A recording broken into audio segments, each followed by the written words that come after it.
السيدات والسادة ضيوفنا الكرام، أهلا بكم في اليوم الثاني للقمة العالمية للحكومات 2025.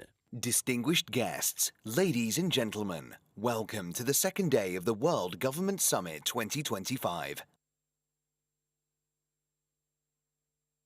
Ladies and gentlemen, our next session is a conversation titled Reimagining Technology for Government with Larry Ellison, Chief Technology Officer of Oracle, and Tony Blair, 51st Prime Minister of the United Kingdom, founder and executive chairman of the Tony Blair Institute for Global Change. World leaders face critical challenges every day, from food security to education, healthcare, and inequality. But with the right tools, opportunities are endless. What if you could double, even triple the crop yield in every hectare of farmland, or provide populations with customized vaccines? Oracle and the Tony Blair Institute are working together to help governments harness the power of technology for the betterment of their communities and people. We know governments hold vast amounts of data, but often lack the infrastructure and tools to unlock its full potential. Harnessing the power of AI, let's turn that data into real-time insights with the ability to model policy outcomes so that governments can make well-informed decisions to ultimately benefit what really matters, their people. Together, let's work to improve healthcare, build resilient communities, strengthen governments, and create a brighter future for everyone. Together, let's change the world.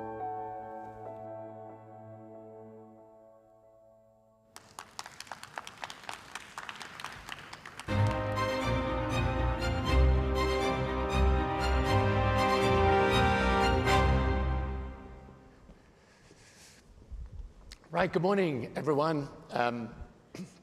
It's my great pleasure to welcome Larry Ellison to the World Government Summit.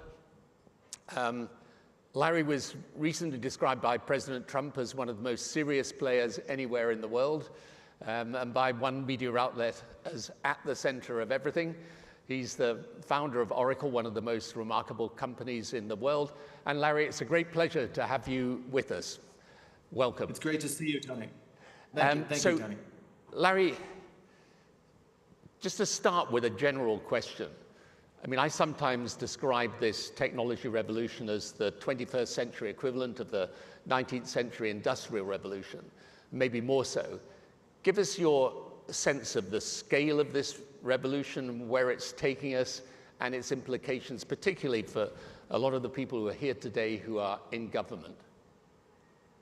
Well, about 18 months ago, when we began to fully grasp what the people at OpenAI, ChatGPT had achieved, a level of artificial intelligence that would actually advance human thinking. We created neural networks that could answer questions that human brains would struggle with. When we came to grips with that, I made a speech and I said, is artificial intelligence the most important discovery in the history of humankind? And question mark, maybe. We'll soon find out. 18 months later, I think it's very, very clear. It is a much bigger deal than the Industrial Revolution, electricity, everything that's come before. We will soon have not only artificial intelligence, but much sooner than anticipated, artificial general intelligence, and not in too distant future, artificial superintelligence. What is artificial and superintelligence? I'll quote my dear friend Elon Musk. Well, Elon said about artificial superintelligence, I'm not looking forward to being a house cat. I mean, so we will have incredible reasoning power, the ability to discover things that would elude human minds, because this next generation of AI is going to reason so much faster, discover insights so much faster, whether it's being able to diagnose cancer in early stages, or design therapies, custom design vaccines for those cancers, custom made for your genomics and your specific tumor antigens. So that is one of the things that in medicine, we'll see revolutions in diagnostics and in therapeutics. As you know, Tony, we started a project where we're gathering satellite imagery from Kenya to California, and we can predict crop yields. So we could actually tell a farmer, a country, whether they're going to exceed what they expect from this year's harvest, or they're going to have a shortfall and they need to start preparing that. We can tell individual farmers that a part of their fields need additional irrigation, part of the field needs additional fertilizer. So we can improve yields, individual farms, and then we can do that on a much larger scale, where we can improve yields across countries and even entire regions of the world. I can go on and on, but AI will fundamentally change our lives in medicine, in agriculture, in robotics, across the board. I mean, just to give some sense of this and how it applies to government. So obviously in things like healthcare, but I guess also in things like education,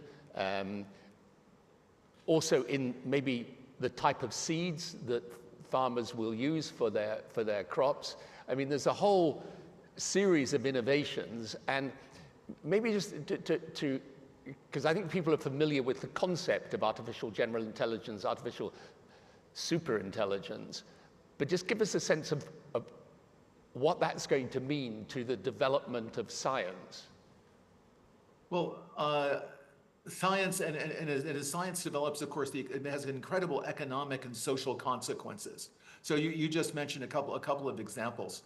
As you know, we are busily trying to design a next generation of rice that grows in salt water. We are busily trying to design the next generation of maize that fixes nitrogen from the atmosphere, so the maize will not require fertilizer.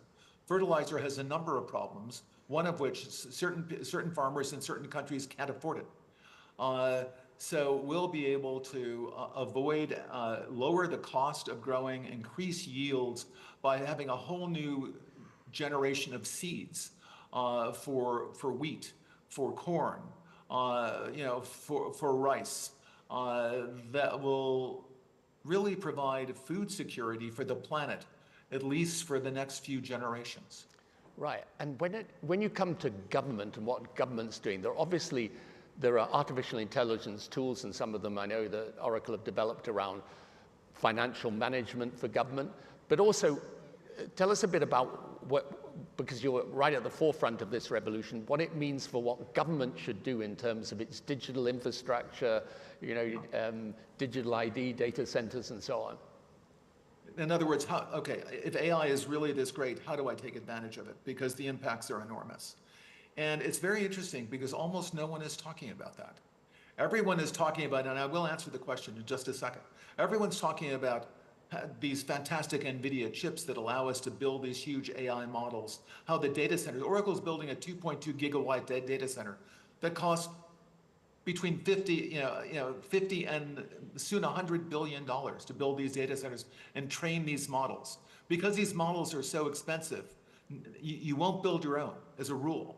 There'll be a handful of these models. The question is, how do you take advantage of these incredible AI models? And the first thing a country needs to do is to unify all of their data so it can be consumed and used by the AI model. Everyone talks about the AI model, and they are astonishing. But how do you provide a context? I want to ask questions about my country. What's going on in my country? What's happening to my farmers? I need to give it my climate data. Now, it probably has your climate data already, but I need to know exactly what crops are growing in which farms, and to predict the output. So I have to take satellite images. I have to take those satellite images for my country and feed that into a database that is accessible by the AI model. So I have to tell, basically I have to tell the AI model as much about my country as I can. You tell part of the story with these satellite models. You give it a huge amount of information.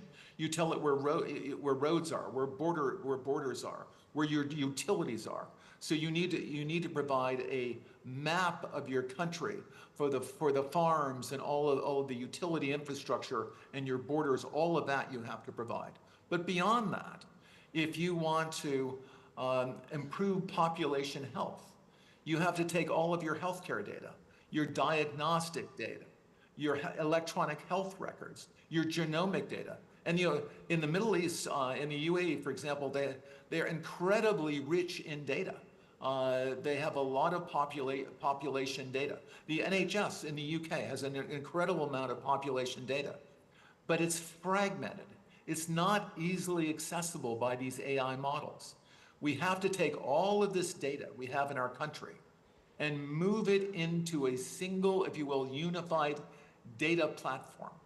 So we provide context. When we want to ask a question, we've provided that AI model with all the data they need to understand our country. So that's the big step. That's kind of the missing link. We need to unify all of the national data, put it into a database where it's easily consumable by the AI model, and then ask whatever question you like. Yeah, so you've obviously got to have your data in a good form. So it's got to be data that, because what you feed into that model is going to be, is vital that it's accurate. But then secondly, what you're saying is with these large language models, you wouldn't try and recreate necessarily your own, because the expense of that, the investment is just vast, but you can adapt it with your own data and then interrogate it for the purposes of government policy, right? Exactly. So you provide additional training. So these AI models are trained primarily by data that's publicly available on the internet. And there's a lot of climate data that's publicly available on the internet. But most certainly your national health records aren't available on the internet. That stuff is not available. But that's very precious, very, very precious for your data, for your country, because you're using that data to improve population health and get better outcomes for individual citizens. So all of that data, and right now countries' data is fragmented.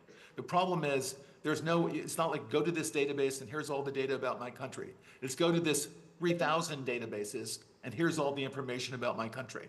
So but we know how to do that. You can pipe this data from these 3,000 separate data sources into a single unified database. And that's what we need to do. We need to layer on top of all of this fragmented data that we have about all this information we have about our country. And we need to take that and unify that into a single database. So when we ask questions, the data model has all the information it needs to answer the question, discover the insight, and recommend an action. So you're really, through the use of this, you're revolutionizing the way government works, right? The services it provides, the way that it operates. What about things like financial management, procurement? How can AI help a government operate more efficiently, more effectively, give a more direct and better service to the citizen? Well, we have these modern financial systems. So, countries can, for example, Oracle has this thing called Fusion Financials. And Fusion Financials is chock full of AI agents that help you do a better job, predict what supplier might be late, what supplier, again, might not deliver on time. It helps you put things out for bid if you want to bid things. It knows that certain transactions are confidential. Sometimes military transactions are confidential. It helps you procure things, manage the budget, see what agencies are likely to go over budget. So you can tell early on something in the fourth month if an agency is going to miss their budget, and if necessary, take corrective measures. Just like you can know early on if your farmers, if your agricultural output is going to miss its targets, and you're going to have a crop shortfall, you can take action by futures crops from other areas. The AI system will help you do that. But again, the secret is to get all of that data in one place. Without having the basic data, it cannot answer the question about your country. I mean, we're here in the UAE, which is really at the forefront of the use of AI in government. One of the things that people often ask from developing countries, but also developed countries, is, well, what's the importance of having that basic digital infrastructure in place? You know, cloud services, data centers, digital identity. How important are these things to put in place so that the rest of the system works effectively? Well, I think one of the most important things is not to put the digital infrastructure in place and make sure it is secure. And often it needs to be sovereign. So I think countries are very uncomfortable with keeping their data in other countries' data centers. So I think part of our essential infrastructure, just like airports obviously need to be in our country, or they're not terribly useful. Ports need to be in our country and they're not terribly useful. Data centers, because of the privacy requirements around the data, need to be in our countries or they're not terribly useful. They need to be in our countries, but they also need to be secure. And there are new technologies right now. This is the last year you will ever log on to an Oracle system with a password. Next, by the middle of this year, well, how do I mean, I'm quite certain you are Tony Blair. So how do I know? Well, I look at you, I hear your voice, I listen to the kind of questions you ask. I'm pretty sure you're not synthetically created in having this conversation. The security system, we have biometric logins. The computer recognizes you. It recognizes your voice. It might ask you to put your index finger on the return key. And we're absolutely certain it's you. There's no reason to enter a password. In fact, passwords are too easily stolen.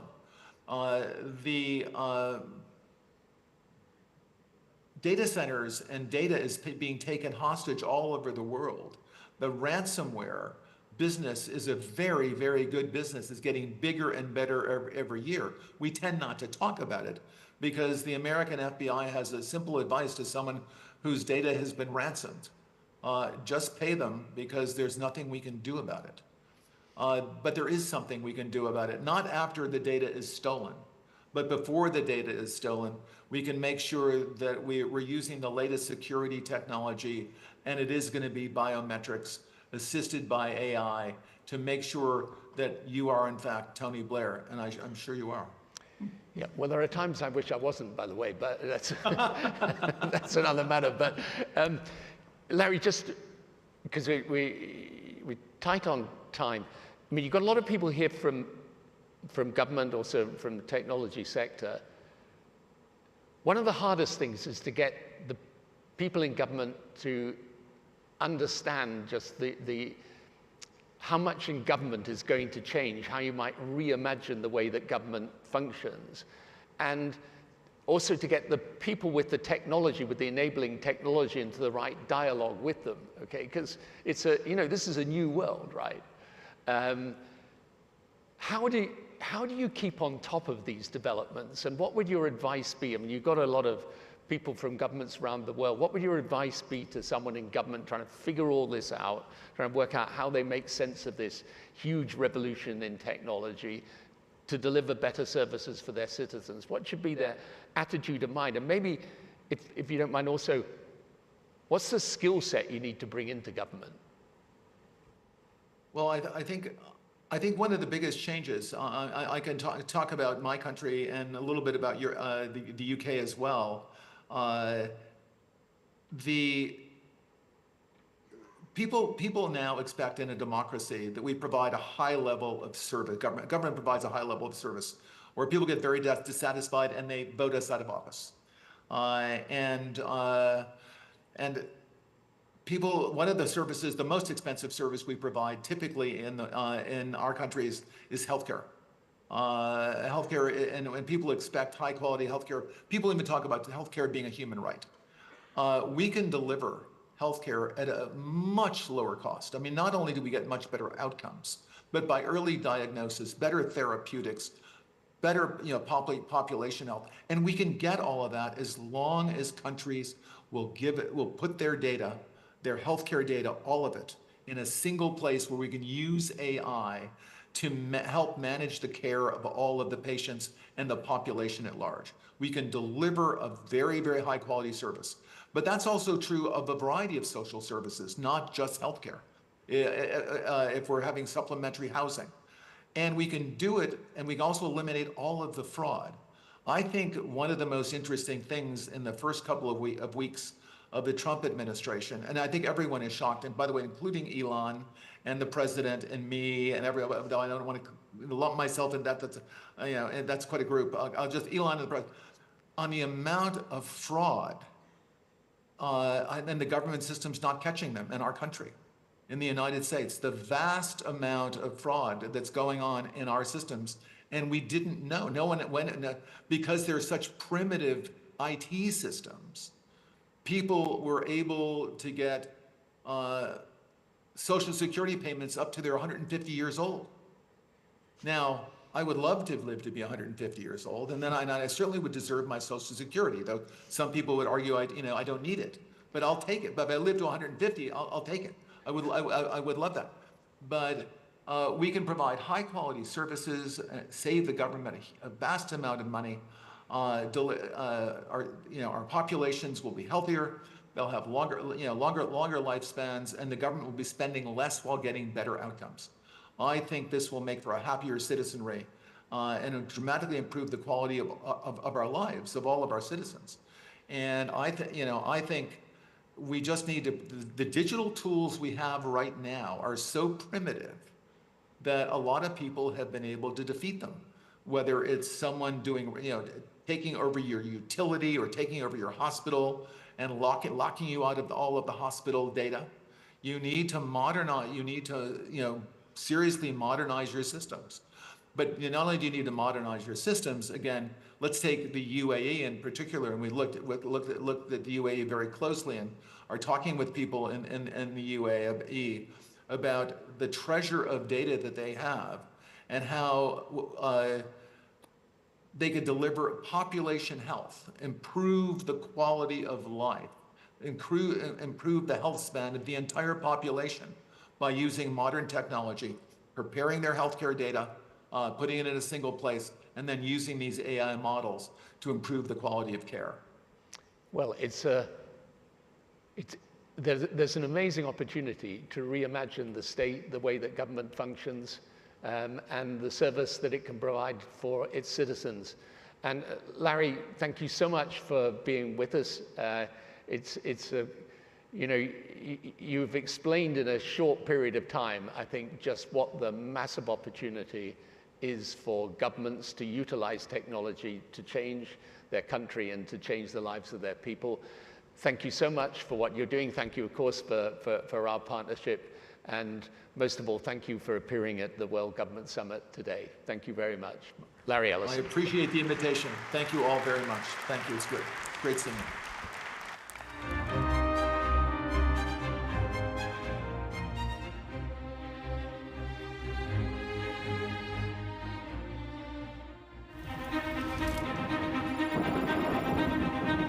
Countries can only keep themselves safe if they work with each other. It is a responsibility of the international community to act as one. It's the future that is going to be interesting, the future that is going to be full of opportunities and risks. These are amazing times because we're at the beginning of a new industrial revolution. The very fact that space is on your agenda will transform your present and the future ambitions of everyone who participates. We need a surge in diplomacy for peace. We need to be able to address the root causes of conflict. We need a sustainable energy development plan. It's affordable, it's secure, and it's efficient. Tech does offer great opportunities to the world, but of course there are always downsides which need to be mitigated. If we fail to act now, we will see a climate crisis on a scale that is unimaginable. We need free and diverse AI platforms for the same reason that we need free and diverse press. Life can't just be about solving problems. There's got to be things that people find inspiring and make life worth living.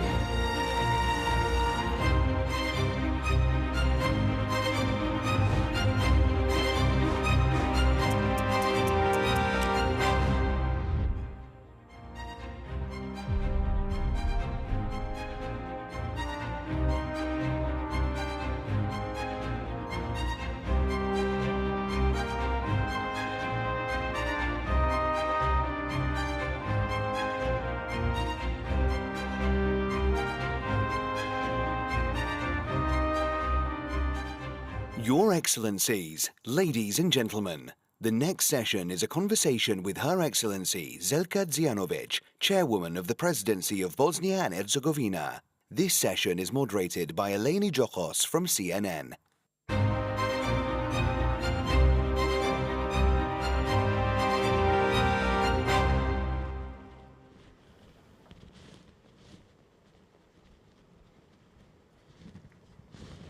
Good morning, ladies and gentlemen, Your Excellencies. Fantastic to be with you today. Please help me welcome Her Excellency Zelka Zijanovic, the Chairwoman of the Presidency, Bosnia and Herzegovina. What an honor to have you with us today. Thank you, likewise. It's such a great pleasure to be here, and thank you for the opportunity. And welcome to Dubai. Yeah, and I would like to thank our host for really, being so nice to all of us, and I think that I can speak on behalf of everyone who visits Dubai. Absolutely, and fantastic to see so many people here for this important conversation. I think when we think of Bosnia and Herzegovina, many people would correlate it with a complex political system, complex economic system, and I think it's important for us to kind of go through this. Your system was established through the Dayton Peace Agreement, which was signed in 1995 after the war, with the tripartite presidency, Bosniaks, Croats, and Serbs, that's rotated over an 8-month period. You're now in that position, and you represent Republika of Srpska. I wonder if you could explain the structure, the political and economic structure, because for investors in the room here, they're wondering, when they come to Bosnia and Herzegovina, do they look at you as two separate entities, and will they get policy continuity? Yeah, but I know that it looks complicated, Yeah. But political and constitutional structure of Bosnia and Herzegovina was established through Dayton Agreement because we have Constitution of Bosnia and Herzegovina, which is Annex 4 of the Dayton Agreement, which means that everything is quite clear. Once you read this Constitution, you understand actually who we are, how we operate, what constitutional responsibilities are, and actually how this power is shared among different sides within Bosnia and Herzegovina. So you mentioned 3-member presidency. That's very much true. And we have this rotation system based on 8 months, which means that the person who chairs the presidency at that moment is just first among others who are equal. It doesn't mean that you can present Bosnia alone. Still, you have to have opinion of the other two. And it might look complicated, but it is not. Once you understand actually what your task is, and once you get into routine, it's not that complicated. But speaking of Bosnia as a whole, it is composed of 2 entities. This is Republic of Srpska, one entity, and Federation of Bosnia and Herzegovina, which is the other entity. And Federation of Bosnia and Herzegovina is further decentralized into 10 cantons. And that's why it looks so complicated when you look from outside, but basically it's not complicated, because then again we have Constitution, and it says clearly actually what our responsibilities are, what we need to do in terms of political decisions, what we need to do in terms of foreign policy, what we need to do in terms of economic things, And speaking about political system, yes, it requires a lot of agreements, it requires a lot of dialogue, a lot of efforts to reconcile your views, and it might kind of, delay some decisions, but still, once you reach these decisions, this is ownership of all who live in Bosnia. Absolutely. But when it comes to economic sphere, then we need to understand actually that the most important parts of Bosnia are these 2 entities, because when we speak about constitutional responsibilities, you will see, for instance, that economy, infrastructure, energy sector, education, pension system, healthcare, all these vital areas vital for the citizens are actually placed as responsibilities at the entity level. But still we speak about one common economic space, which is Bosnia and Herzegovina, although we have two entities, and these two entities are in charge of, I don't know, business operations, the establishment of companies, or infrastructure, and all these issues that I have mentioned. Do you see eye to eye on most issues? Because you've got 8 months. You've got to try and get as much done as possible. Do you do a massive handover? How does that actually play out? It's not so complicated because, when you say 8 months, it means that then one person needs to do everything within 8 months, but that's not true. We still act as collective body, as collective presidency. There is one person which is kind of, number one at that moment, but it doesn't mean that that person can decide alone. This means that when it comes to defense, for instance, and the presidency is in charge of defense, that it has to be full consensus of all 3 members in order to pass any decision. When it comes to foreign policy, for instance, one person can be outvoted by the other 2 members of the presidency, but then you have procedure how you can kind of annul such a decision which you proclaim to be detrimental to your vital national interest or things like that, So it is kind of, it looks complicated, but as I said, once you are in, you are on board, no problem. Yeah, exactly, and I think that's what investors look for, right? They want to know the structure, how easy it is to do business and so forth. One thing I've also come across is this high representative, which has significant powers, and essentially the Europeans have put into place a high representative that oversees the Dayton Peace Accord and so forth. Some have said that this person yields way too much power, that you do have someone overlooking your affairs. Do you think that is outdated? Do you want to see another structure? Because it's been 30 years now. Yeah. Are you ready for reform? I'm among those who claim actually that that person has too much power.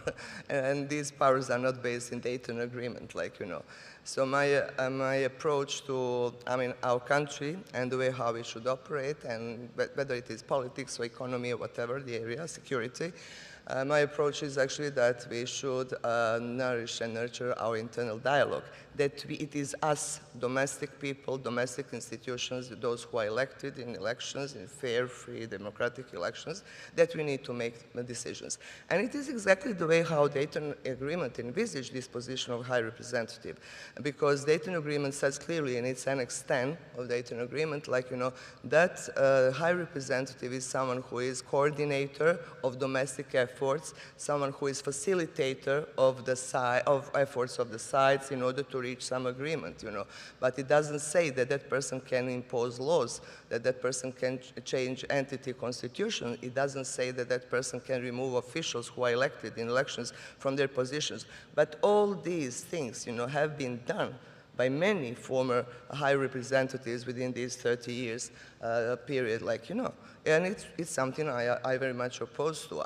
There are some colleagues, who live in Bosnia, who are politicians, who favor that, who think that it's okay that you have one person who is a foreigner, who is not someone from your country, who doesn't get these powers, from Dayton Agreement, but who just, got these powers through some political conference that was organized several years after Dayton Agreement was signed, and who just got these powers. So to me, it's logical that once if we want to have country which is healthy country, and I believe that everybody wants to have healthy country, it means that it is domestic powers, domestic political leaders, domestic institutions that need to take decisions, and you cannot live like now, it is 2025, having one foreigner who is like a colonial power or something like that, who will just do things instead of your institutions. I very much disagree with that. I have colleagues, in the other entity, who very much support that, But it's okay, that's Bosnia, that's any other country. You have agreements and disagreements.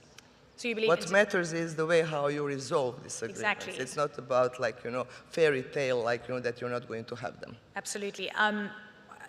EU membership.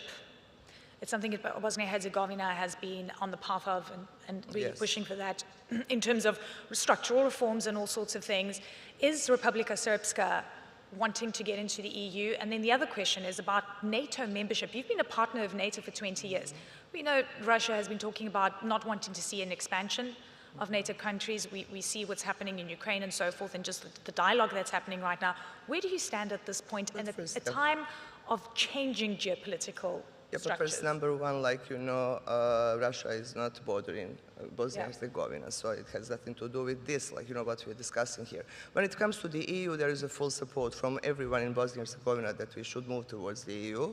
It has lasted for too long, and it is a kind of problem for us. I wish, actually, this process was accelerated, and it was kind of, it's more speedy.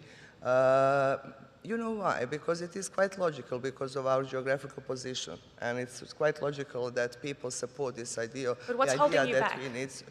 But, it's too many reforms and requirements and disagreements within the country how we could tackle or should tackle all these reforms. But still, I think that it is something which is manageable. It's not something which is kind of, But there is another issue. It's not only about us. It is also about the EU. We need to understand that the EU is a complex structure, much more complex than Bosnia and Herzegovina.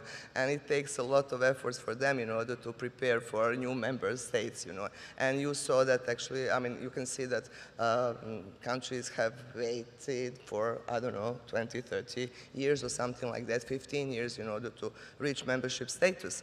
So it is kind of a lengthy process, and we understand that. It looks more complicated when it comes to the Balkan countries because sometimes we do not know what the EU wants from us, to be honest.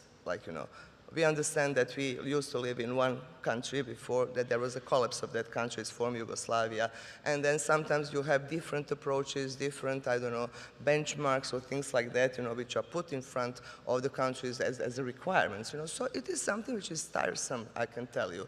But still, there is political will, and no doubt about that. There is full agreement within Bosnia and Herzegovina that all of us want to join the EU. For instance, I live in Banja Luka, that's capital of Republika Srpska, one of the two entities. The border, the EU border is 30, 40 kilometers from where I live. It's quite logical for our business people, for our students, for our ordinary citizens, for tourists, that they want to be part of this, bigger compound, which the EU is actually. So, but speaking about the NATO, there is a full agreement that we all should cooperate, and we have very good partnership, I can tell you, with the NATO. At certain points of time, in the past, everybody agreed that it should be full membership. Now there is this disagreement, For instance, most people in Federation, they believe that we should have full membership. In Republika Srpska, most people think that we should kind of nurture and maintain this very good partnership, and it should kind of be advanced in the future. But, it's not the issue at this moment because NATO is already present there in different aspects. It is indeed. But maybe something which I haven't explained, when it comes to this high representative, because I understand that this is very, specific something. What we disagree with, what I disagree with, is actually the position of someone who can, act as a kind of, superpower as an individual to tell you daily what to do or what mustn't be done, what needs to be done. It's kind of, it is tricky, but I think that in terms of kind of these powers, I think that they, in a way, hinder something which is so much needed in Bosnia and Herzegovina. It is domestic dialogue, I believe that, it is us who need to take care of our country. It is us who need to take care of the dialogue, which should be basis for a resolution of any issue. And I think that we are kind of progressing. So how do you motivate and say, listen, we don't need this international oversight anymore?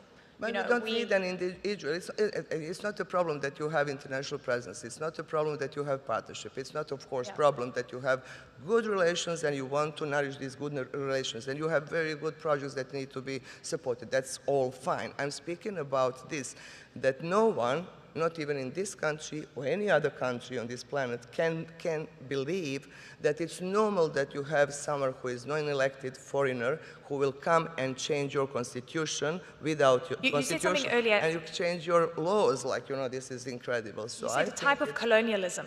It is colonialism, yes, yes. And it is the only, colony or semi-colony in Europe, which hinders our, I don't know, I would say normal life, normal political life, sometimes even economic life. Sometimes even economic. I want to quickly touch on international investment opportunities for people here at the World Government because Summit. Of all of this that I mentioned here, people abroad, people from outsiders, usually see us through this political lens. Yeah. Because that is the story which is imposed on Bosnia and Herzegovina. There is something which needs to be dealt with politically. No, there is something which needs to be kind of promoted as business opportunities, because there are a lot of business opportunities in both entities. I will tell you, just for example, in Republika Srpska, it is possible to establish company within 3 days. It will cost you less than $100 US, not even like, you know, close to that. You don't have to have starting capital in order to establish company. Sometimes it's possible to do it online, and you receive your registration like, you know, within, I don't know, then again 2 or 3 days. You have electricity costs that are very low. You have labor costs, like, you know, which is very low.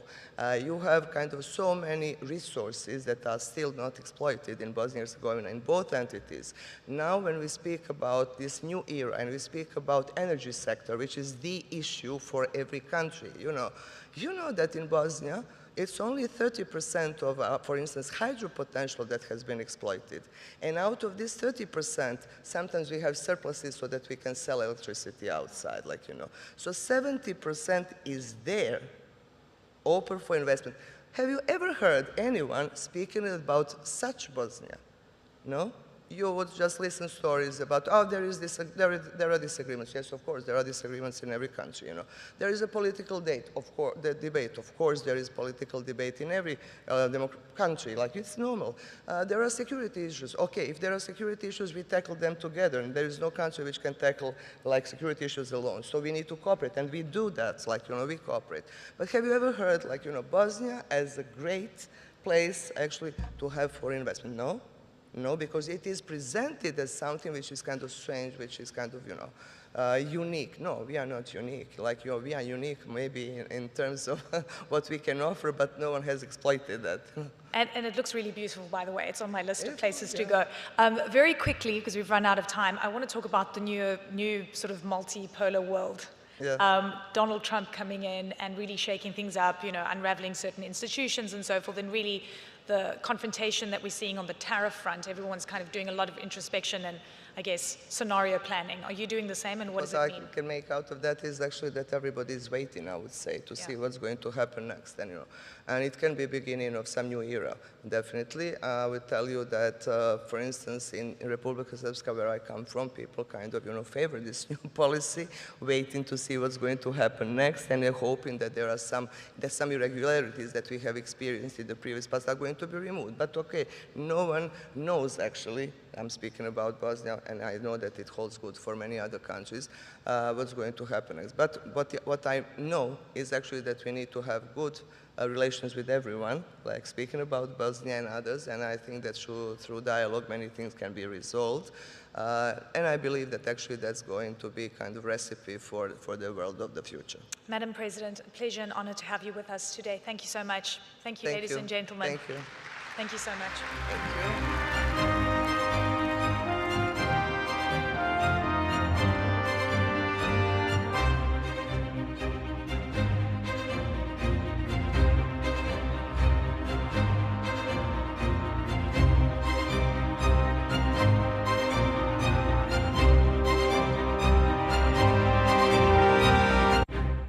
Ladies and gentlemen, our next session is titled More Than Coffee with Brian Nichol, Chairman and CEO of Starbucks. This session is moderated by John Defterios.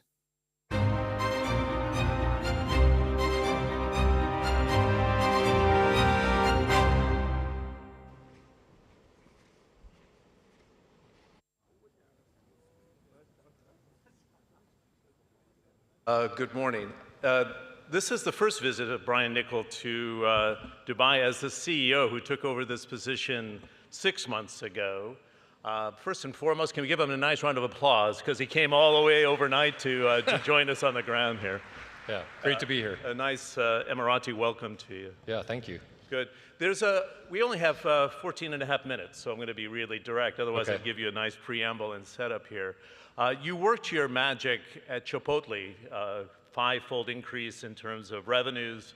I think it was an 8-time return on, for investors. And you have a great deal of experience prior to that with Yum Brands, and you have a back to Starbucks strategy. And everybody in this room has been to a Starbucks, kind of no doubt, in different corners of the world.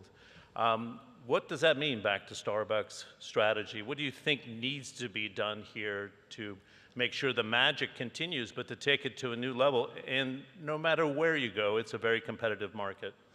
Yeah, well, great to be here. And obviously this is a really important market for us, the entire Middle East region. Starbucks actually came here with the Al-Shaya Group about 25 years ago, and just done a phenomenal job with the business, the brand, and I think the opportunities of growth. To your specific question on Starbucks, really what we're trying to do is get back to the simple premise of why the company was created, which was to be the purveyor of the finest coffee in the world, and to do it in a way where we provide a third place where human connection can take place. And I think unfortunately, we've drifted away from that a little bit across our businesses around the world.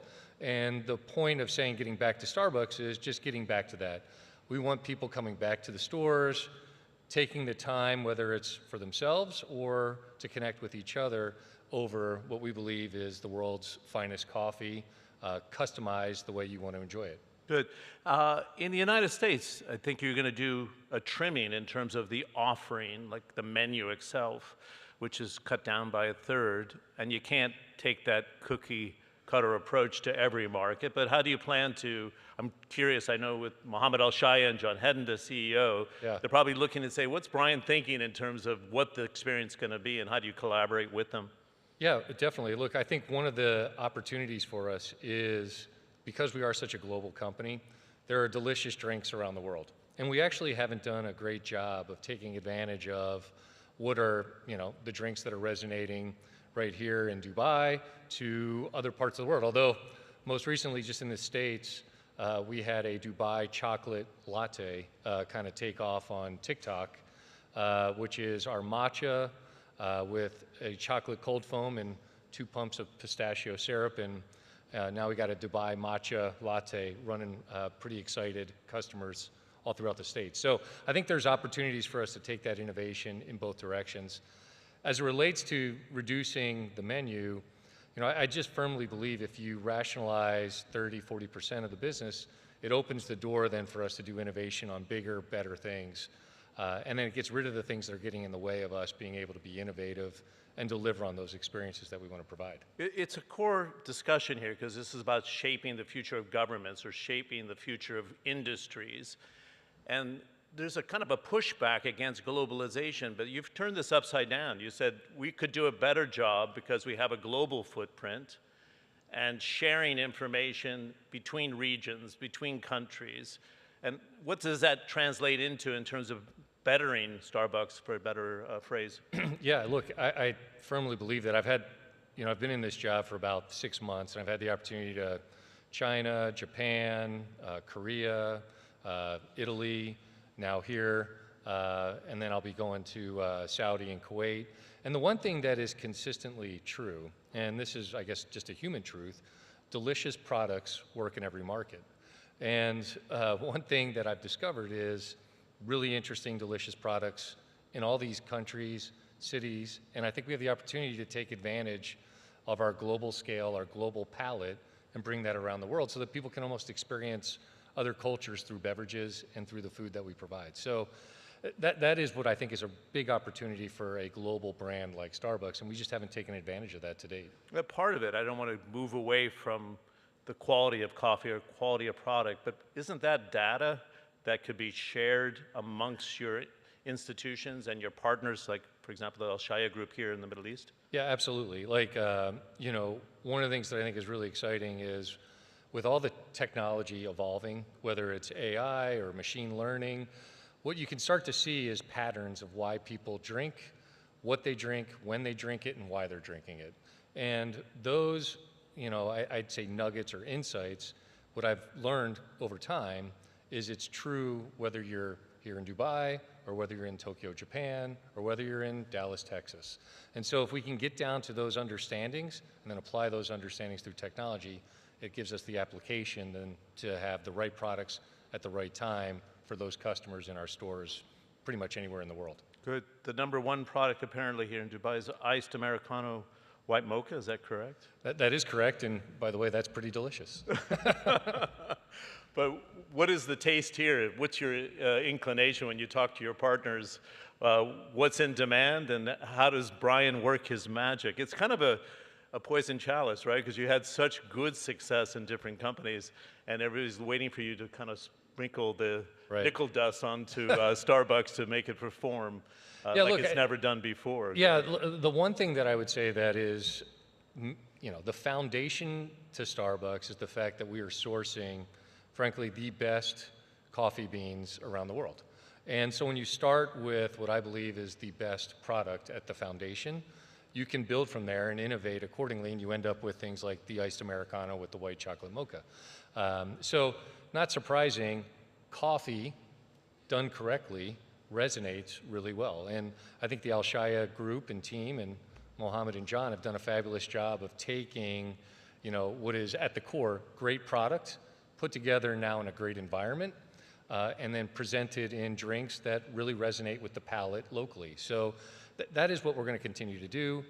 It was actually just fun catching up with Mohammed this morning, talking about how we can use technology to drive the business so that we can give people the experiences that they want without losing that human connection. And I think that is a huge point of difference for Starbucks, is the ability to have this human connection where people, both our partners, our baristas, connect with the customer, and the customers have the time to connect with each other. Good. What was missing in your view, if you're surveying, you're 6 months into the process, you don't want to be best friends with the barista, but how do you get the balance right? And there's even jokes and memes and things like this about the initials or drawings on the cup and the rest. What is the experience that needs to change in your view? Or maybe it doesn't need to change in certain markets.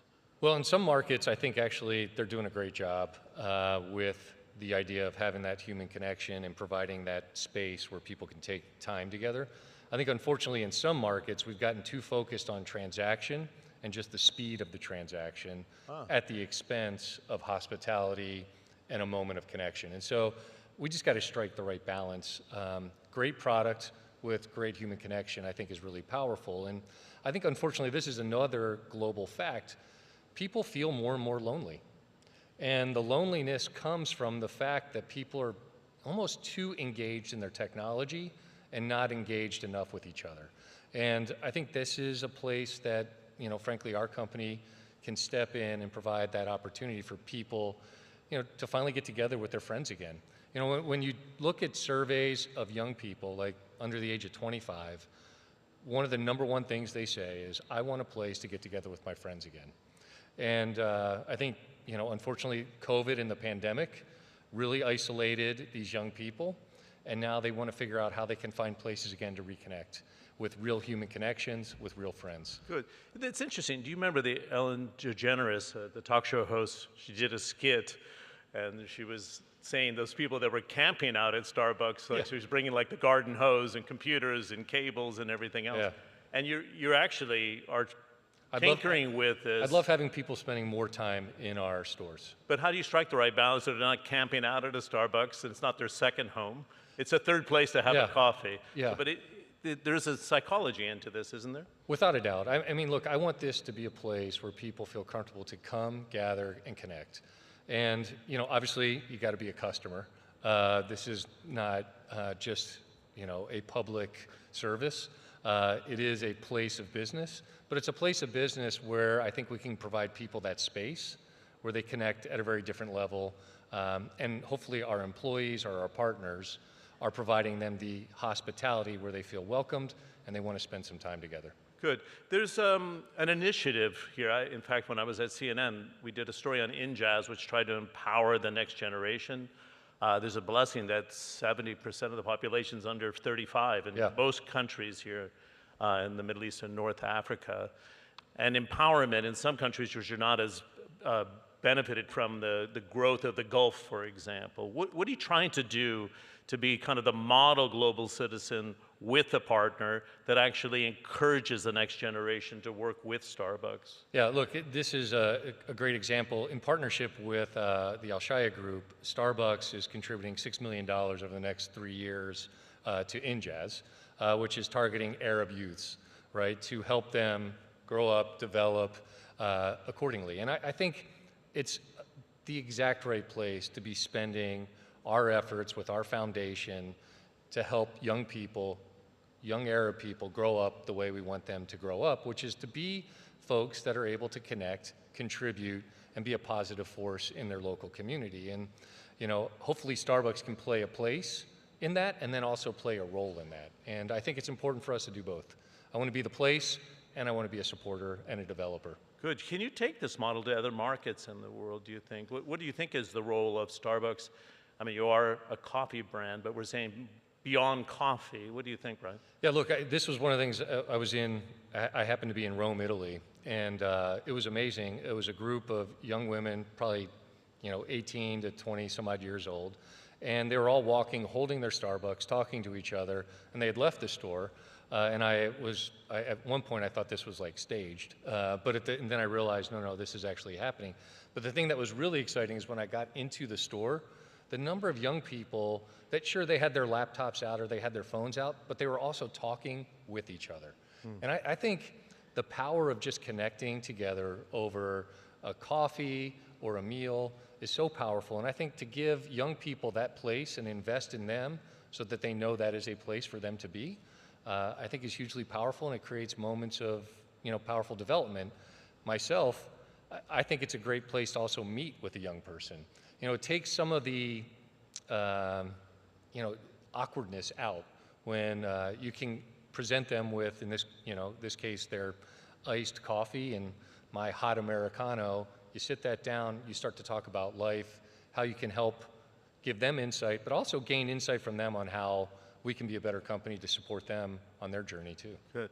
My wife's from Rome, and I remember when you were opening that outlet there, Yeah. people are like, these guys crazy, they're trying to compete in the Italian market, but you've actually done well there. We've done really well. Yeah, it's interesting. I wanted to talk to you in our last 2 minutes together here about, it's not the easiest time to be a global company, but you're trying to turn that upside down. For example, most people thought you would have problems in China because US-China relations, but that's a very important market. So can you share the strategy of how to be a global CEO of a global brand and still resonate in a large-scale market like China, the Middle East, North Africa, and the US at the same time? It's a pretty tricky game, is it not?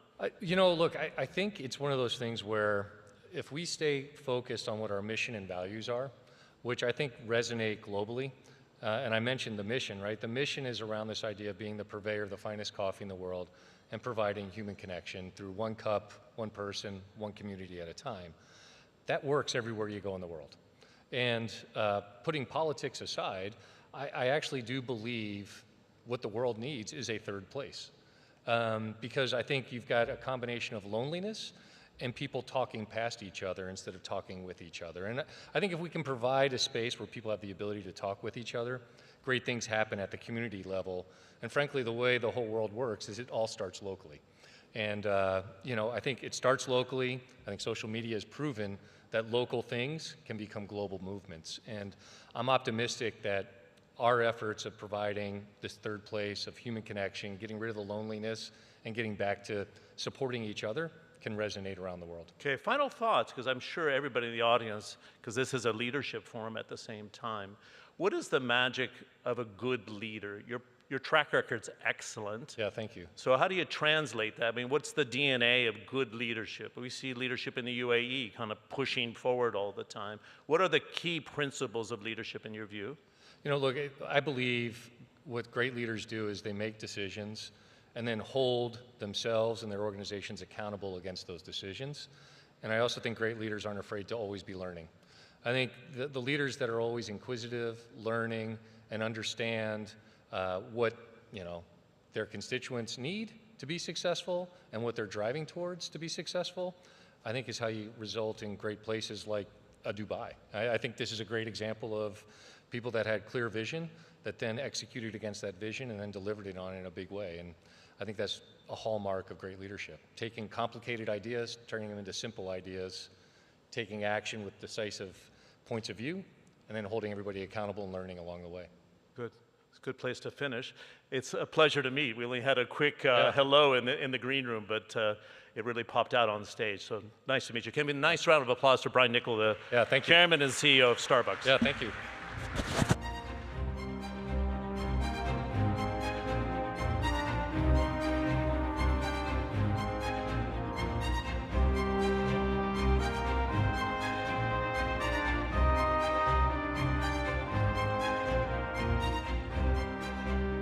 Your Excellencies, ladies and gentlemen, the topic of our next session is overlooked health trends.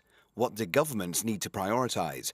With Pascal Soriot, CEO of AstraZeneca. This session is moderated by Anna Stewart from CNN.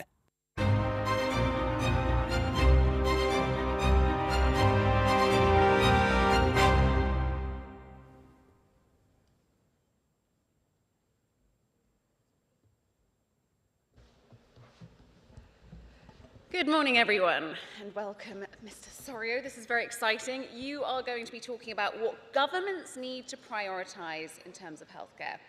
Pretty big subject, and we only have 15 minutes. Presumably, in many parts of the world, one of the biggest areas of concern must be aging populations, for which there's probably no magic pill yet. Yeah, good morning, Anna. Good morning, everybody. Really great pleasure to be here in beautiful Dubai.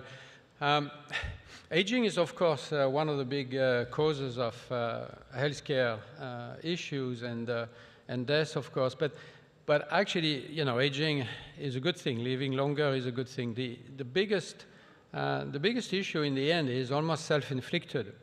It comes from air pollution.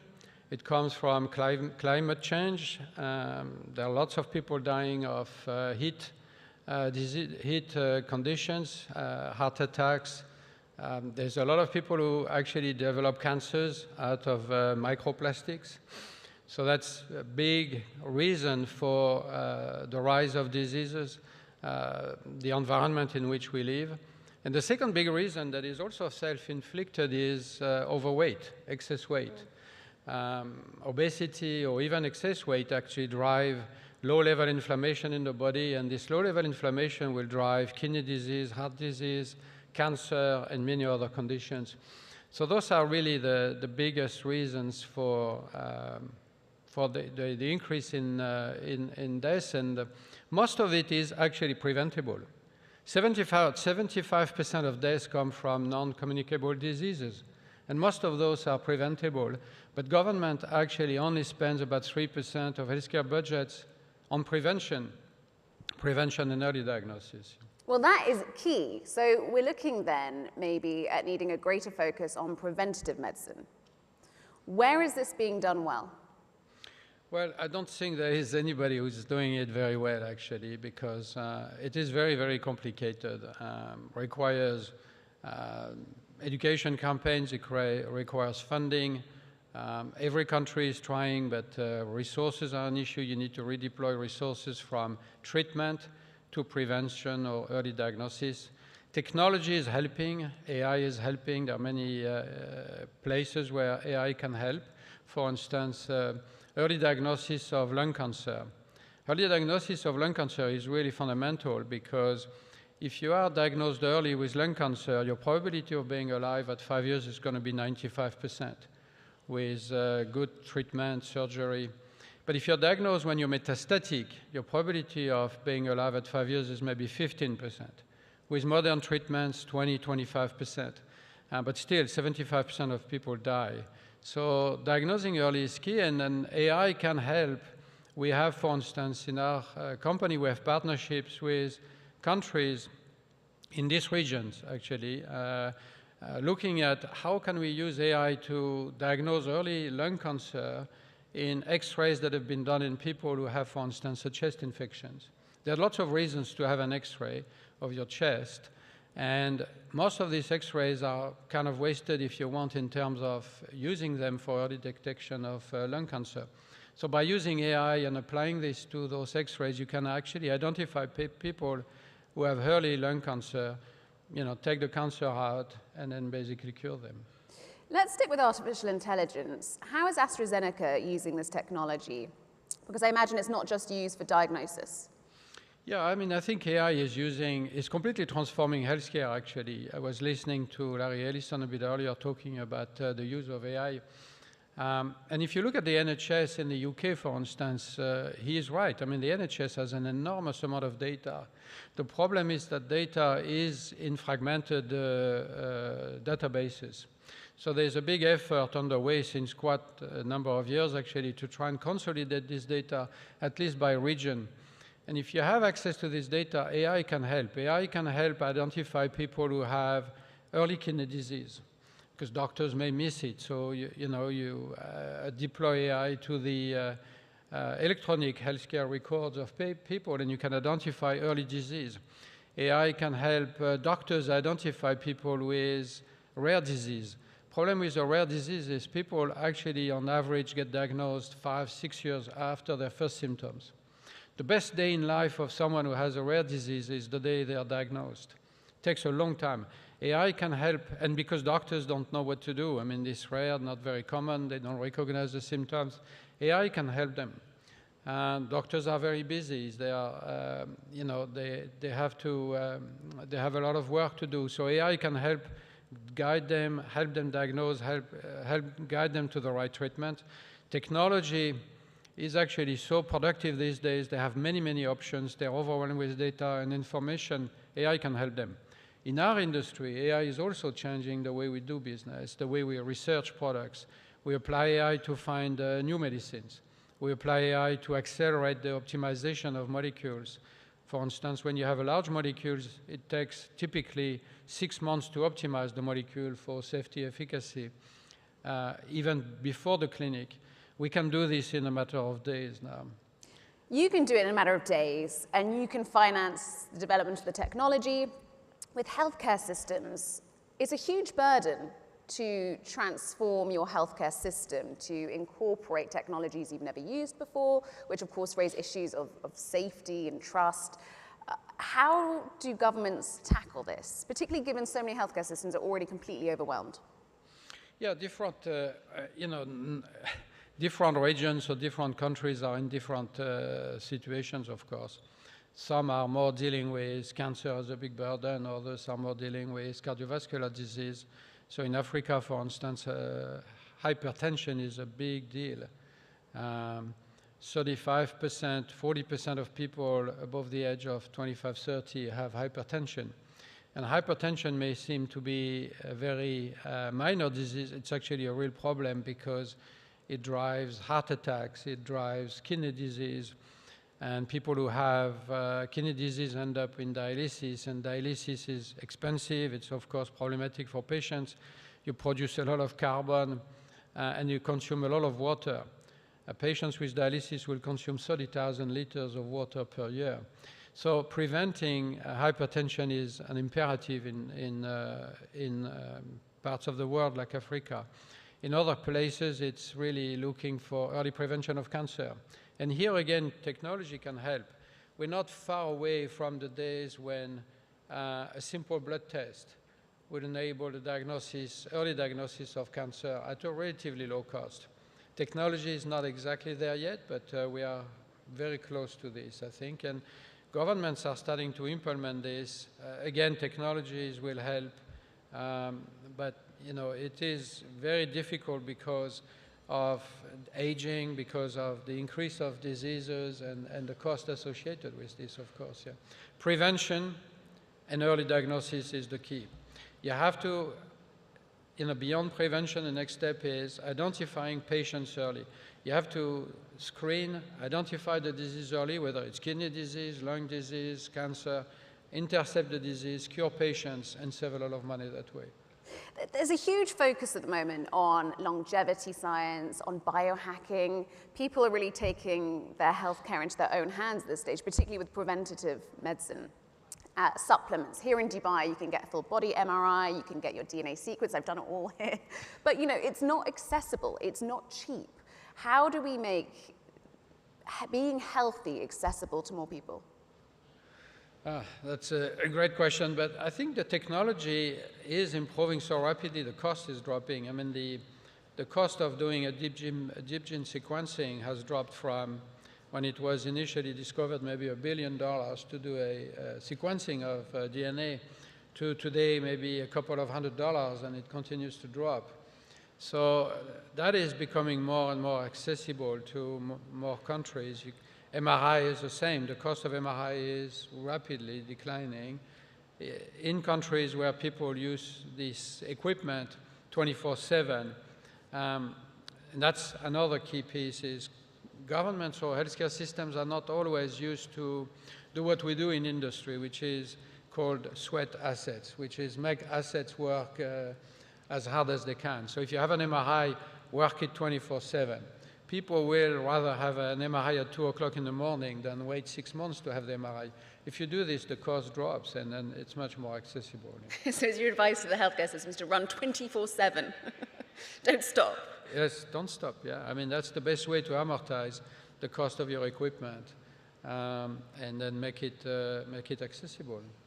What is the best way for the private sector to work with public healthcare systems? I think private public partnerships are the way forward, quite frankly, and I think COVID showed that very well. And at the time, we as a society didn't have a choice. We had to collaborate across. With Oxford University, with the UK government? Yeah, in our case, but other companies also had their own collaborations, and that's how we actually resolved this COVID pandemic, this COVID challenge relatively rapidly when you think about it. It was incredibly fast. So public-private partnerships are key. We, as a company, we have some of those. We have partnerships with countries in the region, with UAE, with Egypt. We have a cancer screening campaign going across Africa with 4 countries that we are partnering with: Kenya, Egypt, South Africa, Morocco, where we actually put in place policies and strategies to early diagnose lung cancer, breast cancer. Prostate cancer is very easy to diagnose, but people don't do it. You just need to look at your PSA level in your blood test. I mean, it costs nothing, but people don't do it.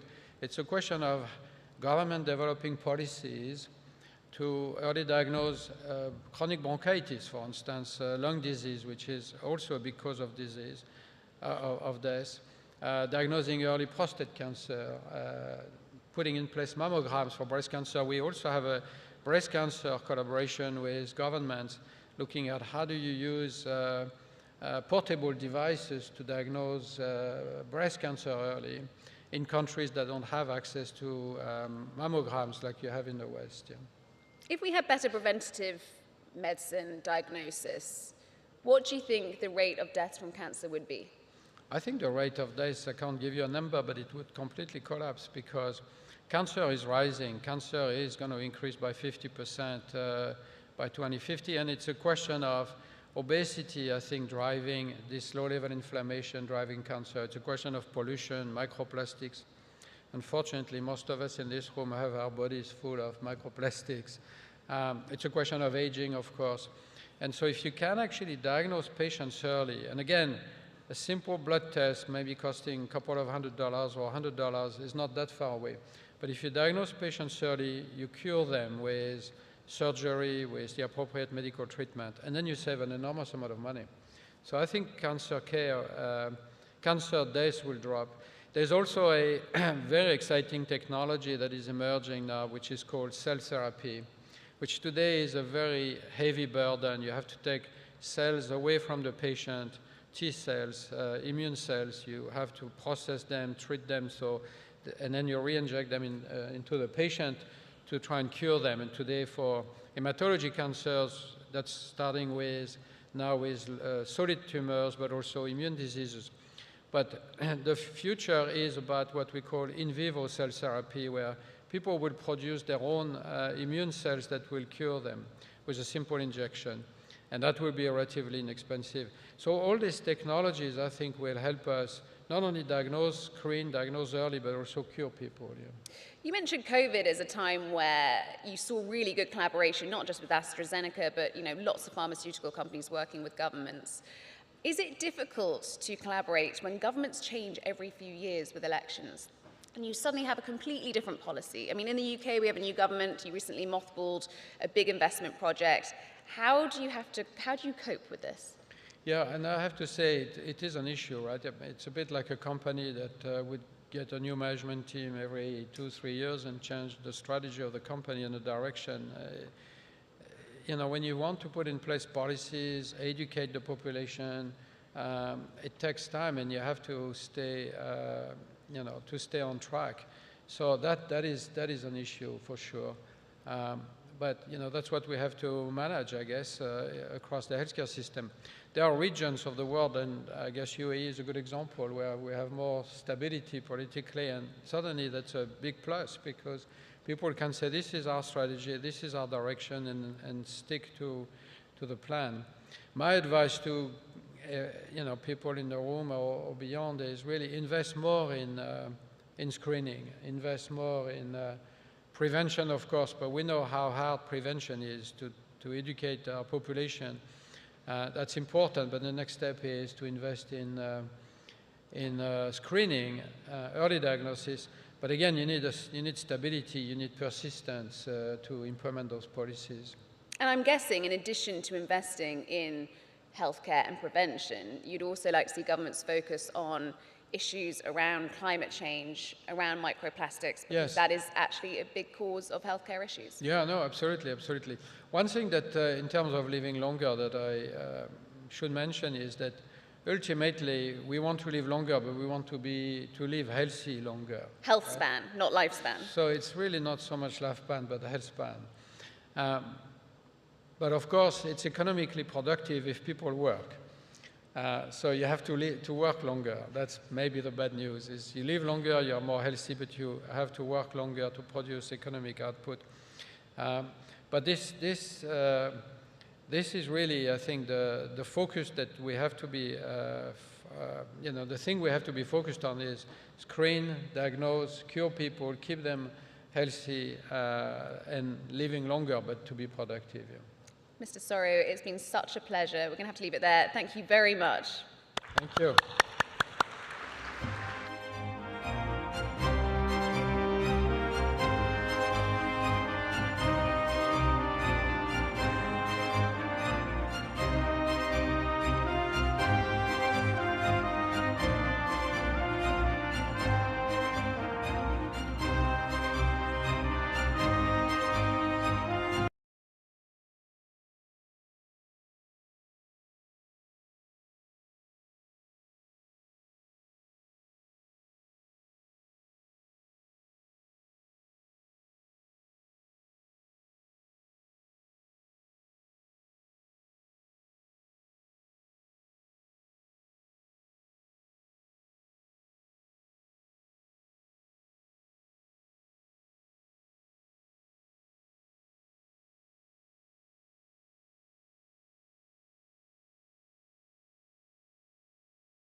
Welcome, everyone. We are here today to hear from a very exciting guest. I'm honored to welcome Her Excellency Robina Nabanja, the Prime Minister of the Republic of Uganda. Since entering office in 2021, the Prime Minister has brought deep expertise in public health policy and a trailblazing perspective as the first female Prime Minister in Uganda's history. And she served as district commissioner, and she serves in parliament, and she has consistently championed development and public service. She has taken a vocal stance against corruption, emphasizing transparency and accountability, even in the face of personal threats. So she is dedicated to principles that have made a lasting impact on Uganda's governance and stands as an example of leadership and action. So we're so pleased today to have Her Excellency come to the stage and answer some questions about human-centric development.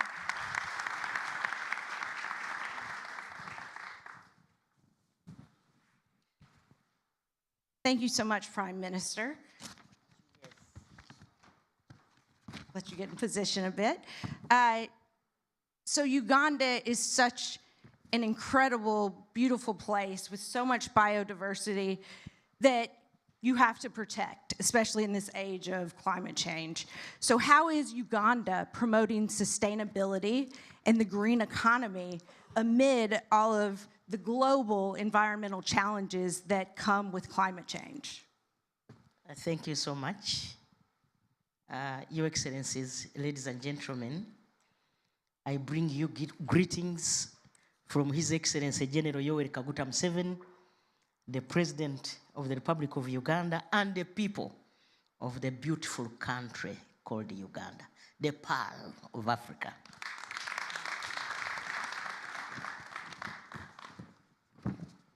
There are two clusters of factors causing damage to the climate of the globe. These start with the generation of unnatural levels of carbon dioxide in the atmosphere. This is a result of burning fossil fuel exclusively, land use change, industrial processes, biomass burning, and agricultural methane. The global warming has meant melting of snow sheets that have been capturing water in some parts of the globe, which has led to increased sea levels, threatening islands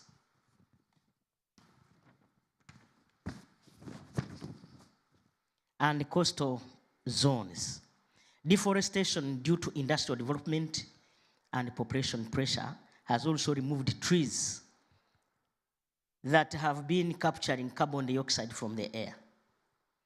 The answer is for the big contributors to stop and switch to clean energy. Otherwise, there is a great danger to humanity. At local and regional level, the people have invaded wetlands, forests affecting evaporation and rainfall. As a part of promoting sustainability and green economy, the government of Uganda is undertaking the following. 1, preservation of the existing forests and afforestation. Number 2 is protecting wetlands by stopping growing of swamp rice and cattle rearing. Number 3 is the use of climate smart technology for farming. Number 4 is reducing the use of coal and fossil fuels. Providing alternative sources of livelihood for communities that were relying on wetlands, and promoting the use of gas and electricity. And increased power generation from 2,052 megawatts to 52,000 megawatts by the year 2040. And this will be done in a phased manner through the energy mix policy. We have a policy of energy mix where we use hydropower, solar energy. We are also looking at nuclear energy generation, among others. All the above can be achieved by ensuring peace and security of persons and property. I thank you. Thank you. So next, I would like to talk about creativity and the role that it plays in development. The creative sector in Uganda has really flourished since you took office. And so how do you integrate creativity, cultural traditions to keep the soul of the country as you pursue development goals? Thank you so much. Your Excellencies, ladies and gentlemen, Uganda is on an ambitious journey of socio-economic transformation guided by our vision 2040, implemented through 5-year national development plans, now in the 4th cycle. Government is focusing on a 10-fold growth strategy of growing the economy from $50 billion in the financial year 2023-2022 to $500 billion by 2040. The emphasis is on agro-industrialization, tourism development, mineral-based development, plus oil and gas, science, technology, ICT, and innovation. And that means knowledge economy, referred to as ATMs. The ATMs are aligned to the National Industrialization Policy of 2020, which classifies Uganda's industrial outlook into 3 areas.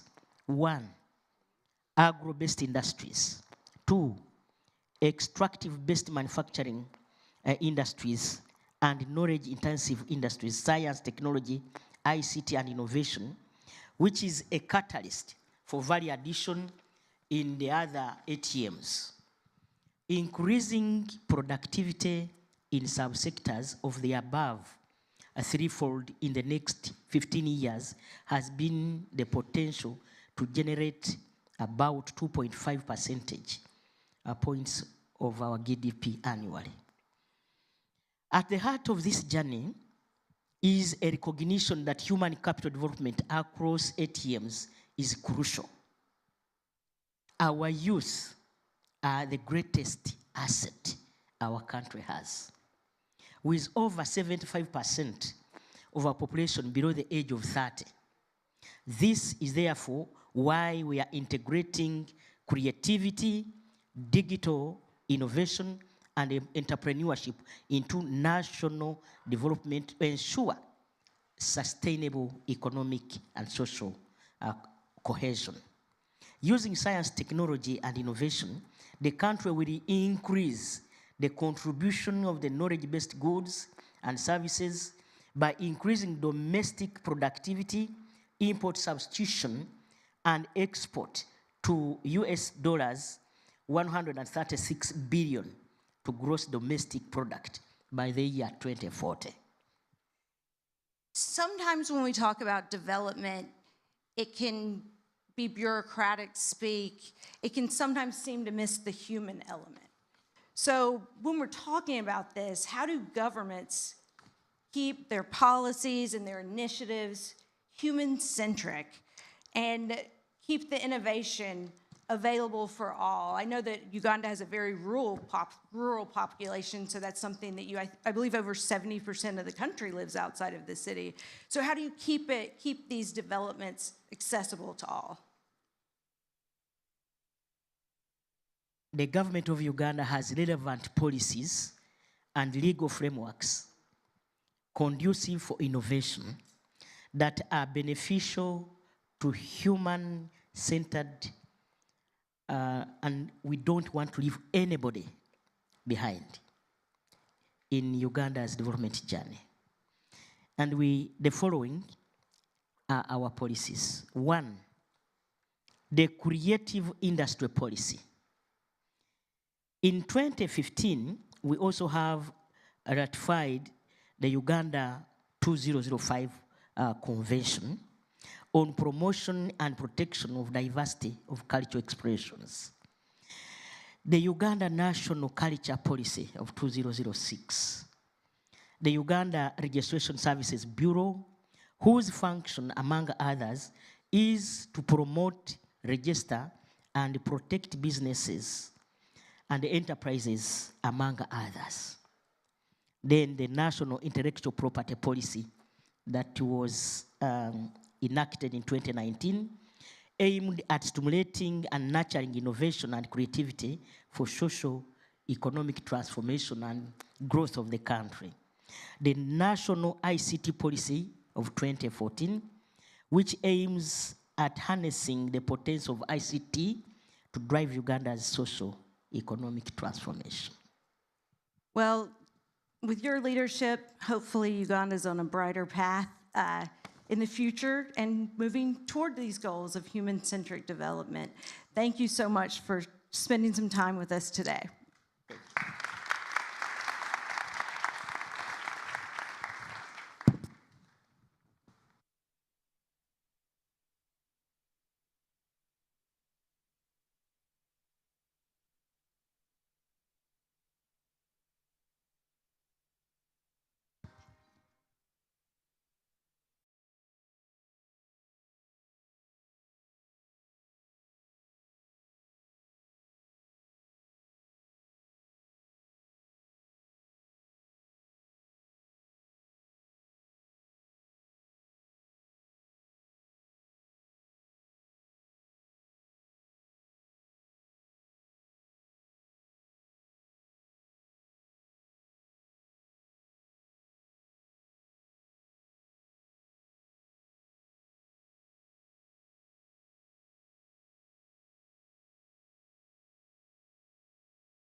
Dead.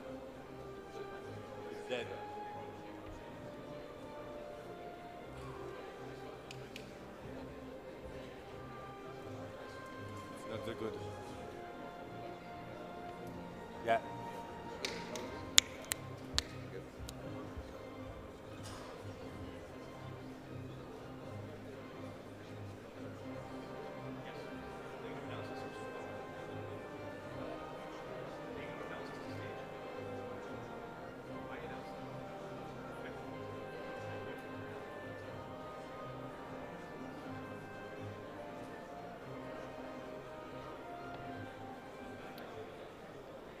Hey everybody, I'm back.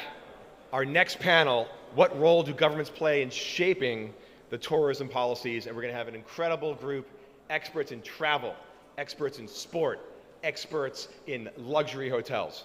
I want to just welcome the panel to come join me right now. We have His Excellency Ayman from Kaminsky Hotels, His Excellency Nasser from FIFA World Cup Qatar, and of course, Jillian Tans from Booking.com.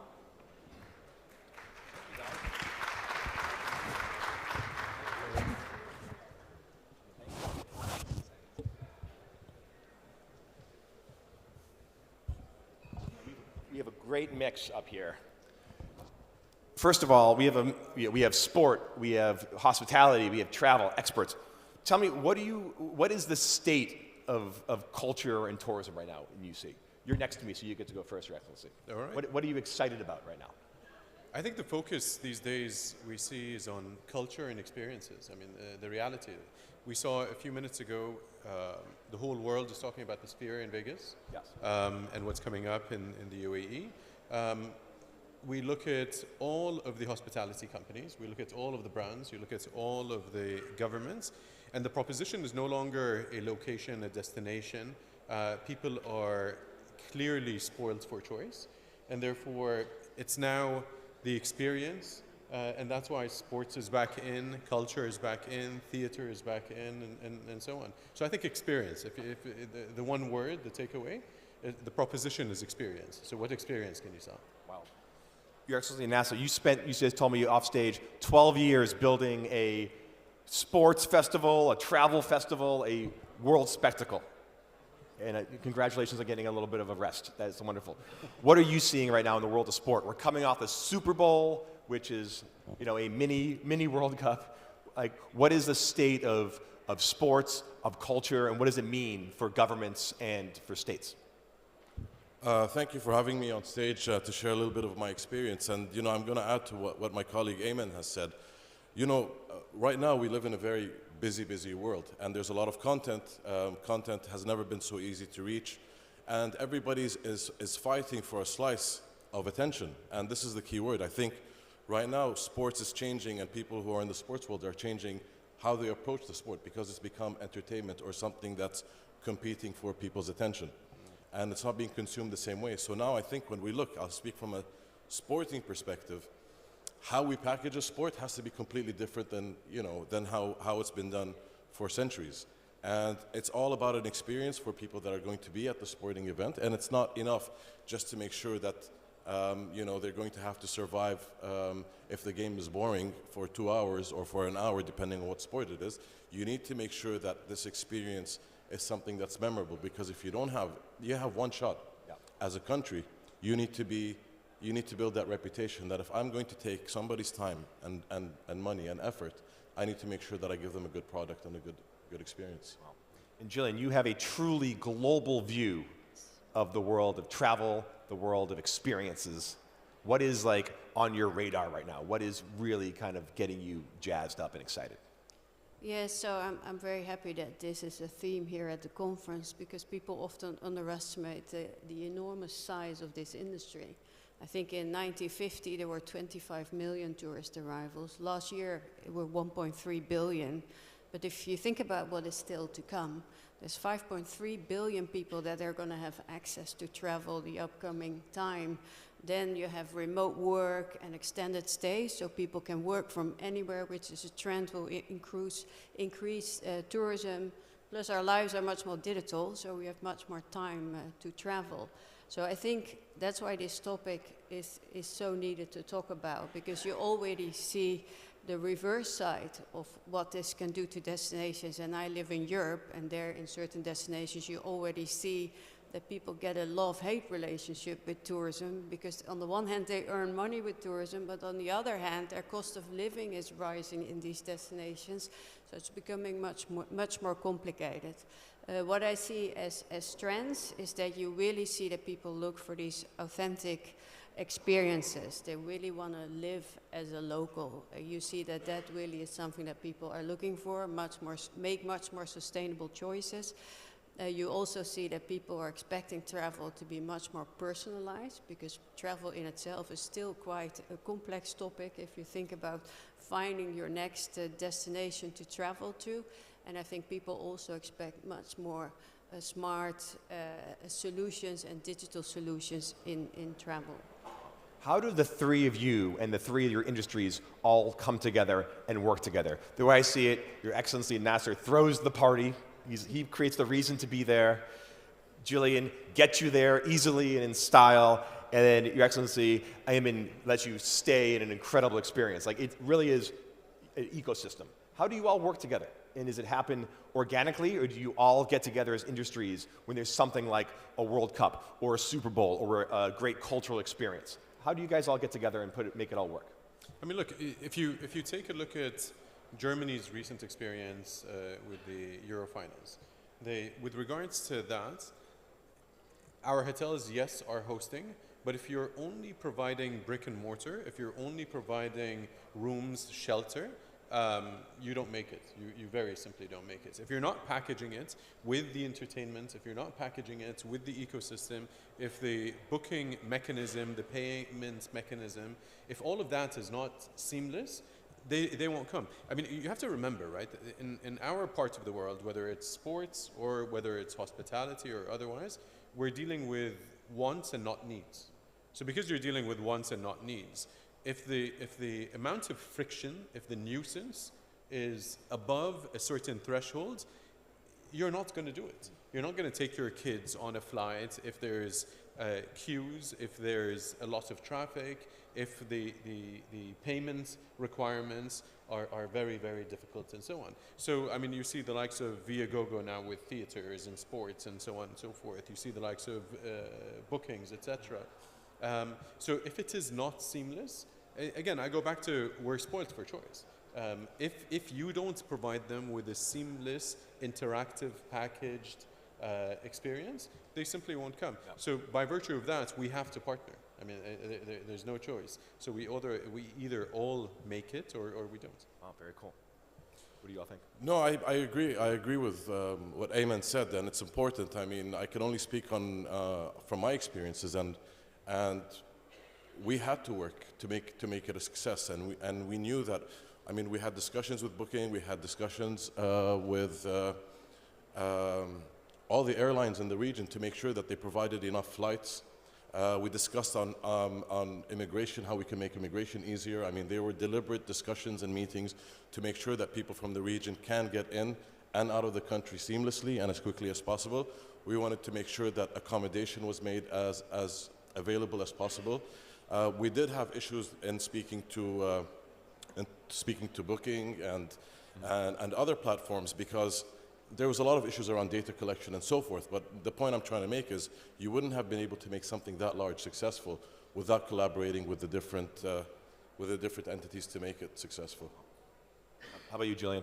Yeah, no, I think booking experiences is the future, and you see that more and more. And if you think about an experience that requires so many elements that are part of travel, so more cooperation is needed. I also think governments need to step in more in the future to really help. If you think about the challenges around over-tourism, but also infrastructure, which will become so important, sustainable infrastructure, so to speak. So there's so many parts where, you know, a company alone in travel, it's very hard to do that. Well, your industries are all fascinating to me because you said, it's passion. It's not, I need this, I want this. It's the experience economy. It also changes all the time. Technology changes. People's tastes change, what they want out of it. what is different now than made it, like what is the experience the consumer want now different than it was maybe 5 years ago, and where is this going? Like where do you see, and we'll talk about AI in a minute, but like what is shifting in your world? Like what do they, you said it's not about need, it's about want. What do your customers want now? So let me tell you this. We were talking about this or before we started. We now look at applications and we look at programs. One was presented to me a while back where they're talking about destination dishes. All right, literally a dish in the middle of nowhere where the dish is actually packaged. So what they want to do is, for example, it is packaged with tickets where you land, let's say in Athens, you then take a sailboat to an island in the middle of nowhere to get to a bed and breakfast, if you will, that is locally operated because the grandmother that's cooking for them has this fantastic goat cheese pie. You would never have seen that 5 years ago even. Impossible. There's just so many different operators that the tourist would have just required to put way too much effort into it. Now, if you were to fast forward and take a look at what we were doing today. So in the past, you would have to use an application like Booking, you would have to use the hotel's application, you would have to use the local police or registrar applications, etc. Right? Fast forward to today, and this is only the beginning, you get applications like Revolut, for example. Right? So with Revolut, you open a bank account before you land. You get an eSIM on your phone from the same application. You then can tap into the APIs of the likes of Booking, etc., and book your hotels, and so on and so forth. So the point that I'm making is, in the past, we were, at least from a hospitality perspective, you're selling brick and mortar. Now, they can customize it to the nth degree, and they don't really care or need to know how many different service providers are in the background putting this whole puzzle together for them. Yeah. So we see that now much more than before. It's fascinating. Julian, I have a quick question for you. Like, talking about kind of this seamless thing, and everyone's talking about AI and now the rise of AI agents. So maybe in the past, I'm like, I want to go to Dubai. I'm going to go on Booking, find a flight that works for me, maybe find a hotel, go to Ticketmaster and get tickets to the World Cup. In the future, will it be just like, are you seeing ways where I want to go to Dubai and then the AI talks to Booking and it talks to your booking agent and just 100%. Gets me the perfect thing and it just shows me, like, what are we seeing? What's going to be like in 5 years? Is it going to be just like, take me to Dubai and then it'll just, the infrastructure just lay out in front of me? What do you think? Yeah, no, absolutely, and you already see that happening in parts. I don't think it's perfect yet, but that all has to do, like I said, with personalization.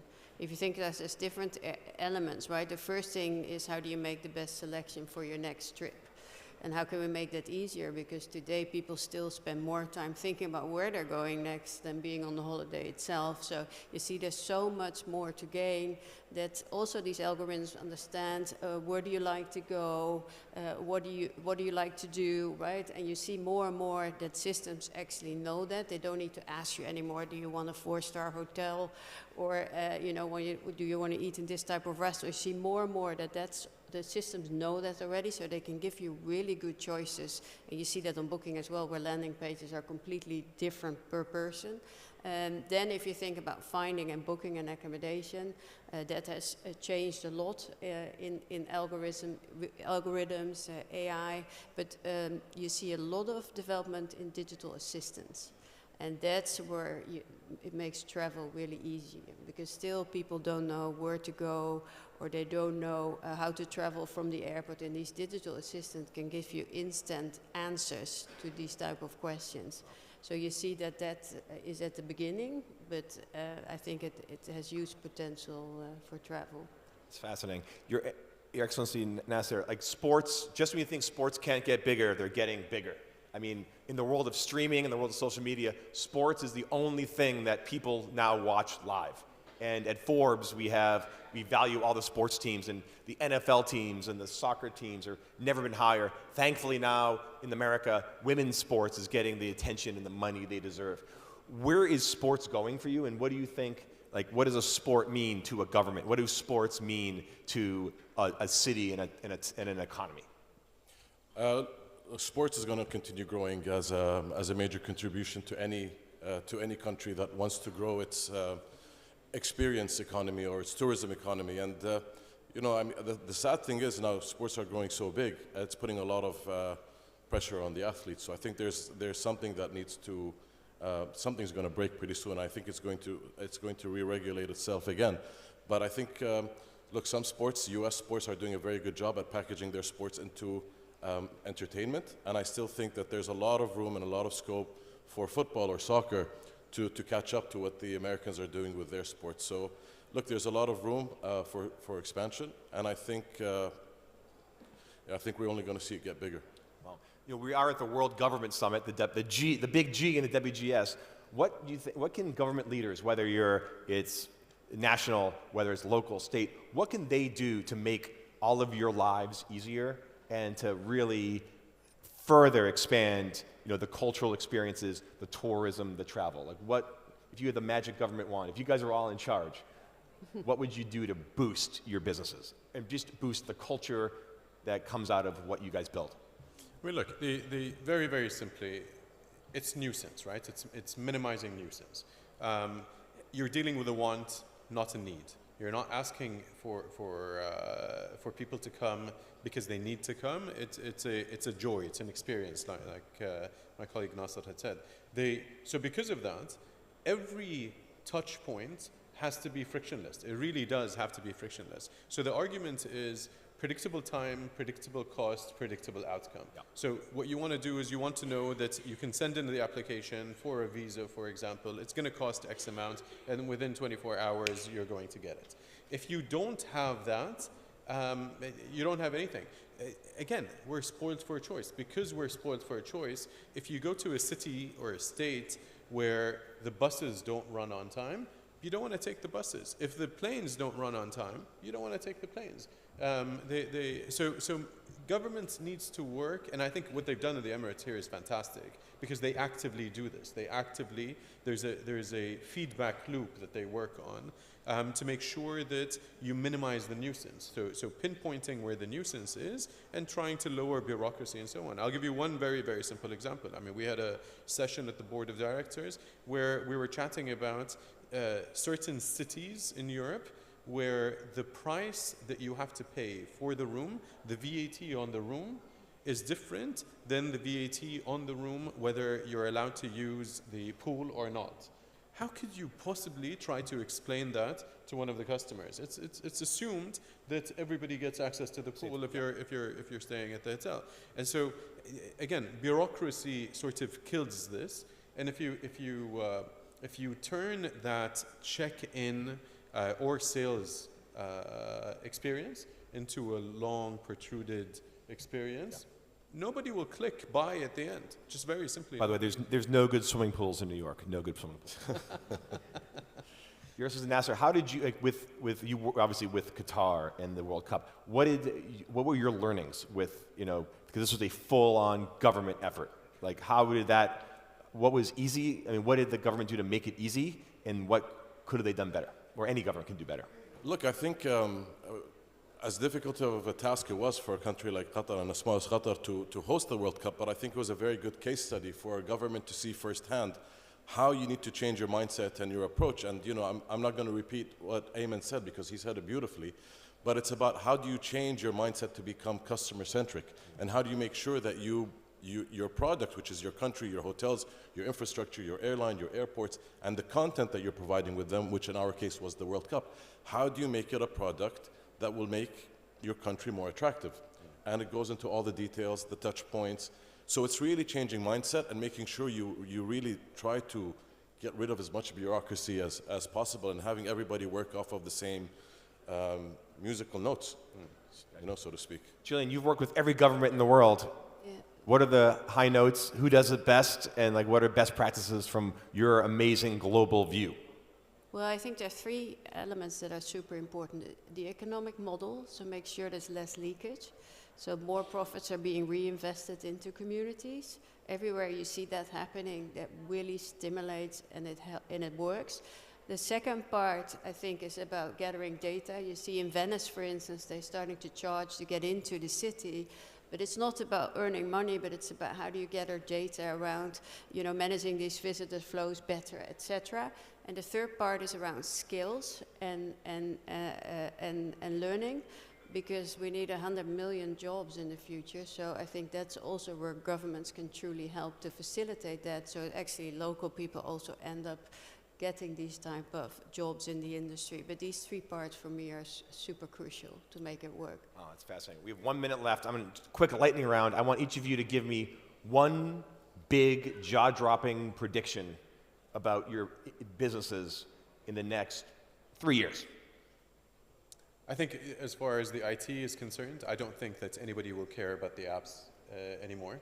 I doubt that a single company will be able to say that these are my customers anymore. I think your online AI agent will be able to tap into any API, and therefore the percentages that you used to see from platforms, the 30%, 20% add-on that they add to costs of staying in hotels, will completely disappear. I have no doubt that that's going to happen within even less than 3 years. So that will bring the price down quite significantly.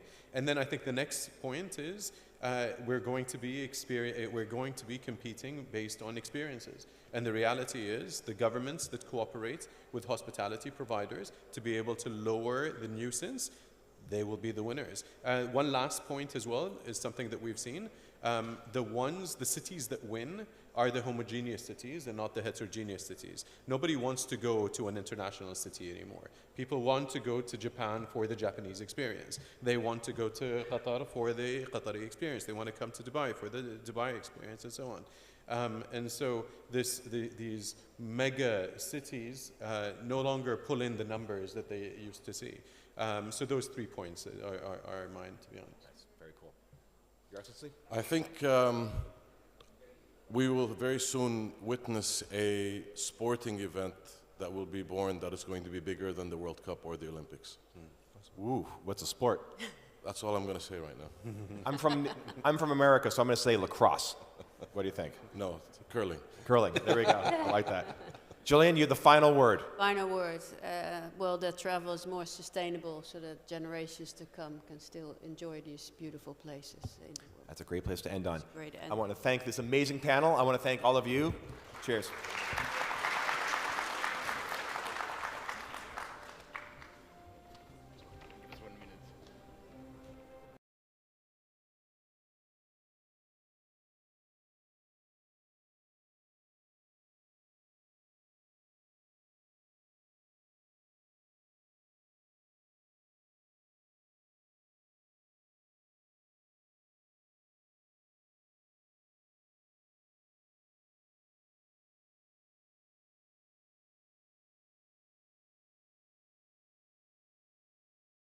So I think one, when you look at the future of work, whether or not your job is, whether or not you're trying to change your job is changing. I think it's really important to understand that you will need different skills over the next 5 years. In fact, when we look at our data, we believe that 70% of the skills required to do your job today will be different 5 years from now.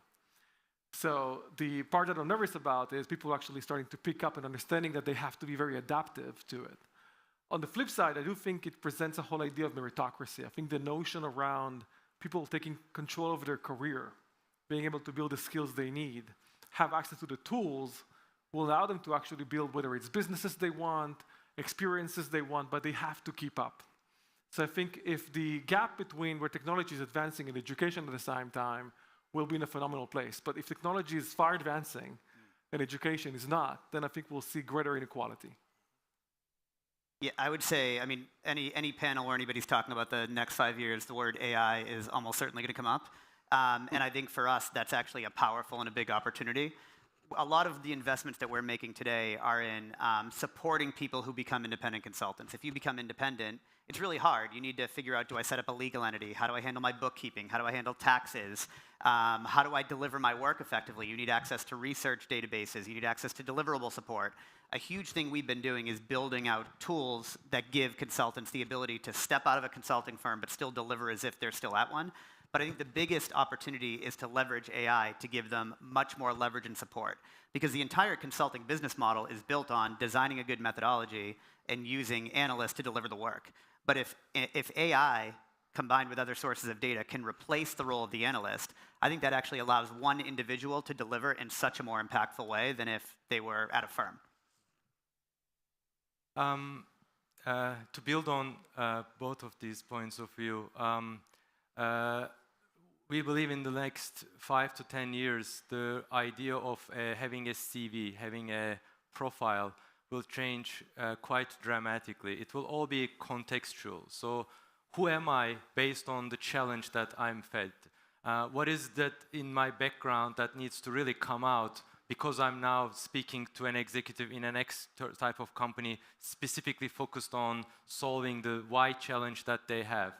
So individuals will build portfolio careers, especially kind of top talent who are able to both understand the nuances of technology and how technology is evolving and how to make better use of technology. But individuals who have a vision for they want to go with their careers can now build presences online, on LinkedIn or in their portfolio sites or in their code databases, wherever they are. And it's up to the organizations to make sense of all that about an individual, to say, I have this challenge and I will go exactly and work with Pat because he's going to be able to solve my Y challenge better than anyone else. And I think that that future is really ahead of us very soon. Annabelle. These are all excellent points. I don't think I have much to add to that, except that the point that Tim was raising about how do we ensure as societies that there are either institutions or platforms or partnerships between universities and firms and or platforms where the young generation acquires skills and becomes an expert. In what contexts are we going to have our younger generation develop those skills to reach a level of expertise where they can be identified as an attractive person to bring on a team? And I think that our universities are, many of them in crisis.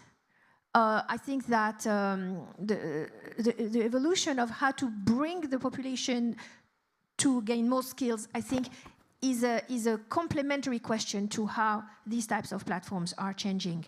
And that's an important topic. Wonderful. Well, I think some really interesting insights about what we can expect, about why these platforms are so important. I can imagine there's so much change going on that it wouldn't surprise me if we don't start to see new organizational forms beginning to emerge, new kinds of businesses we can't even imagine right now that are possible because of these platforms and because of people are able to work in new ways. So Annabelle, Kerem, Pat, Tomer, thanks so much for joining us, and thank you all. Thank you. Thank you. All right. Thanks.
need to make sure that every child is back in the classroom and learning, and we need to invest in teachers. I think what we're realizing more and more is the power of the creative arts and storytelling. We do know that the greatest force of evolution through human inventiveness and technology. So we are at the brink of a new world in which the technologies are going to radically change a lot of the things that we know, but we don't know how. It is our job to create computing technology such that nobody has to program, and that the programming language is human. اليوم أستطيع أن أقول بأننا انتقلنا إلى الثانية من الدقيقة الأولى، من الساعة الأولى، من اليوم الأول من التطور التكنولوجي مع الاستخدام الكبير للذكاء الاصطناعي. القمة العالمية للحكومات. WorldGovSummit. World Governance Summit ini. Hükümet zirvesinin insanlık. The World Government Summit.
Your Excellencies, ladies and gentlemen, our next session is a conversation with the Right Honourable Boris Johnson, former Prime Minister of the United Kingdom. This session is moderated by Richard Quest from CNN.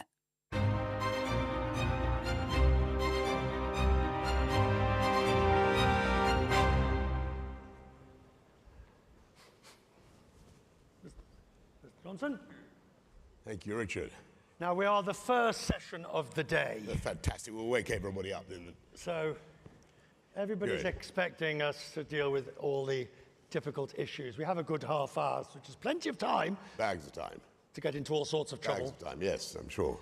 I want to divide it just so that we know, you know where we're going. We're going to do it with present, past, and future. Right. And that will sort of allow us to cover all the major areas. If we deal with the present, then obviously it has to start with the current administration in Washington. Yes. Of which you are a great supporter. Well, you were at the inauguration. I was at the inauguration, and I was very, very honoured. I was there in the rotunda. How on earth did you get into the rotunda when there were such few seats? I was very lucky to be there. I was behind some very smartly dressed young members of the Trump family, who were all having a wonderful time.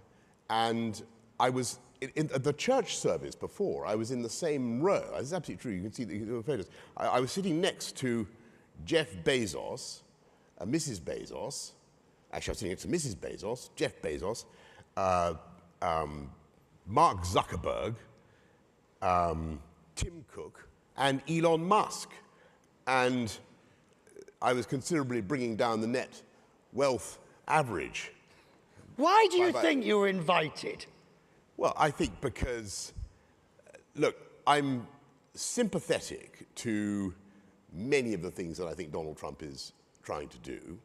And I think that the world is, on the whole, better when America is strong and providing strong leadership. And I think that that is certainly what Donald Trump is capable of providing. Is he providing at the moment? Well, you certainly couldn't say that he wasn't delivering action and event.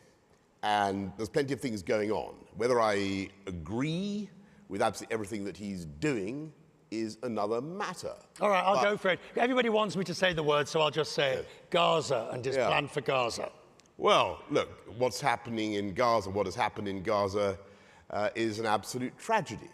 And it needs to end, and the suffering of the people of Gaza needs to end. The hostages need to come back, and I think it's horrific that the conditions in which those hostages have been held, and I think they all need to come back. It's not for me to try to analyze what the president is suggesting.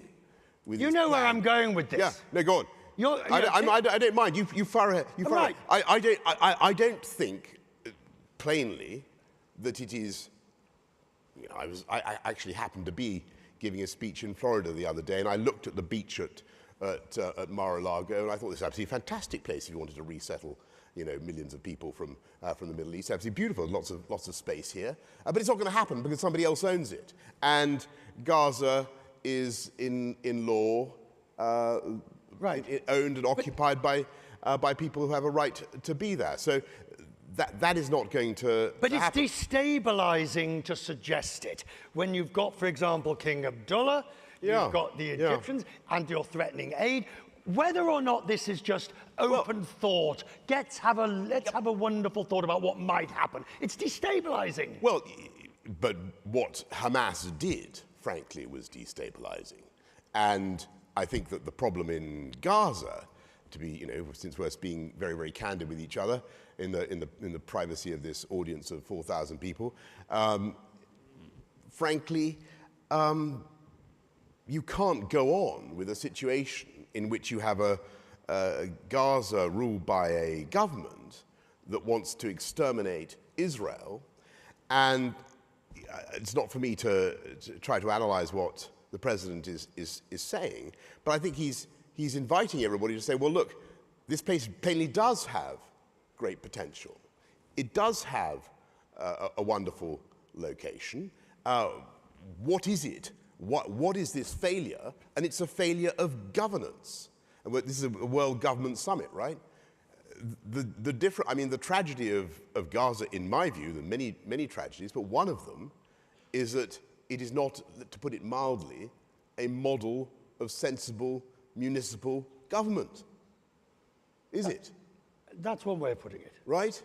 And I think it's reasonable to point that out and to ask people to speculate and to ask people in this part of the world to speculate about how it could be improved and how collectively, working together, life for people in Gaza could be improved. And it doesn't seem to me that since 2005, the lives of people in Gaza have notably improved under the rule of Hamas. The other area, of course, is Ukraine, of which you've taken great interest for strong reasons.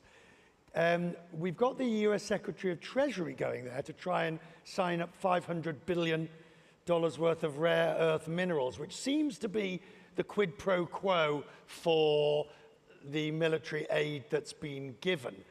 And we have potentially comments, yesterday, Ukraine could be Russian, or again, destabilizing. You can't support that. No, look, and I think, to say that Ukraine could be Russian again, you might as well say that the United States of America could return to the British Empire. It's just not going to happen. And I don't think so, anyway. And look, I think that so far, what's happened with the new administration in Washington has been encouraging.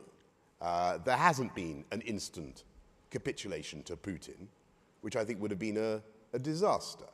And I still think that any kind of solution to the disaster in Ukraine that involves Putin keeping some territory, freezing the conflict, not giving the Ukrainians the security guarantees they need, that represents, I'm afraid, a success for Putin.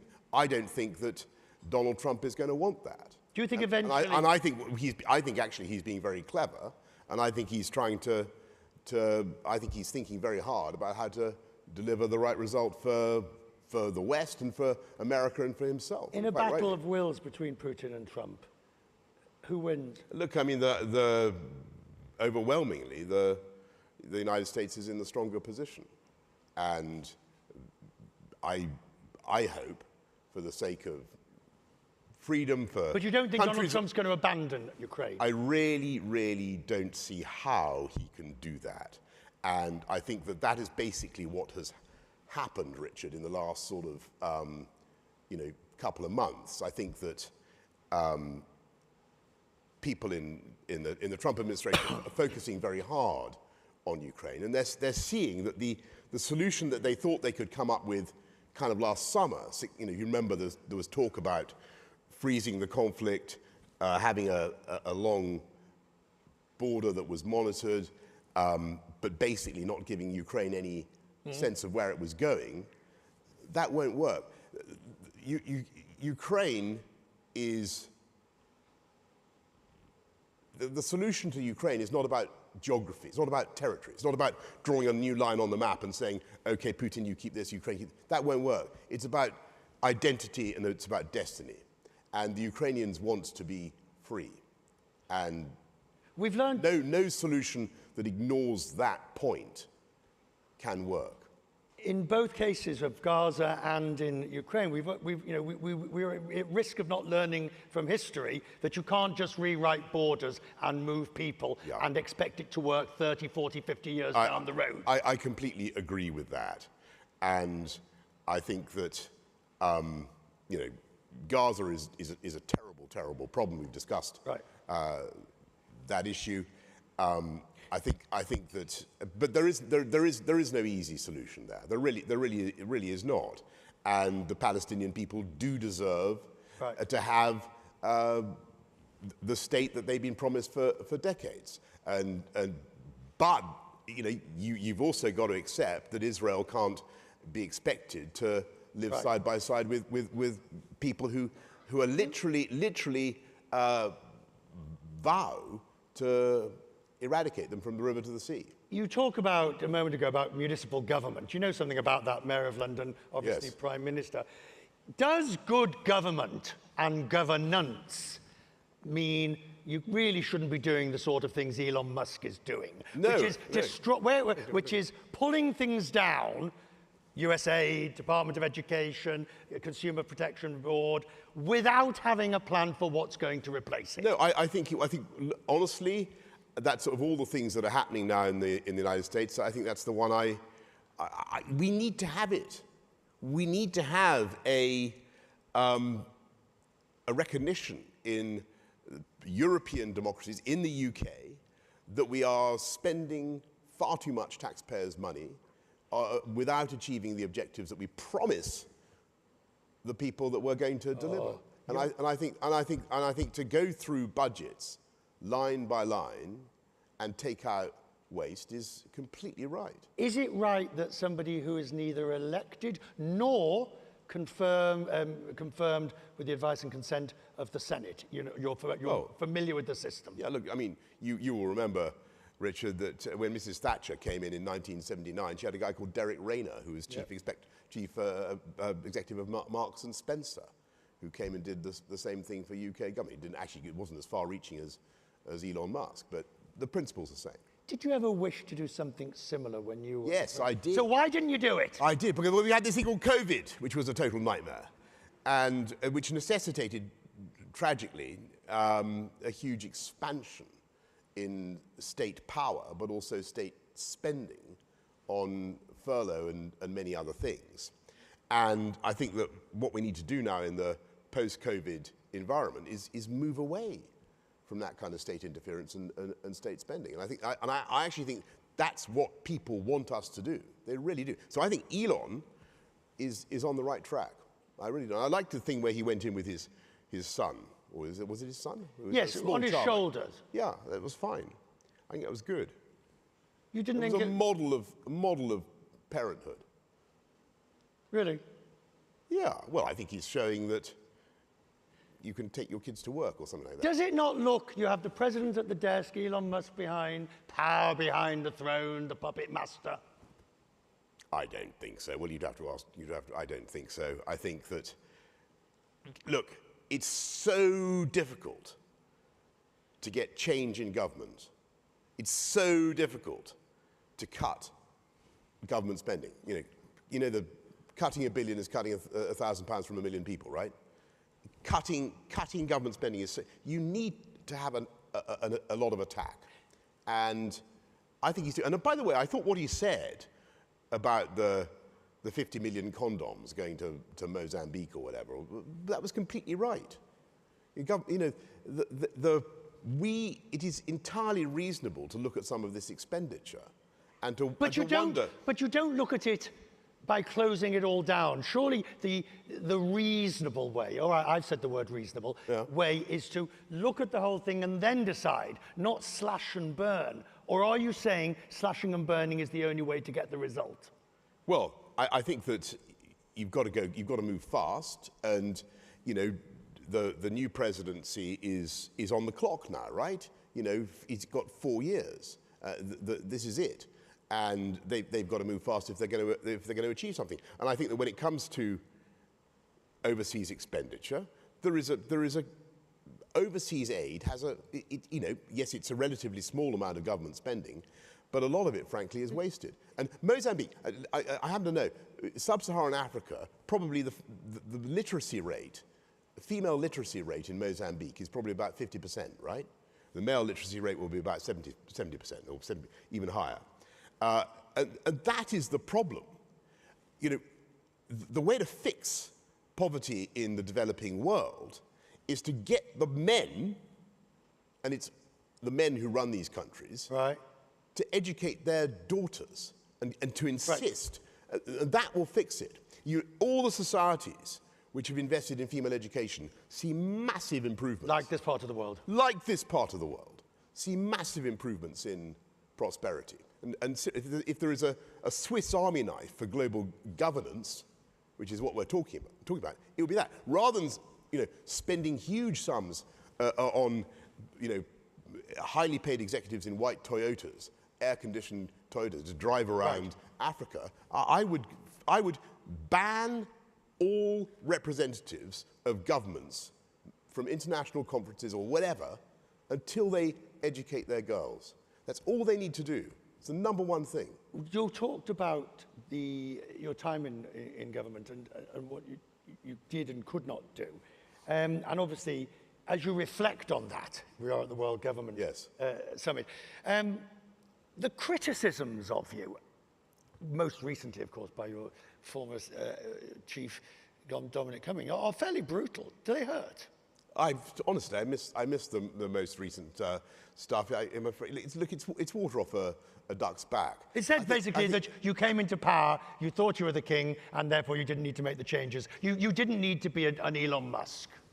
Well, we did make a lot of change. And so one of the things that we did was to take back control of our government, of our national independence, our laws, our borders, our money. And as you saw yesterday, I don't know whether you spotted this, but in Paris yesterday there was a summit on artificial intelligence in which the British government, the Labour government, which you are highly critical of, decided to use Brexit freedoms and to go with the United States on the future of artificial intelligence and not with the sclerotic European model. And there's as everybody here will know, there's a new European directive on AI coming out, which promises, to regulate before the whole thing has even been developed. And Brexit Britain can do things differently. We did things differently on vaccination, and we were far faster, and that was thanks to Brexit. You blame, in many ways, and with some strong justification, that Britain did not embrace Brexit. You had the referendum, you had the leaving, the debate and the result was done, but there were still those who would not let go, and therefore Britain has not taken full advantage of its departure. You have to remember that Brexit was achieved by the British people who took back control of their lives in defiance of the advice of the ruling elites of Britain. Who've never given up. And 70% of, probably, roughly, of if you look at the BBC newsroom or the universities or wherever, you will find a majority who loved the idea of being paid by the EU to travel club class to conferences in, wherever, Milan, and have a fantastic time. And that's what they thought the EU, they loved it. And also it gave them a steady supply of labour from other European countries, which meant that they didn't necessarily have to invest in the talents and skills of people growing up in their own country. And I thought ultimately it was wrong in many, many ways. Right, but we hasn't won that taken argument. a full advantage of it. There's been a sort of a dragging. I just gave you an example of where the Labour government, even this, I don't know what the etiquette is. Oh, go for it. Well, I think it's absolutely hopeless, the Labour government. I think what they're doing is in many ways nuts. And they put another £22 billion of tax on business, putting up national insurance contributions for every private business in the country, while simultaneously agreeing to pay Mauritius £18 billion for the privilege of having the Chagos Islands, which are British anyway. And, I mean, it's just... What should they do with the Chagos Islands? I'm bearing them... The Chagos Islands. What? Keep them. They're Donald British. Trump wants to keep them, of course, and well, I don't know, but a very sensible policy. We should keep them. They've been British since 1814, and frankly, just because an international panel where one of the senior judges is a Chinese lady who has already called for them to be returned and who actually supports Putin's invasion of Ukraine, just because a panel has said that they belong to Mauritius, that doesn't mean that panel is correct. I don't know if colleagues have looked at the map, but the Chagos Islands are 1,300 miles away from Mauritius. The United Kingdom has a better claim to Calais than the Mauritius has to the Chagos Islands, considerably better. So we should drop it. And Labour, it's being driven by pure political correctness and left-wing ideology. Let's talk about your future. Really? Okay. I assume you have one. Well, I don't know, but it's very generous of you, Richard, even to canvass the possibility. I'm living a life of blameless obscurity, mainly trying to build a kitchen, which is extreme. I mean, we can't, we can't build a runway in I'm glad you mentioned Heathrow. We can't. You were against Heathrow. You've always been against Heathrow's third runway. I'm a great admirer of Heathrow and what they do an incredible thing. Do you accept now there's a call? I do. They're cramming a court into a pipe bomb. Look, I mean, I think given that the government is plainly not going to do the obvious thing, which is to build a huge 24-hour, 4-runway airport in the Thames Estuary. That was your idea. Was my idea. It got nowhere. Brilliant idea. Sadly, not yet. But given that they're not going to do that, given that there is clearly a capacity shortage in the southeast, given that London is the global hub, given that it's insane, you fly over the Atlantic, you've done this millions of times, you zoom wafted by the Gulf Stream or whatever the hell it is, incredibly fast. You no time at all, you're over Oxford, and then you're over Slough, and then the captain comes on saying, sorry, you're going to have to go round and round Staines because you can't land, there's nowhere to land at Heathrow. And we do need to fix it.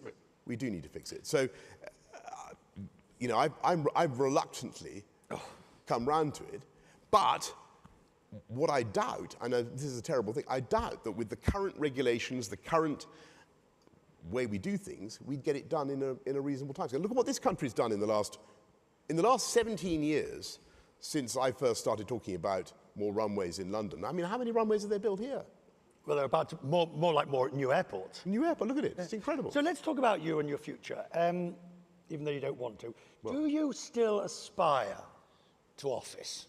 Whether it be high government office? Look, I've had a wonderful time in politics. I was able to do some things that were useful. And when I look back, I can kind of see...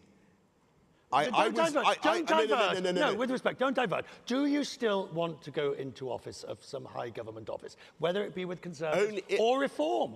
Well, so those guys never forget the party that you just mentioned currently. Reform. Yeah. They was on 0% when I was running the show. 0. Or, they were 0 to 3%.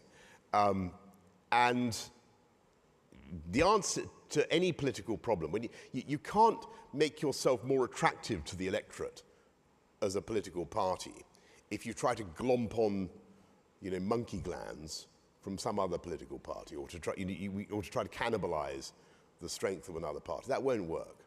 And the Conservatives need to recover by looking at what Labour is doing on the economy and pointing it out to the people and showing every day where they're going wrong. And Labour have completely ploughed this thing. They've made an absolute hash of it. And there's a massive opportunity for Conservatives, as Mrs. Thatcher did in the late 70s, to make the point about Labour and their overtaxing, overspending, over-regulating ways, and to go I'll come at this from a different direction. We'll get there in the end. What role do you want to play in that future? I would only do something if I genuinely thought I could be useful. And at the moment, plainly, there's nothing I can usefully do. But if I think back to 2008, we didn't have a candidate to be Mayor of London, and we tried everybody else, frankly. And then they asked me to do it, and I did that for 8 years. And then in 2019, we'd also got into a bit of a jam. But I'm blissfully engaged, as I say, trying to build my wife a kitchen. You're not physically doing it yourself, are you? No, it's very, very expensive and laborious business. You have to build newt motels and God knows what, and it's very, very time-consuming. And so we can write. I have I have a lot of young children, which are also Can expensive. the Tories recover? Yes, of course, and they are going to recover. But not before the next election. Well, that's the time they need to recover by. And they will recover by the next election. They won't recover, you know, I think the next election is wide open. But do you worry that, for example, the one coming full circle, the one thing people seem to love, and if you look at the polls on Donald Trump, is they love the fact he's doing what he said he was going to do. Yeah. He's come into office, he's said, and I think if you look at Europe, people are saying in Germany, for example, we want a bit of that. They do. We want a leader that basically breaks the eggs to make the omelette. That's right. And does what he says. Which is why I think that we need that experience in the UK. And so the whole Elon thing, which shocks everybody so much, I think it's great. And government is taxing and spending far too much. And you know, look at these guys, this amazing country here. They have a very, very different approach. We look at the United States. You don't then worry about the far right's rise in Germany. You don't worry about in France. No, the way to crowd out the far right, the way to defeat the far right, is to listen carefully to what people are saying and to answer their concerns. So people want their kids' skills addressed. They want their kids' housing shortages addressed. They want the problems in their country fixed. And they will vote for a party that they think really has their interests at heart. And that was why it was so important to take back control of our borders and of our laws and all the rest of it. You can't do that. You can't focus on the needs of the UK if you're part of a 580 million strong federal superstate. But the reality of Europe has to make a decision. It either has to go fully federal or it has to sort of almost break apart or become more ASEAN-based. The current way does not work in Europe. Look, I think I agreed very much with a lot of what Mario Draghi had to say the other day. I think the European economic model doesn't work at the moment. But do you believe they can change? The Draghi report has some brilliant suggestions in it, but has Europe got the wherewithal to make those I think changes? if they don't, then Richard, your point about the far right is going to be complete.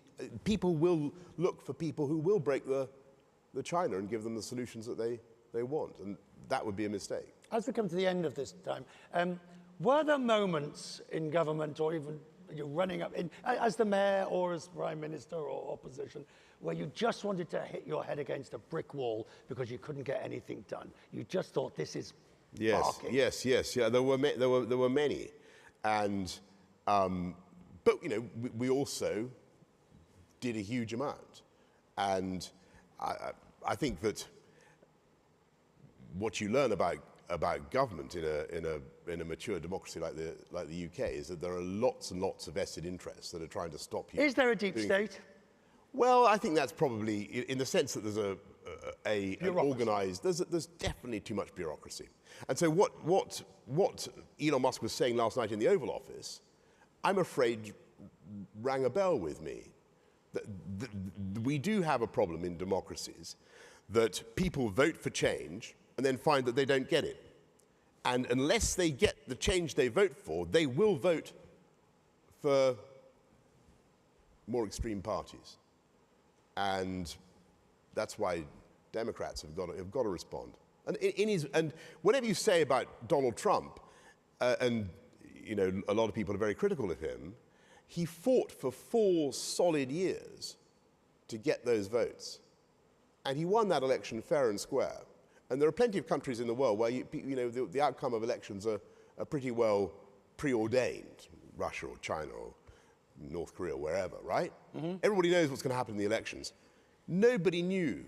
Did you know? Were you absolutely sure that Trump was going to win? No. No. How about that? By the end of That's democracy. Well, really? I was there on polling day in Washington, and they were all saying Kamala was going to win. But maybe that was Washington. Okay, you've answered your own question there. Last question. We haven't heard the end of you, have we? Well, I think we have, actually, because we've just come to the end. I can see our clock says I've run out of time. Maybe for now we have, but overall, Richard, you're going to come back in some shape, form, or description. Like Gandalf. Yes. Reincarnated. Yes. In a form more powerful than you can possibly imagine. God help us. Ladies and gentlemen. I think it's highly unlikely. But anyway, Boris Johnson. Great to see you. Thank you. Thank you.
Ladies and gentlemen, the next session will begin shortly. Please stay seated.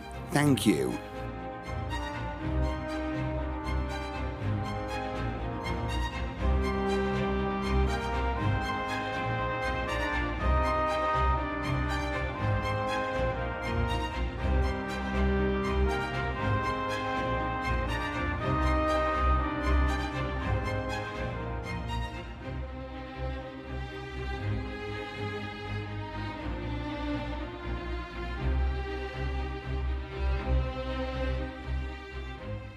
Your Excellencies, ladies and gentlemen, our next panel discussion is titled Big Tech's Energy Shift. This session is moderated by Hadley Gamble from العربية English. Please join me in welcoming our distinguished panel.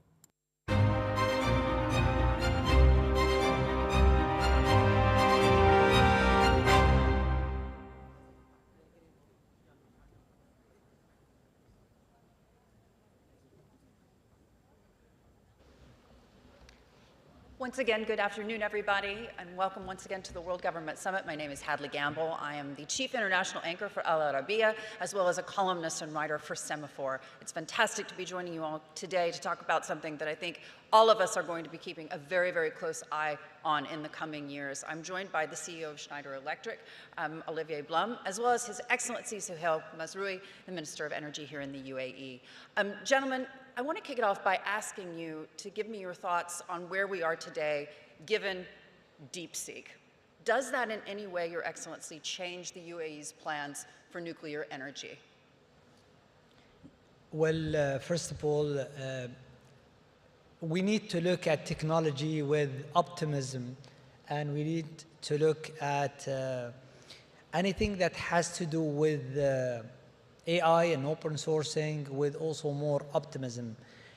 And I think they will all help everyone in the industry. This competition among the competitors in AI will only help us as governments and a private sector as well in improving efficiency, trying to increase as well increase the digitization, as well as increase the control, because now the problem with the human is the control. Now the control is going to go through the smart systems that is going to be controlled by the AI to the hands of AI. And I think reducing the cost in that competition is only an enabler for governments and industries. Does that mean in your mind that the Chinese have got it right in democratizing AI, open source, versus what the United States is doing? No, I think it's a competition. It's not that the Chinese are getting it right or in open sourcing. Not everyone is open sourcing. It's two different philosophies and reaching to the end results. But more applications, more use of the technology or use of the application itself is going to enhance it and is going to improve it. And remember, we are just at the tip of the iceberg when we're talking about this new frontier, new life that we will live in the next 10, 15 years. It's going to be very interesting. And we will see surprises, not in 10 years, but probably we'll see surprises in a year or in 6 months. And that's, I think, what we are expecting. And I believe that these technologies are going to help all of us, and it's going to make us more efficient in using energy. So in your mind, the success, or seemingly success at least, of DeepSeek is not going to hit, in your mind, the demand for nuclear? No, I don't think so. I think it's an improvement, it's an optimization of the current systems. Of course, it's now a tool. How do we use that tool in every field to ensure that we are delivering a better results, whether we are a government reducing the losses or installing smarter system that is going to help us reduce the ultimate cost. And our target, we're serving the end user. So we need in the future to make sure that the end user getting better service, cheaper service, and a more sustainable service. Yeah. Olivier, walk us through how you envision the Trump administration's policies impacting the energy sector beyond nuclear. Because at this point, we're seeing a raft of executive agreements and executive decisions on a daily basis. It's difficult to navigate that. Yes, indeed it is difficult to navigate, but when you look at any kind of measure which are being taken, it's just going to support the growth of the economy in different sectors. You see that there are a lot of subsidy to support the residential sector. Reshoring will create more manufacturing. So at the end of the day, it will increase the energy consumption and it will increase the need to be more energy efficient at the end of the day. Now, we follow like you follow every day what's happening. I don't think we should be too tactical and react, at least as a global company. You cannot just manage your company, by the news of the day. Directionally, anyway, we expect a fairly good growth in the US, which will be supported by a good growth of the energy sector. And anyway, as His Excellency said, if you want to support the demand, you need to work a lot on energy efficiency. Whether you do it for the planet or your wallet is a different question, but you need to save energy, and that will require more electrification and more digitalization. So you can take the topic from a sustainability standpoint, from an efficiency standpoint. There is a big need to work on efficiency on how we consume energy, including in the US. And it's also a question, of course, about cost, because as the United States looks to be perhaps more energy independent and more energy dominant, as the US president has said again and again and again, AI comes into this picture. How much of the energy is going to actually stay at home as a result of the need growing and exponentially? In your mind, Your Excellency, what does the energy picture look like going forward? Well, if we look, when we talk about energy, we need to talk about the supply and we need to talk about the demand. So if we talk about the supply side, then there will be huge requirements of new, greener, probably, forms of energy to supply the large-scale data centers that the world is going to need. This was not seen a few years back. So if you look at the strategy of any country, you will not see that they need a 30%, 40% increase just to supply the data centers demand that is coming. So that's from the supply point of view. And we need to think again, can we make it all green? How can we invest in reducing the emissions while we are growing significantly in the supply? And I think batteries technologies have positively surprised us with the reduction in the cost versus compared to a few years back. But that's something that we are expecting further reduction in the future. So that's the supply. Demand side, there is huge as well, which is similar. The demand on electricity is going to be increased. and the demand is linked to two things. One is the growth.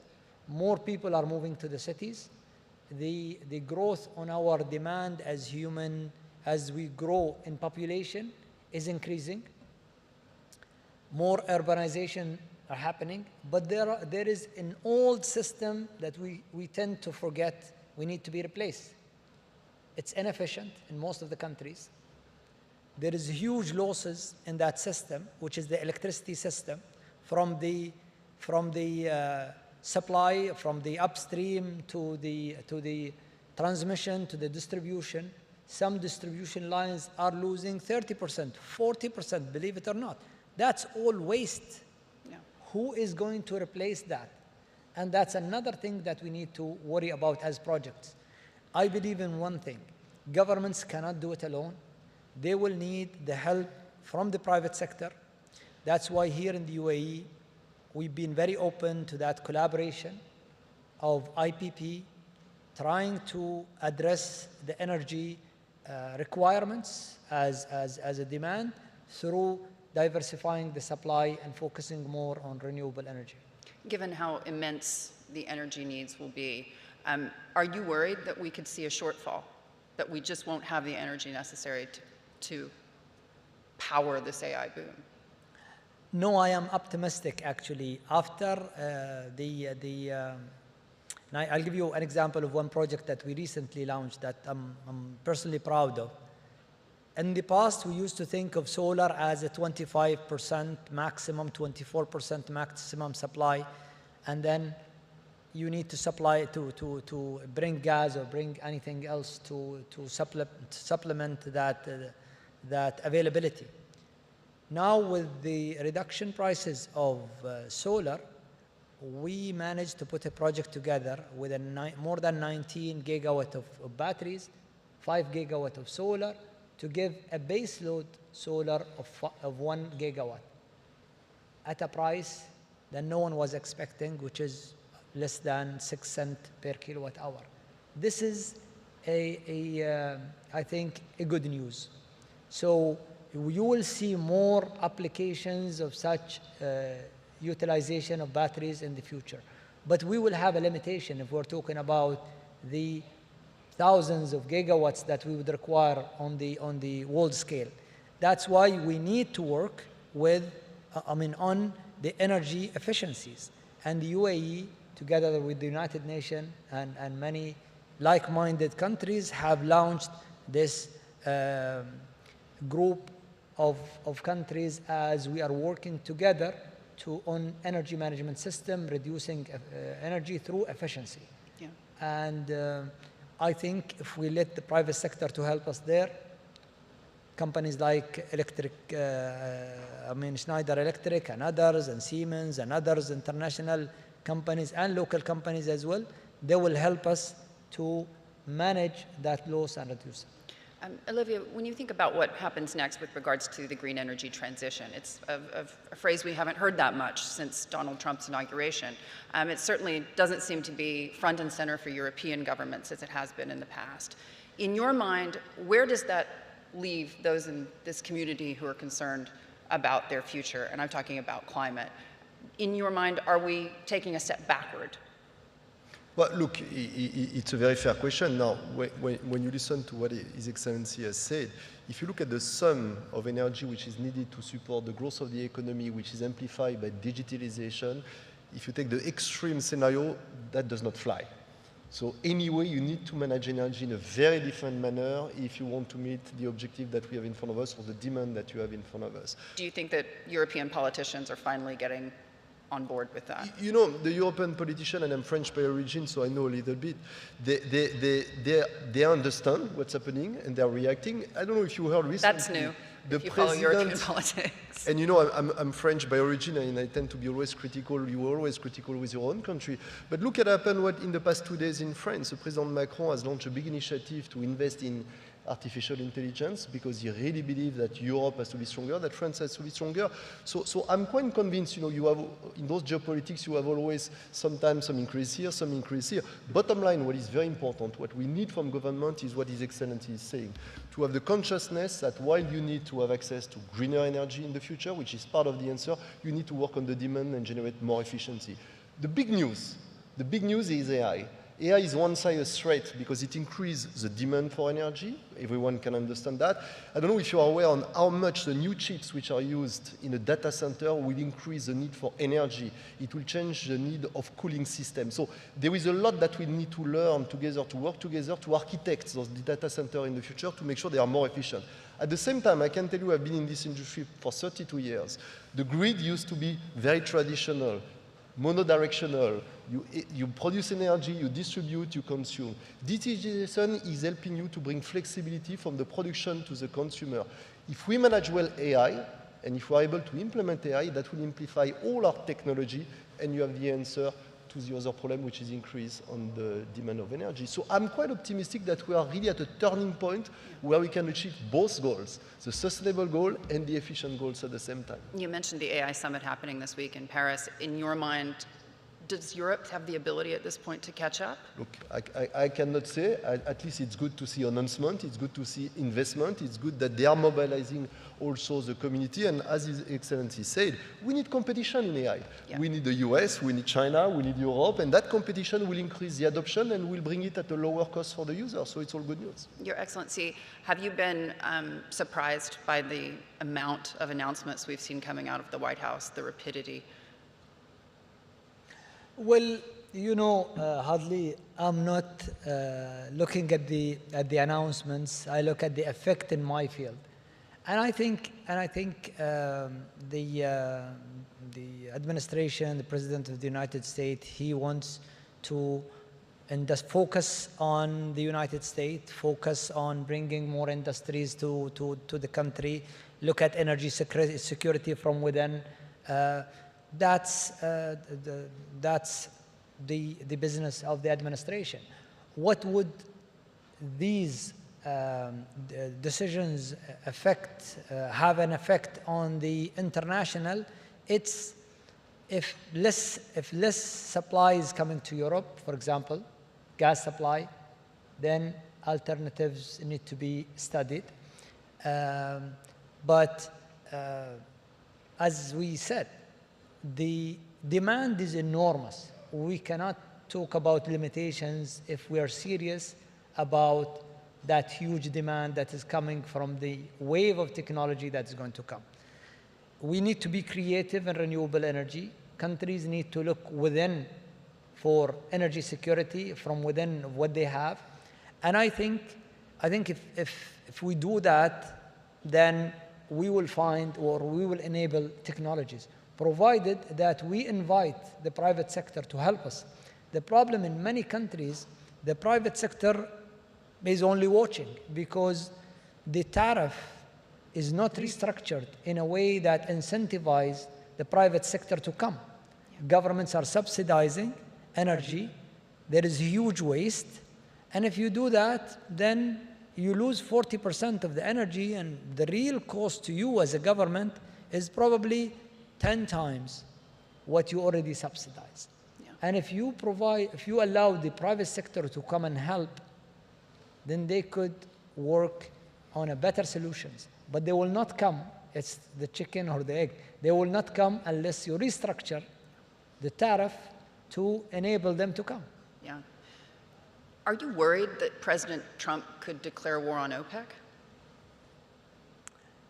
Well, I'm not going to talk about I think both. United States is the largest, one of the largest producers. We are producer. We share views when it comes to ensuring that this commodity, which is in huge demand, is available to the market, and I think we all work to achieve that. I think we collaborate more than people think that we're not collaborating, but let's remember, when COVID came, President Trump and the United States came, joined OPEC in their aspiration to fix the market. So I think pragmatism is always going to be there. What we are doing as a group is ensuring that this commodity is available to the consumers at a price that is right for the consumer and right for the companies which are developing it. If that equation is not right, we know what's going to happen. Either the prices will fall below the level that attract the companies to bring these resources to the market, and you will have a hike again in the prices. Yeah. So I think what we have done as a group, ensuring that the stability of the market, supply and demand, ensuring that the market is well supplied, have benefited most of the countries, I would say, whether they are in the consuming nations or producing nations. And that is very hard to be done, especially that our share of that production is shrinking with more supply coming from non-OPEC countries. But this group, I think, is a noble group. They mean well for the whole world, and that's why we in UAE believe in it, and that's why we are in it. Yeah. In your mind, is the price right today? Because President Trump says it isn't. He says it's too high. You know, my role, Hadley, you've been interviewing me for probably the last 10 years or so. I will never comment on the price. I'm still trying. Yeah, you can try, but I will never comment on the price. I think the market sets the price, and that's something that we don't have a target. We don't talk about it. The market sets the price. That's our doctrine. Your Excellency, Mr. Blum, thank you so much for joining us. Thank you.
أصحاب المعالي، أيها الحضور الكريم، الجلسة التالية بعنوان إعادة صياغة مستقبل الطاقة، التميز والريادة في الطاقة النظيفة والذكاء الاصطناعي.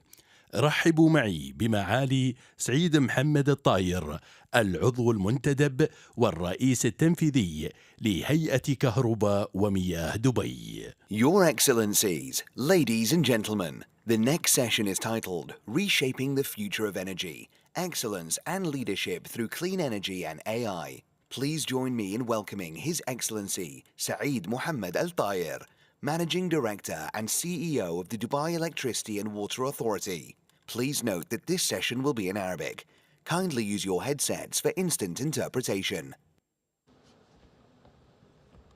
أصحاب المعالي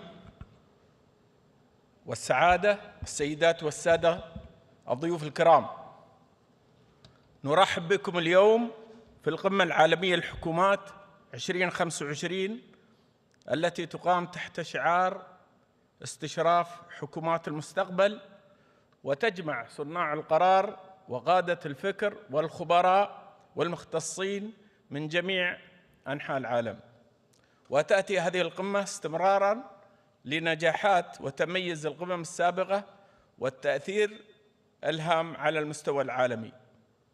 في دولة الإمارات ومنذ تأسيسها وبتوجيهات القيادة الرشيدة لسيدي صاحب السمو الشيخ محمد بن زايد آل نهيان رئيس الدولة حفظه الله، وأخيه سيدي صاحب السمو الشيخ محمد بن راشد آل مكتوم نائب رئيس الدولة رئيس مجلس الوزراء حاكم دبي رعاه الله، كان استشراف المستقبل وصنعه وتنفيذه بصورة مبتكرة ضمن الأولويات القصوى، حيث تم وضع وتنفيذ أطر عمل واضحة المعالم وسياسات واستراتيجيات قصيرة ومتوسطة وبعيدة المدى خدمة لأجيالنا الحاضرة والمستقبلية لتكون الإمارات نموذجاً عالمياً رائداً يحتذى به.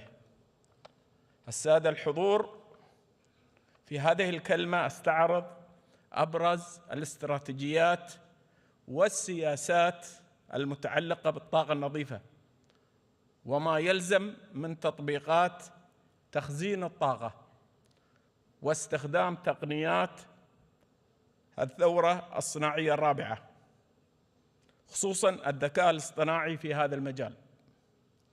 وشكلت المخرجات المهمة لاتفاق الإمارات التاريخي في مؤتمر الأطراف كوب 28 الذي استضافته دولة الإمارات منعطفاً هاماً ومحورياً في محادثات المناخ العالمية من خلال زيادة القدرة الإنتاجية لمصادر الطاقة المتجددة ب3 مرات ومضاعفة معدل تحسين كفاءة الطاقة سنوياً بحلول عام 2030. ويستجب ذلك مع استراتيجية دولة الإمارات الحياد الكربوني 2050 واستراتيجية دبي للطاقة النظيفة والحياد الكربوني 2050 التي ترسم توجهات الطاقة والمحافظة على الموارد لمستقبل مشرق ومستدام يعتمد على الطاقة النظيفة. في دبي ندرك تماماً أهمية التحول في قطاع الطاقة، لذا نعمل بمنهجية مرنة ومتكاملة في تخطيط وتنفيذ منظومة متطورة تجمع بين استخدام الطاقة الشمسية في توليد الكهرباء وتقنيات التخزين مع التحسين المستمر للعمليات عبر سلسلة القيمة بأكملها.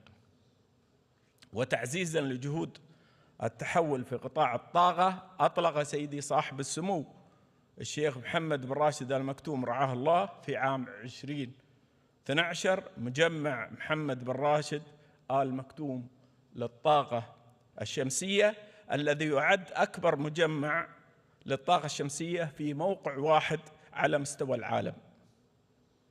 تم رفع القدرة الإجمالية المخططة للمجمع من 1000 ميجاوات إلى 5000 ميجاوات بحلول عام 2030، ويشمل المجمع مركزاً عالمياً للبحوث والتطوير ومركز آخر للاستدامة والابتكار. وكذلك سجلت هيئة كهرباء مياه دبي عدداً من براءات الاختراع العالمية في مجالات تخطيط وإنتاج ونقل وتوزيع الكهرباء والمياه، إضافة إلى الأوراق البحثية التي تم نشرها في المؤتمرات والمجلات والدوريات العلمية العالمية. شهد قطاع الطاقة المتجددة تطوراً كبيراً في استخدام التقنيات الذكية لتحسين الكفاءة، مثل رفع كفاءة الألواح الكهروضوئية والتنظيف الآلي باستخدام الروبوتات والتتبع الشمسي باستخدام الخوارزميات المتقدمة، وما رافق ذلك من تحسن في اقتصاديات الطاقة النظيفة. وبفضل ذلك وصلنا إلى حوالي 20% من الطاقة النظيفة في نهاية يناير من العام الجاري. وفي الوقت ذاته ومن خلال تبني نموذج المنتج المستقل للطاقة والمياه لدفع عجلة التحول نحو الطاقة المتجددة تمكنا من تخفيض نفقاتنا الرأسمالية بشكل ملحوظ وتحسين الربحية، مما يسهم في تحقيق الاستدامة المالية على المستويين المؤسسي والوطني. ومع سيرنا قدما في تنفيذ خططنا المرنة والطموحة نولي اهتماما خاصا لحلول تخزين الطاقة، وفي هذا السياق أنشأنا العديد من المرافق المتطورة، من بينها أكبر مشروع تخزيني حراري للطاقة الشمسية المركزة على مستوى العالم مع قدرة تخزين تصل إلى 15 ساعة، وأعلى برج شمسي في العالم بارتفاع يزيد على 263 متر وفق موسوعة جينيس للأرقام القياسية العالمية، إضافة إلى محطة حتى الكهرومائية بتقنية الطاقة المائية المخزنة التي تخزن طاقة بسعة 1500 ميجاوات ساعة وبقدرة 250 ميجاوات، والتي يمكنها أن تزود الشبكة بالطاقة عند الحاجة وفي أي وقت. بحسب التقارير العالمية من المتوقع أن ينمو السوق العالمي لنظم تخزين الطاقة بالبطاريات بحلول عام 2032 إلى حوالي 6 أضعاف حجمه اليوم. أما من ناحية القدرة التخزينية للطاقة فتشير التقارير أنها ستزيد حوالي 10 أضعاف بحلول عام 2030. قمنا بدراسات شاملة وقد برزت أنظمة تخزين الطاقة بالبطاريات كأكثر الحلول الاقتصادية كفاءة وفعالية في مجال تخزين الطاقة والاستغلال الأمثل للأراضي، إضافة إلى المزايا التشغيلية للشبكة. وتطبيقاً لذلك نقوم حالياً بتطوير المرحلة السابعة من مجمع محمد بن راشد آل مكتوم للطاقة الشمسية بقدرة 1600 ميجاوات من الطاقة الكهروضوئية وأنظمة تخزين بطاريات بقدرة 1000 ميجاوات لمدة 6 ساعات وبسعة إجمالية تصل إلى 6000 ميجاوات ساعة، مما سيؤمن إمدادات الطاقة حتى عام 2033. وسينتج المشروع 4.5 تيروات ساعة من الطاقة الكهربائية سنوياً، وتفادي حرق ما يزيد على 36 مليار قدم مكعب من الغاز الطبيعي. وسيؤدي مشروع المرحلة السابعة إلى رفع جديد للقدرة الإنتاجية المخطط له المجمع نحو 5000 ميجاوات إلى 7260 ميجاوات، ورفع نسبة الطاقة النظيفة من 27% إلى 34%، متخطين المستهدف، وخفض إجمالي انبعاثات ثاني أكسيد الكربون من 6.5 مليون طن إلى نحو 8 مليون طن سنوياً، وذلك بحلول عام 2030. وضمن جهود دبي الدؤوبة لخفض الانبعاثات أود أشير أن صافي الانبعاثات ثاني أكسيد الكربون في إمارة دبي حقق مؤخراً انخفاضاً بنسبة 28.6% مقارنة بسيناريو العمل المعتاد متجاوزة المستهدف المحدد. الحضور الكريم، تشير أحدث التقارير العالمية إلى أن الذكاء الاصطناعي التوليدي وحده سيضيف قيمة اقتصادية سنوية تراوح بين 2 و 4.5 تريليون دولار، حيث يمكن للذكاء الاصطناعي بشكل عام أن يحقق مردوداً اقتصادياً يتراوح بين 10 و 15 تريليون دولار سنوياً. بيّنت الدراسات أنه بحلول نهاية العقد سيتعين إضافة ما بين 50 و 75 جيجاوات من البنية التحتية للطاقة لمراكز البيانات عالمياً، ويعتمد تحقيق هذا المردود الاقتصادي للذكاء الاصطناعي بشكل أساسي على توفير إمدادات كافية من الطاقة لتلبية الطلب المتنامي لمراكز البيانات والبنية التحتية لشبكاتها. في هذا السياق دشن سمو الشيخ حمدان بن محمد بن راشد آل مكتوم ولي عهد دبي نائب رئيس الوزراء ووزير الدفاع المرحلة الأولى لأكبر مركز بيانات أخضر يعمل بالطاقة الشمسية في العالم حسب موسوعة جينيز للأرقام القياسية العالمية في مجمع محمد بن راشد آل مكتوم للطاقة الشمسية، والذي يديره مركز حلول بيانات المتكاملة مورو، أحد شركات ديوى الرقمية الذراع الرقمي لهيئة كهرباء مياه دبي. ودشن سمو الشيخ مكتوم بن محمد بن راشد النائب الأول لحاكم دبي نائب رئيس مجلس الوزراء وزير المالية المرحلة الثانية، حيث حطمنا رقمنا القياسي السابق بعدة التوسعة الجديدة، كما بدأنا بتطوير أول مركز بيانات في الشرق الأوسط يعتمد على الطاقة المنتجة من النفايات في منطقة ورسان. بات الذكاء الاصطناعي ركيزة أساسية لعملنا في قطاعي الطاقة والمياه عبر سلسلة القيمة الخاصة بالهيئة، الإنتاج والنقل والتوزيع، بالإضافة إلى خدمات المتعاملين والعمليات الداخلية. وأحدث الذكاء الاصطناعي تحولاً إيجابياً هاماً في جميع عملياتنا. في الإنتاج قمنا بتطوير أول نظام متحكم ذكي للتوربينات الغازية على مستوى العالم، يعتمد على الذكاء الاصطناعي ويتيح التحكم الفوري والآلي بجميع التوربينات الغازية في مجمع جبل علي لإنتاج الطاقة وتحلية المياه.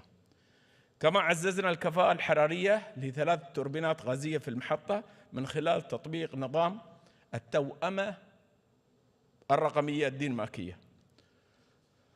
ولم تتوقف جهودنا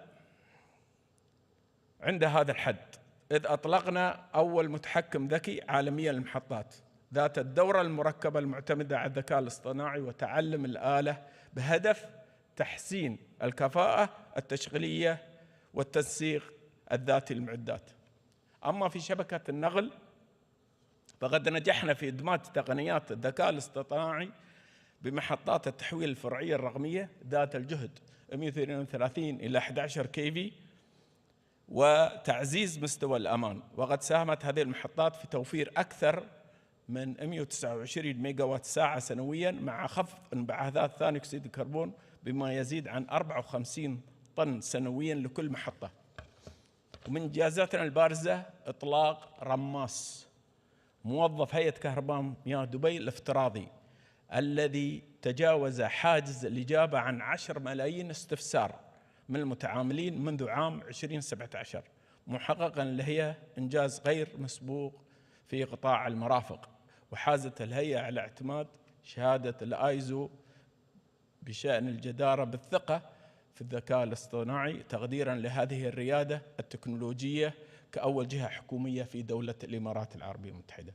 وفي 2023 تم تطوير رماس بتقنية شات جي بي تي لتعزيز تجربة المتعاملين بشكل أفضل. كما أن هيئة كهرباء مياه دبي من أوائل المؤسسات الخدماتية على مستوى العالم التي تتبنى كوبايلوت من مايكروسوفت لتعزيز إنتاجية الموظفين، ووفرت نحو 50% من النفقات التشغيلية.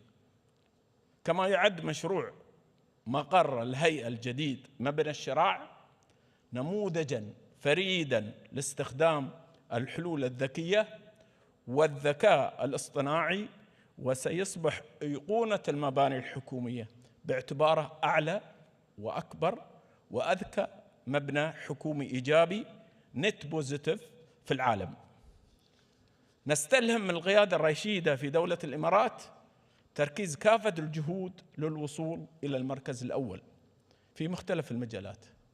وفي سياق الريادة العالمية لدولة الإمارات أود التطرق إلى الإنجازات المهمة والنتائج الرائدة التي حققناها في قطاع الطاقة في دبي، وبرزها تحقيقنا أقل مدة انقطاع للكهرباء على مستوى العالم بمتوسط أقل من دقيقة 0.94 دقيقة انقطاع لكل مشترك في العام.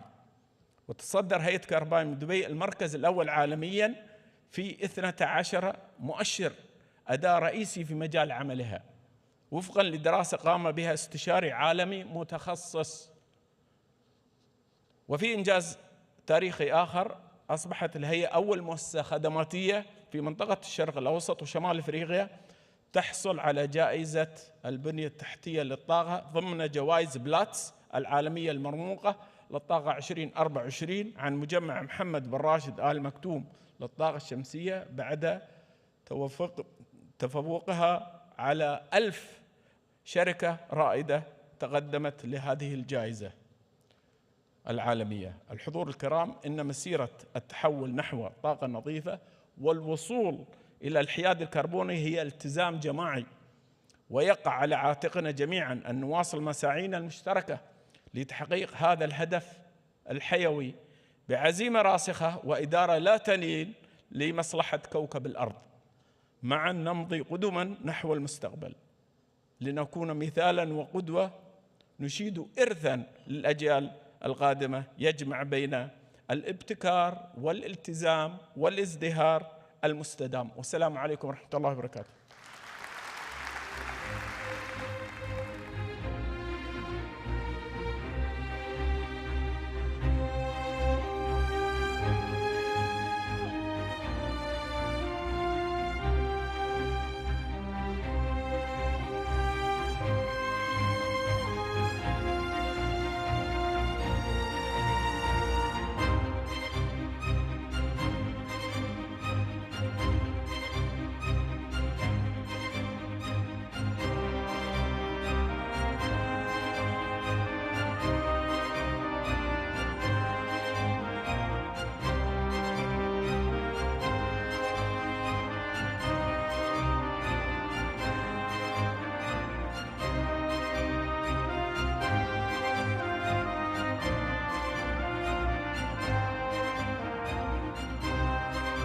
Ladies and gentlemen, the next session will begin shortly.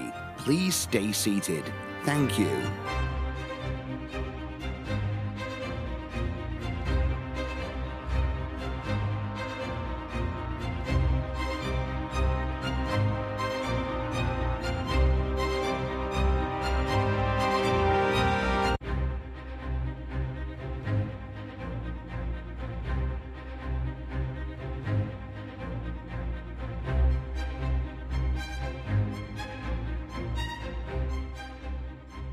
أصحاب السمو والمعالي، الحضور الكريم، الجلسة التالية حوار مع معالي أسعد الشيباني وزير الخارجية في الحكومة السورية الانتقالية، يحاوره الإعلامي في جريدة القبس عمار تقي.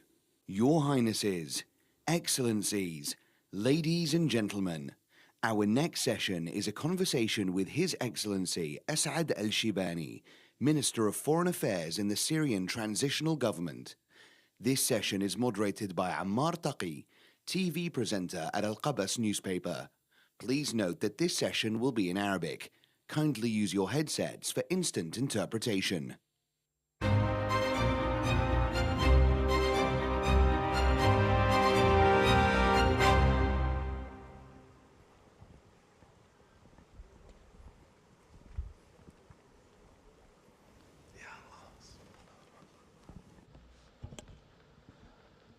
مساكم الله بالخير جميعا. سعيد أن أشارك في القمة العالمية للحكومات للسنة الثالثة على التوالي، وسعيد أكثر اليوم بهذه الجلسة الاستثنائية مع معالي الوزير وزير خارجية سوريا السيد أسعد الشيباني. مساك الله بالخير معالي الوزير.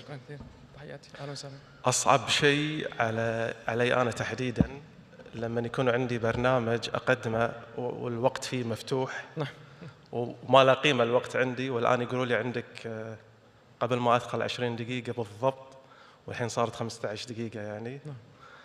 فبحاول قدر المستطاع في هذه ال 15 دقيقة إن شاء الله أن نتحدث فيها عن أبرز المواضيع في سوريا. اختصار سوريا واختزالها في 15 دقيقة صعب جدا، عملية بالنسبة لي انتحارية. صعب. بحاول أن شاء الله قدر المستطاع أن ننجو منها. إذا بتحدث اليوم بعنوان المؤتمر استشراف الحكومات، القمة العالمية للحكومات، لكن بكل تأكيد وأتحدث تحديداً عن سوريا في ظل السلطة الجديدة الآن في سوريا. في تحديات كثيرة موجودة اليوم على الأرض، منها محلي ومنها خارجي. إيش أبرز التحديات إذا ببدأ أولاً على الصعيد المحلي؟ بداية نشكركم على هذه الفرصة التي منحتمونا إياها، وأشكر دولة الإمارات المتحدة على هذه الفرصة والدعوة الكريمة. كما تعلم سوريا نالت حريتها وكرامتها بعد 14 سنة قاسية جدا، وبعد 50 سنة من المعاناة والاستبداد. في سوريا أستطيع أن أقول بأننا تخلصنا من التحدي الأكبر والمشكلة الأكبر التي كانت تصادر حرية وكرامة الشعب السوري، وهو النظام السوري السابق.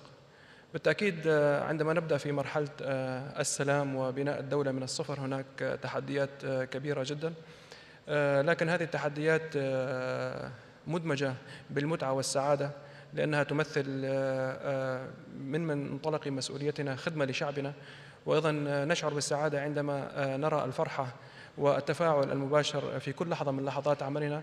نرى ذلك في وجوه شعبنا وفي أصواتهم وفي دعائهم وفي تمني الخير لهذا البلد. سوريا لأول مرة في تاريخها يشعر الجميع بأنهم يشعر السوريون جميعا بالانتماء، ويشعر السوريون جميعا بأنهم معنيون في هذه الحكومة. وهذا المعنى هو معنى جديد جدا، ومعنى فريد على الشعب السوري أن يشعر بالتفاعل والانتماء، وأيضا بإرادة الخير، ويشعر بالمسؤولية. التحديات، لدينا التحدي السياسي، وهو لقد ورثنا من النظام السابق علاقات غير جيدة مع الجوار ومع العالم، وأيضا صورة ذهنية عن سوريا كانت تعبر عن التهديد وقد وضعوا سوريا في بعض التصورات السلبية. وعندما استلمنا مسؤوليتنا في بداية 8 ديسمبر عندما دخلنا إلى دمشق، بدأنا على الفور في ترميم هذه العلاقة، فسوريا فاعل أساسي في المنطقة وفي العالم.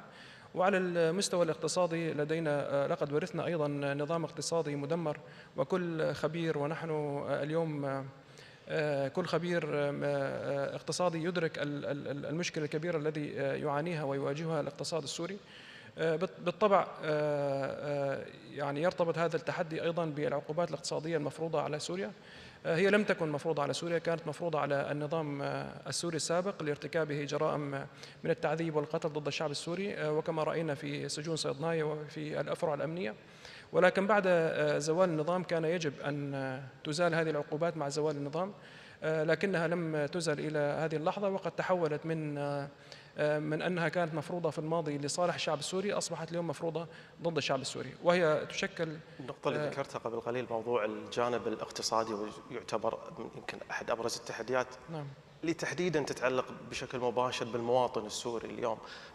أنتم الآن في الحكومة كيف تتعاملون عمليا على أرض الواقع مع هذا التحدي اللي يهم المواطن السوري في المرتبة الأولى؟ نعم، نحن في الإدارة السورية الجديدة وفي الحكومة السورية الجديدة منذ استلامنا مسؤوليتنا أوقفنا الفساد. فاليوم سوريا توقف فيها الفساد المنظم الذي كان يمارس وينهب ثروات الشعب السوري وينهب ثرواته وميزانيته الرسمية. وأيضا خلال شهرين لقد تحسنت الليرة السورية بنسبة 70% مقابل الدولار. وقد وضعنا خطة للتواصل مع دول الجوار والدول العربية ودول الخليج والعالم لضرورة إزالة هذه العقوبات. وكل من يريد الأمن والاستقرار في سوريا عليه أن يدعمنا في هذا الأمر، ويدعمنا أيضا في مسألة إقناع الإدارة الأمريكية الجديدة، وأيضا إقناع الاتحاد الأوروبي في إزالة العقوبات. لقد حققنا الاتحاد الأوروبي تقريبا بشكل مبدئي رفع نعم خلال شهرين لقد استطعنا أن نحدث تقدما ملحوظا على مستوى الإدارة الأمريكية الجديدة، وأيضا على مستوى الاتحاد الأوروبي في إصداره بعض الاستثناءات. لكن هذه الاستثناءات لا تلبي طموحات الشعب السوري، ولا تلبي أيضا الرؤية التنموية التي ننتهجها حاليا، ولا تلبي أيضا الأحلام التي وضعناها سوية مع الشعب السوري لأن تكون سوريا على مصاف الدول المتقدمة، وتكون سوريا بلد تنموي، بلد متقدم حضاري بما يستحق الشعب السوري وبما تستحق أيضا سوريا. طيب، هذا يمكن يعني أحد أبرز التحديات الآن اللي تواجهونها، موضوع التحدي الاقتصادي. قبل قليل معاليك لما تحدثت الآن أن كل الشعب السوري مؤمن بالسلطة الجديدة الآن والوضع الجديد الآن في سوريا. وإحنا الآن مقبلين على تشكيل حكومة جديدة إن شاء الله على بداية شهر مارس القادم.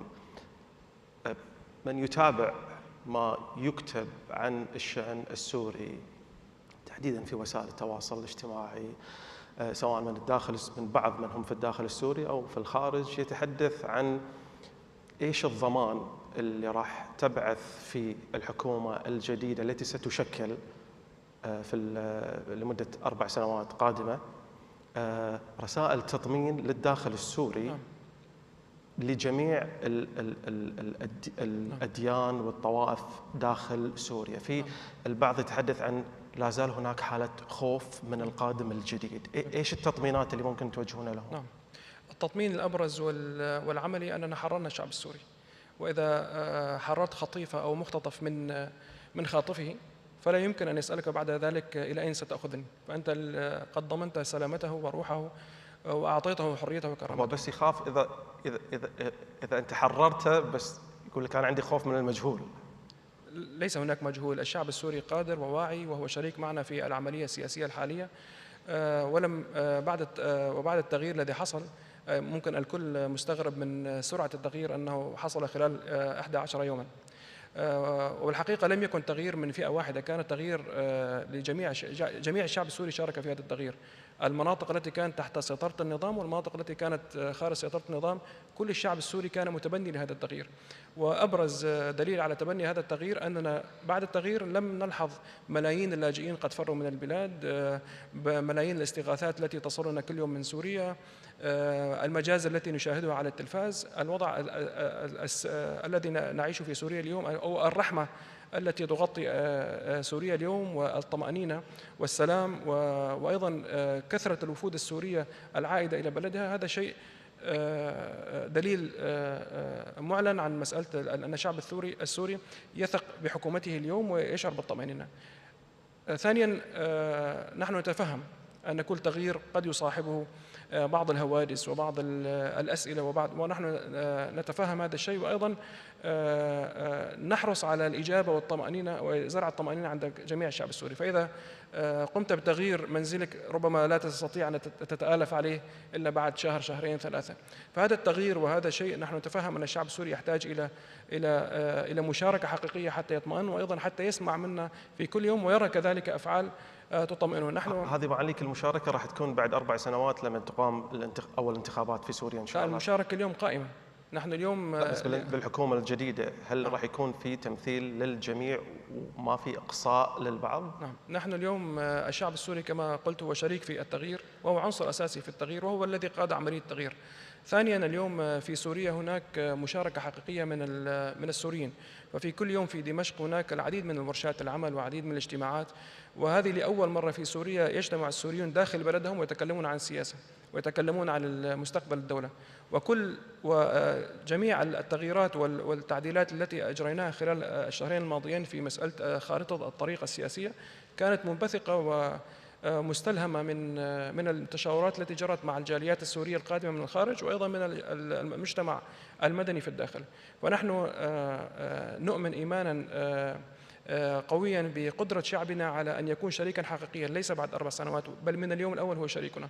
وسيكون أيضا الحكومة التي ستطلق في 1 مارس آذار الشهر القادم ستكون ممثلة للشعب السوري قدر الإمكان وتراعي تنوعه، ونريد أن يشعر الشعب السوري بالثقة تجاهها.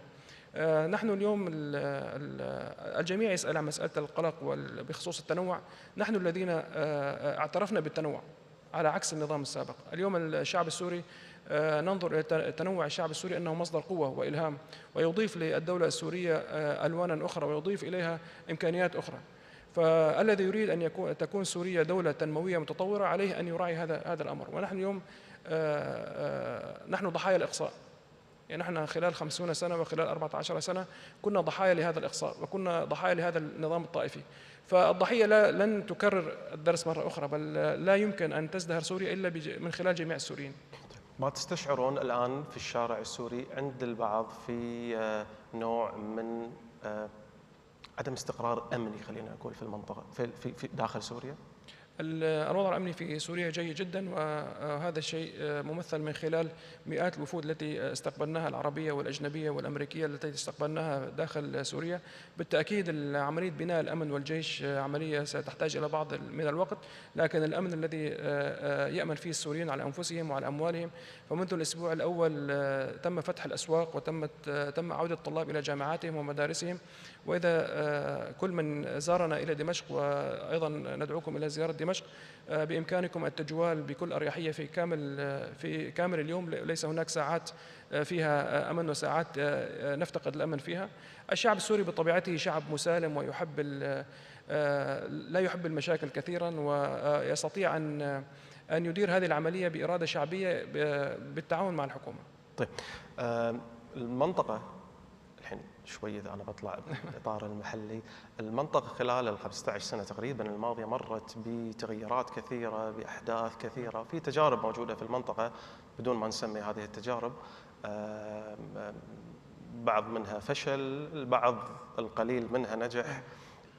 أنتوا الآن سلطة جديدة عمرها شهرين، طبعا بكل تأكيد أنا لما أتكلم عن سلطة جديدة عمرها شهرين مش من المنطق ولا من العقل أن أنا أحملها وأطلب منها طلبات كثيرة جدا، يعني لازم نكون أيضا واقعيين. لكن بكل تأكيد في تجارب، في lesson learned احنا لازم نتعلمها من التجارب المحيطة على الأقل في المنطقة. إيش الأخطاء اللي ارتكبت في المنطقة والحكومة الجديدة أو السلطة الجديدة الآن كانت واعية لها مبكرا وتجاوزتها أو تفادتها، خلينا نقول؟ نحن كحكومة سورية جديدة نؤمن إيمانا كبيرا بقدرات شعبنا، وأي حكومة تؤمن بقدرات الشعب تستطيع أن تبني معه شراكة مستدامة ومتميزة. لا نريد أن نمارس دور الوصاية على الشعب وأن نضع الشعب في زاوية أنه لا يعرف مصلحته ولا يعرف المسؤوليات التي عليه. فنحن نثق بقدرات الشعب السوري، هذا أولا. ثانيا أيضا من الأمور التي أي إنسان أو أي تجربة إذا لم تستفد من الأخطاء التي شاهدها خلال السنوات الماضية فبالتأكيد لن ننجح في المستقبل. ونحن في كل خطوة من خطواتنا ندرسها جيدا، وأيضا من يلاحظ السياسة التي قمنا بانتهاجها خلال الشهرين الماضيين، وفي كل كلمة وفي كل سطر وفي كل تحرك سياسي داخلي وخارجي كل خطوة كانت مدروسة. إيش أكثر درس مستفاد من التجارب اللي في المنطقة؟ أكبر إنجاز نستطيع أن نحن مسؤولين فيه بشكل كبير جدا أن بلدنا لم يدخل في حرب طائفية ولم يدخل في حرب أهلية بعد التغيير السياسي الكبير الذي جرى. فاليوم ربما سوريا تجربة ملهمة ستكون تدرس في الجامعات، بأن تغيير لنظام عمره أكثر من 50 سنة يتم تغييره بهذا الشكل مع عودة الحياة بشكل طبيعي بعد أسبوع وبعد شهرين، واليوم نتكلم عن خارطة طريق واضحة سياسية أمامنا. فبالتأكيد هذا إنجاز كبير جدا، وربما نعتبرها من التغييرات الفريدة في العالم. نركز على عدة أمور. أولا نراعي التنوع الموجود، لا ندخل في مسألة المحاصصة، لا نقسم البلد طائفيا ولا عرقيا، نؤمن بجميع مكونات الشعب السوري، يبنى الشعب السوري على الكفاءة. على موضوع المحاصصة، ما ممكن تشهد سوريا في الفترة القادمة على غرار التجربة اللبنانية اتفاق طائف سوري؟ يعني لكل بلد تجربته ونحترمها، وهو يعرف واقعه، لكن من واقع السوري الشعب السوري نؤمن به أنه نحن كررناها كثيرا أننا لا نقبل كلمة أقليات ولا نقبل كلمة طوائف. نحن نؤمن بجميع الشعب السوري، والكفاءة هي التي تحدد المنصب وليس الخلفية العرقية والدينية هي التي تحدد المنصب. هذا أولا. التجربة السورية هي تجربة فريدة، والشعب السوري عاش متآلفا متفاهما بين بعضه لآلاف السنين، وبالتأكيد المواطنة هي التي ستسود الجميع، والقانون والدستور هو الذي سيحكم الجميع. طيب، أنا قاعد أحاول أن أركز بالكلام وبسوريا وبالوقت يعني انتقل شوية بشكل فيما تبقى لي من وقت إلى الشأن الخارجي. واحدة من أبرز التحديات أيضا موضوع العلاقة مع دول الجوار. عندي أسئلة سريعة جدا. أبدأ بالأردن أول شيء. في تغير ملحوظ جدا حصل على العلاقة السورية الأردنية خلال الشهرين الماضيين. نحن في عنا مثل شعبي يقول إذا جارك بخير فأنت بخير. فاليوم نحن كما نتمنى لسوريا وشعبها أن يعيشوا، علينا أن نتمنى ونعمل على أن يعيش الجوار بأمن. لا يمكن أن نطلب الأمن ونخرق الأمن في الجوار. لا يمكن أن نحترم أمن بلدنا ولا نحترم أمن الآخرين. فمن يريد أن يعيش حياة آمنة هادئة قائمة على التعاون والتشارك، عليه أن يفهم هواجس الطرف الآخر وعليه أن يتعاون. نحن اليوم علاقتنا مع الأردن علاقة متميزة جدا، لأننا بكل بساطة أنهينا التهديدات التي كانت تصدر إليه في السابق، التهديد الأمني، التهديد الكبتاغون، الابتزاز في العلاقة السياسية اللي كانت تصدر من النظام السابق في تجاه الأردن. نعم. اليوم هناك شراكات ستكون اقتصادية الآن تجري الآن ونحن جالسون في هذا المكان، هناك شراكات أمنية لضمان أمن الحدود، فأي شخص يريد أن يعيش بأمان عليه أن يحفظ أمن جواره، ليس فقط الأردن والعراق ولبنان، ونحن نحترم هذا الجوار ونعتز به. بما أن ذكرت لبنان والعراق، خلينا نستفيد من اللي ذكرته. لبنان الآن بالنظر إلى العلاقة التاريخية بين سوريا ولبنان والفترات السابقة، ايش شكل العلاقة الجديد اللي راح يكون بين سوريا الجديدة ولبنان الجديد أيضا؟ نحن لا نتحمل سوء العلاقة التي كان يصدرها النظام الأسد باتجاه لبنان، ونتمنى من الشعب اللبناني والحكومة اللبنانية أن لا يحملنا تبعات هذه العلاقة. نحن ننظر إلى لبنان أنها دولة جارة نحترمها ونحترم سيادتها ونتدخل في شؤونها، ولربما من أفضل الأمور الإيجابية هي الانتخاب الرئيس بهذه السرعة دون تدخلات وبدون توازنات، فكان القرار لبنانيا بامتياز، ونحن سنكون إلى جانب لبنان في الوقت الذي يريدون ذلك. طيب العراق، ذكرت العراق، ظهرت مؤخرا بعض التصريحات من بعض المسؤولين السابقين في العراق يحذرون، يخوفون من النظام السوري الجديد الآن في سوريا الحاكم. كيف أنتم تلقيتوا هذه الرسائل الصادرة من العراق باتجاهكم؟ نعم، نحن من خلال بدأنا في العلاقة مع أي بلد نحترم سيادة البلد، وأيضا نحترم أن ندخل البيوت من أبوابها، فنحن علاقتنا الرسمية هي مع الحكومة العراقية، ولا نكون لهم إلا كل الاحترام والود، ولا نلتفت إلى ما يتكلم عن العلاقة أو من يحرض لإساءة العلاقة بين الحكومة السورية الجديدة والعراق، بل تبنى هذه العلاقة على المواقف الرسمية، والعلاقات الدبلوماسية بيننا اليوم متميزة، وقد تلقيت دعوة رسمية لزيارة بغداد وأتشرف بذلك وسأزورهم قريبا. راح تزور بغداد قريبا؟ أكيد طبعا. طيب نطلع عن الدول الجوار، أنا الوقت مرة ثانية مخوفني. روسيا وإيران وهذا الملف الشائك والعلاقة اللي كانت بشكل سابق، كيف راح تكون العلاقة القادمة بين روسيا وإيران مع السلطة الجديدة؟ مشكلة الشعب السوري مع روسيا وإيران كانت بسبب مواقفهم الداعمة لنظام الأسد، لم تكن المشكلة في طهران ولم تكن المشكلة في موسكو. فأي علاقة تبنى على الاحترام المتبادل وعدم التدخل في شؤون البلدين واحترام السيادة ستكون محل ترحيب بالنسبة لنا، وأيضا العلاقات الدبلوماسية محترمة بين الجميع، أما التدخل في شؤون البلاد لا أحد يرضى أن يتدخل في شؤونه، فالإرث السابق يجب أن يتم إصلاحه، ويجب أن يشعر الشعب السوري بالرضا تجاه هذه العلاقة، ونحن من خلال إعادة بناء العلاقة مع كل من إيران وروسيا سيكون المؤشر في التقدم والإحجام والتوقف هو الشعب السوري. في رسائل إيجابية تصلكم الآن سواء من سوريا من روسيا أو إيران؟ هناك رسائل إيجابية، لكن نريد أن تتحول هذه الرسائل الإيجابية إلى سياسة واضحة يشعر الشعب السوري بالاطمئنان، ونحن سننطلق بعد اطمئنان الشعب السوري باتجاه هذه حاليا ما في رسائل واضحة منهم؟ يوجد رسائل واضحة باحترام الإدارة السورية الجديدة واحترام سيادة الشعب السوري، لكن كما قلت لك أن هناك جراح لدى الشعب السوري، وهناك آلام عانى منها الشعب السوري على يد هذين الدولتين، ولإعادة ترميم العلاقة يجب أن يكون الشعب السوري ينظر بارتياح باتجاه هذه العلاقة، لا نريد أن نفرض عليه علاقة جديدة لا يشعر بالاطمئنان باتجاه هذه العلاقة. أنا باقي لي 10 ثواني. نعم. وين تشوف سوريا بعد سنة من الآن، وين تشوف سوريا بعد 4 سنوات من الآن؟ سؤال مهم جدا، لا يكفي 3 ثواني. نرى سوريا بعد سنة قد استطاعت أن تعبر عن نفسها بشكل واضح لكل العالم، وبعد 5 سنوات سنكون جالسين هنا أو في مكان آخر أو في دمشق نتكلم عن الإنجازات التي حققناها إلى جانب الشعب السوري. إن شاء الله تشوفنا هنا بعد 4 سنوات، تشوفنا هنا نتكلم عن الإنجازات، وتشوفنا إن شاء الله في سوريا. إن شاء الله. كل الشكر لك معالي الوزير أسعد الشيباني، كل الشكر لكم حضورنا الكريم، سامحونا على الوقت القصير والأسئلة السريعة جدا، إن شاء الله يجمعنا لقاء قادم.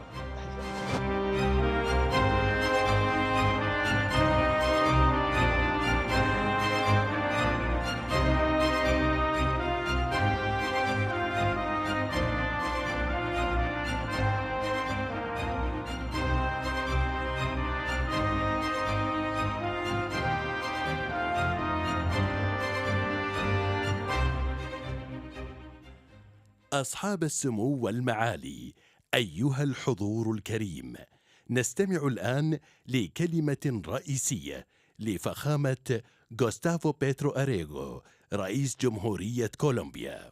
يرجى ملاحظة أن هذه الجلسة ستكون باللغة الأسبانية. يرجى استخدام سماعات الرأس الخاصة بكم من أجل الترجمة الفورية. Your Highnesses, Excellencies, ladies and gentlemen, our next session is a main address by His Excellency Gustavo Petro Urrego, President of the Republic of Colombia. Please note that this session will be in Spanish. Kindly use your headsets for instant interpretation.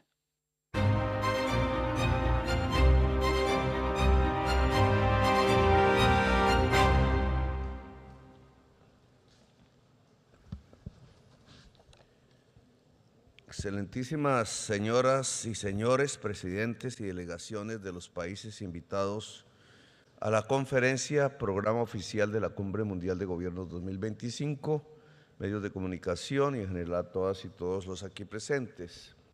En el día de ayer ya había establecido un parangón, un paralelo entre lo que significa inteligencia artificial en un desarrollo que será exponencial y que hay que proyectar con la crisis climática como el principal problema de la humanidad hoy.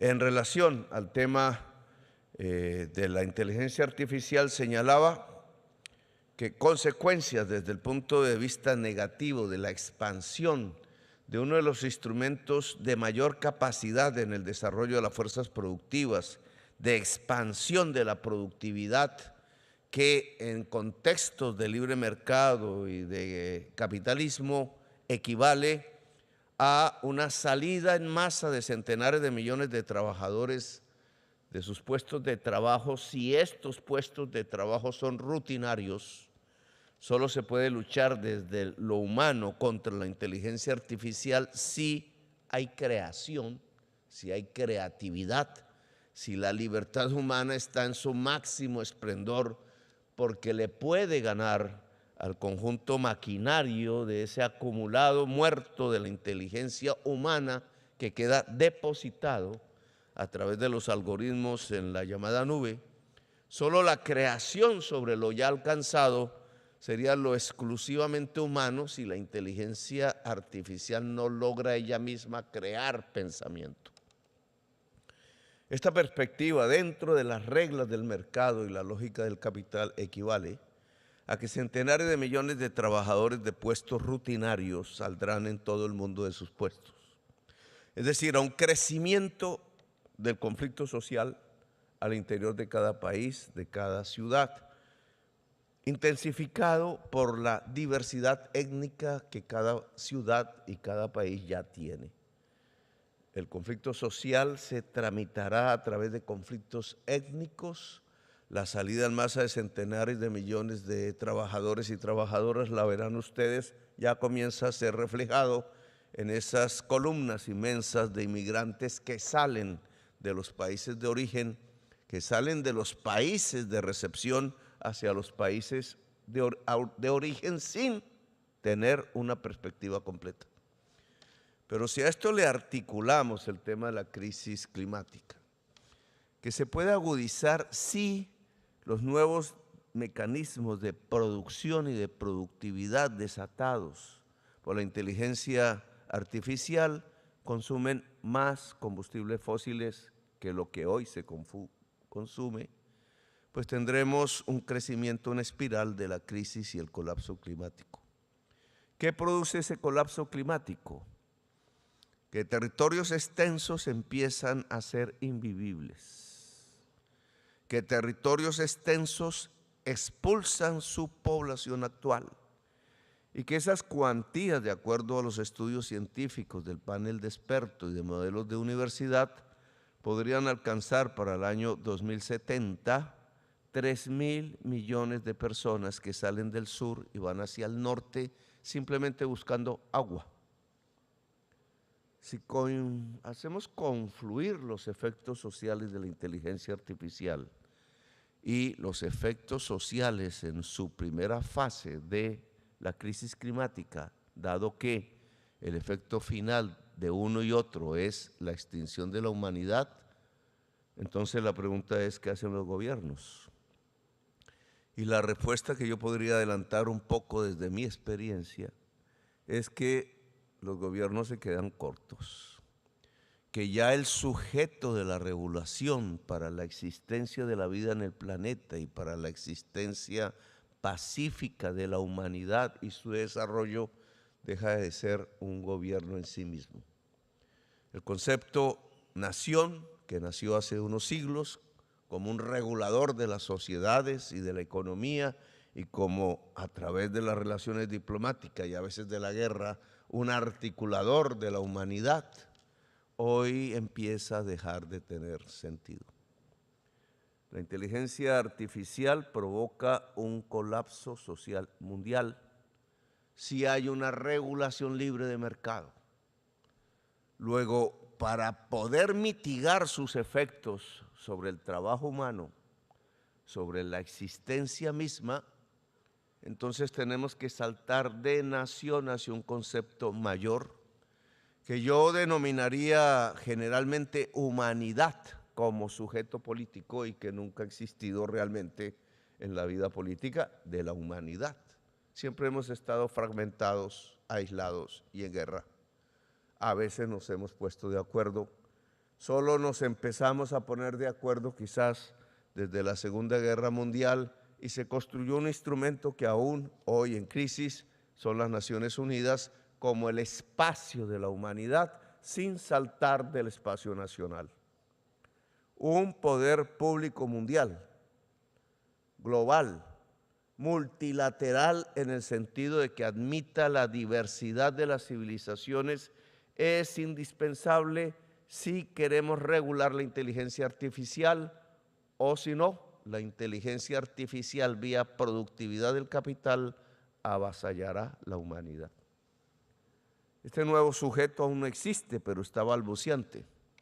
La humanidad como sujeto político implica que la nube donde se ha condensado y acumulado digitalmente el pensamiento humano y seguirá creciendo por esa vía, tiene que tener no una regulación privada, como hoy la tiene, no una regulación nacional, como intenta hacerse, sino una regulación pública mundial para que no provoque la catástrofe económica y social que implica producir muchas más mercancías, pero sacar centenares de millones de trabajadores que las dejarán de comprar, es decir, una crisis de sobreproducción y de abuso de la utilización de la naturaleza inmensa. Por el otro lado, la crisis climática tampoco se puede contener desde el mercado. Ya lo hemos visto bajo la lógica del capital, ya lo hemos visto. Fue el capital la que al usar intensivamente la energía, petróleo y carbón, este lugar es un ejemplo de ello, desbordó la capacidad atmosférica a través de las emisiones de CO2 y ha hecho el colapso climático. Quien produjo el hecho no lo solucionará. Luego, el neoliberalismo como ideología política mayoritaria en el mundo ya no da respuestas a la humanidad, ni el capital. Y por tanto, la crisis climática solo se puede mitigar, detener a partir de un gran plan mundial. Le llamo un plan Marshall de inversiones que implica incluso la reforma bastante profunda del sistema financiero mundial, acabar con los spreads, es decir, con las tasas de interés diferenciadas que golpean al tercer mundo, permitir derechos de emisión de giro, colocar quizás impuestos mundiales a la nube o a la contaminación por CO2 que puedan generar una masa de inversiones hacia las energías limpias masivas, hacia lo que hoy denominamos una economía descarbonizada. Si yo me pongo en perspectiva hacia una regulación como diálogo de civilizaciones, como poder público multilateral y global, sobre la inteligencia artificial, aceptando que el conocimiento humano acumulado no es una propiedad privada como la tierra, a la cual hay que pagarle una renta, sino que es un bien común de la humanidad, porque es la humanidad la que produjo la nube, y sobre esa base regulamos. Y por otro lado, podemos hacer el gran plan Marshall de descarbonización de la economía actual, que puede implicar otras relaciones sociales de producción.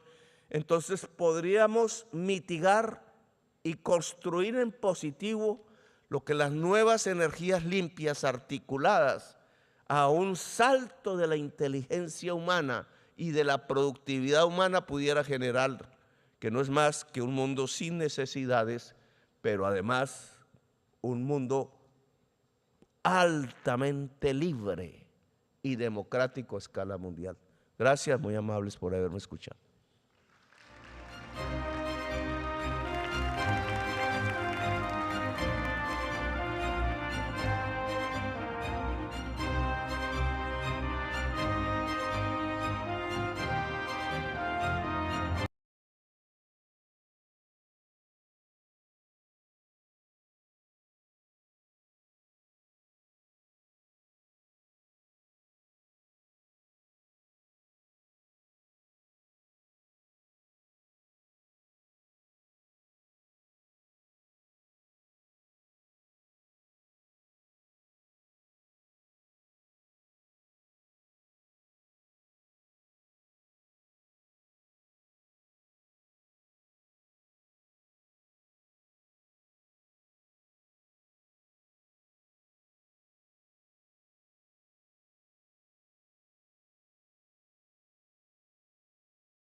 I'm delighted to continue this conversation looking to the future.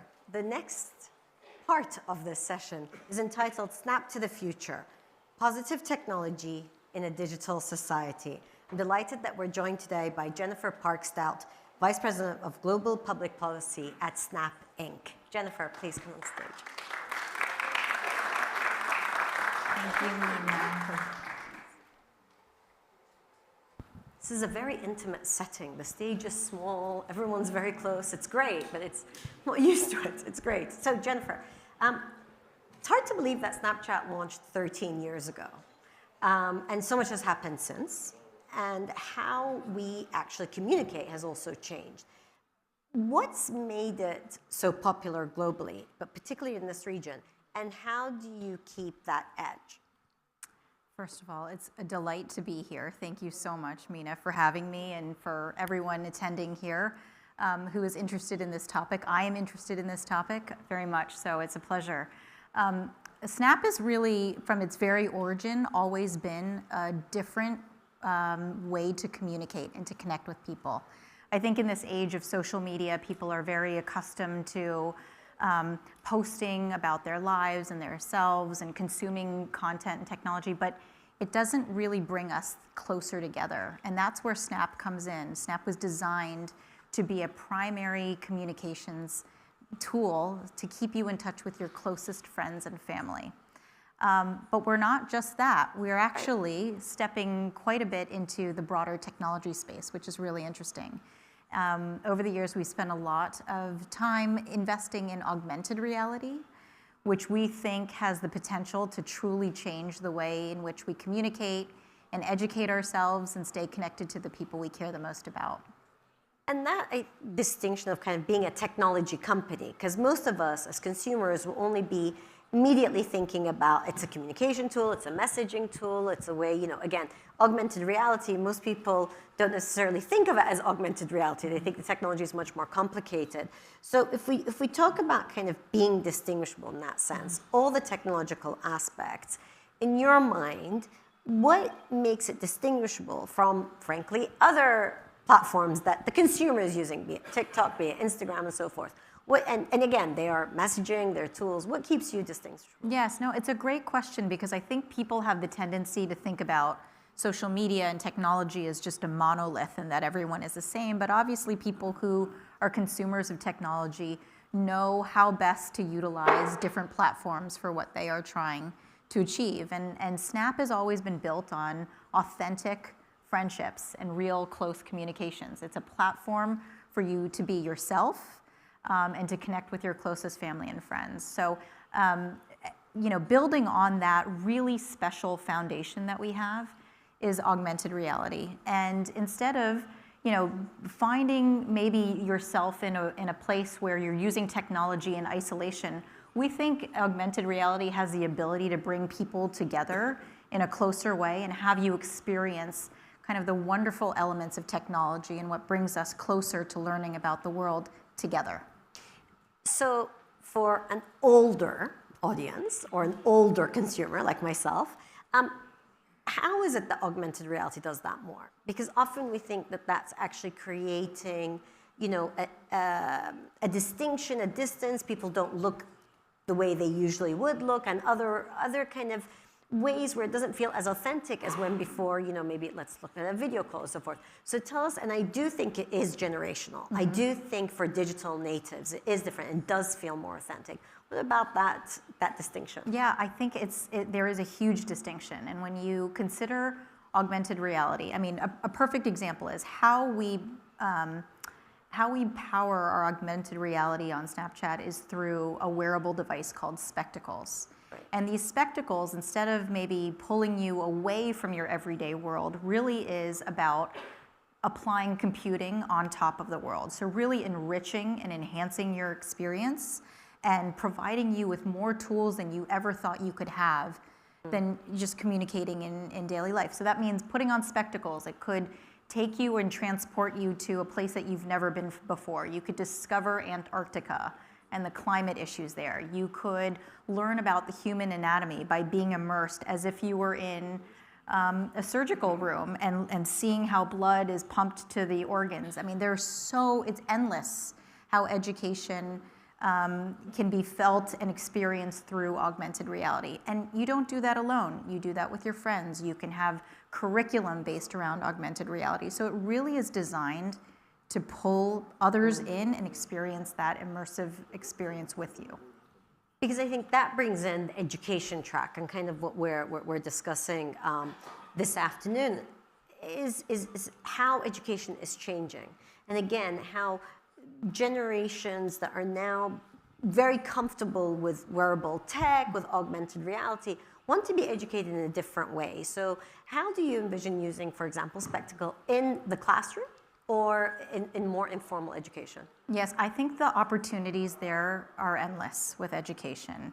And the many examples are for young people who don't have to just spend time poring over a educational workbook or a textbook. It really can transport you, and you can experience whatever it is that you're learning in a new way. You can learn a new language, you can take up a sport, you can pick up a trade by being very hands-on with something like spectacles on your face that will really revolutionize the way that we are learning and teaching. And that's very different from the concerns that people have, that often screen time is just a very passive pastime. Yes. That could be quite detrimental in terms of, yes, you might be taking information, but actually you're not really interacting. So do you see the future of digital education being that interactive side? I absolutely do. Yes, I do. And there is a place for passive technology and passive consumption, but that is not what Snapchat is about and has never been about. And I think that's why it's so in keeping with our philosophy about immersive technologies and much more interactive activity. And that's where augmented reality really comes in, and those spectacles pull you in, and you are not a passive bystander. You are actively engaging with others in that experience. But the reality is there are also concerns across everything, and we all know that tools can be a positive, and you could use it positively, but you can also use it negatively, and everything from safety to, again, transparency and so forth. So, wearing your hat now at Snap, thinking about how do you tackle that? I mean, how do you guys tackle it in Snap, but also what's your advice to those who may have, again, teenagers, children who are using these technologies and probably know them better than their parents, possibly? Well, first and foremost, I just want to say how important of an issue this is for Snap, and what a delight and privilege it is to be here at the World Government Summits, because I think this topic is one where the private sector and government must come together to really solve this. No one's going to solve it alone, and it will take a lot of work and collaboration to really advance and create best practices across the social media and technology landscape. So I really want to say that. But in terms of safety, safety is paramount. I mean, we care deeply about the experiences that young people have on our platforms. We want them to be enriching. We want them to be meaningful. We want them to connect to people that they actually care about. So we spend a lot of time from the design element of our product to make sure that we're very human-centric, that we know how people want to use this product, and we also can anticipate how the product may be misused. So a lot of time is spent thinking about this. We work with governments. We really want to be listening to what they think are problems that we can help solve together.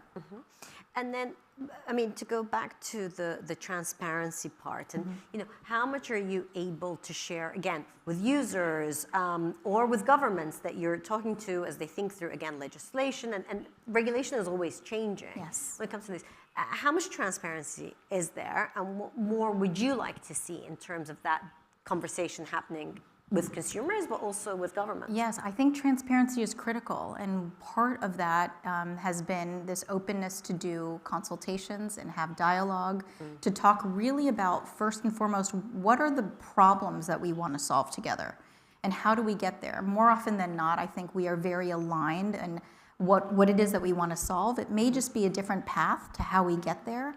So that kind of open dialogue and transparency through consultation is critical. But in terms of our responsibility, Snap has a responsibility too, to our users, to our community, and we take very you know, we go to great lengths to really make sure that we're providing that information publicly so that we have a transparency report that is published twice a year on our website. You can go through, you can see exactly the kind of content that we remove and why and what the volumes look like. So that's just a beginning and a foundation, but something that we consider to be very important. And wearables add another layer to this. Yes. Right? So first of all, is it possible to go out to a store now and purchase Not yet. spectacles? Not so when yet. does that happen? Our newest version of Spectacles was released, but it was released to the developer community. So it is really an amazing creative technology that developers are using to create games and other immersive experiences. But in the near future, we hope that this will become a more widely used consumer product, and that can then get into the hands of the everyday user. And so with that wide use comes the question about, again, standards, making sure that everybody is adhering to safe usage of these wearables. What added layer, let's say, of standards do you need when it comes to wearable tech, from health and safety to, again, privacy?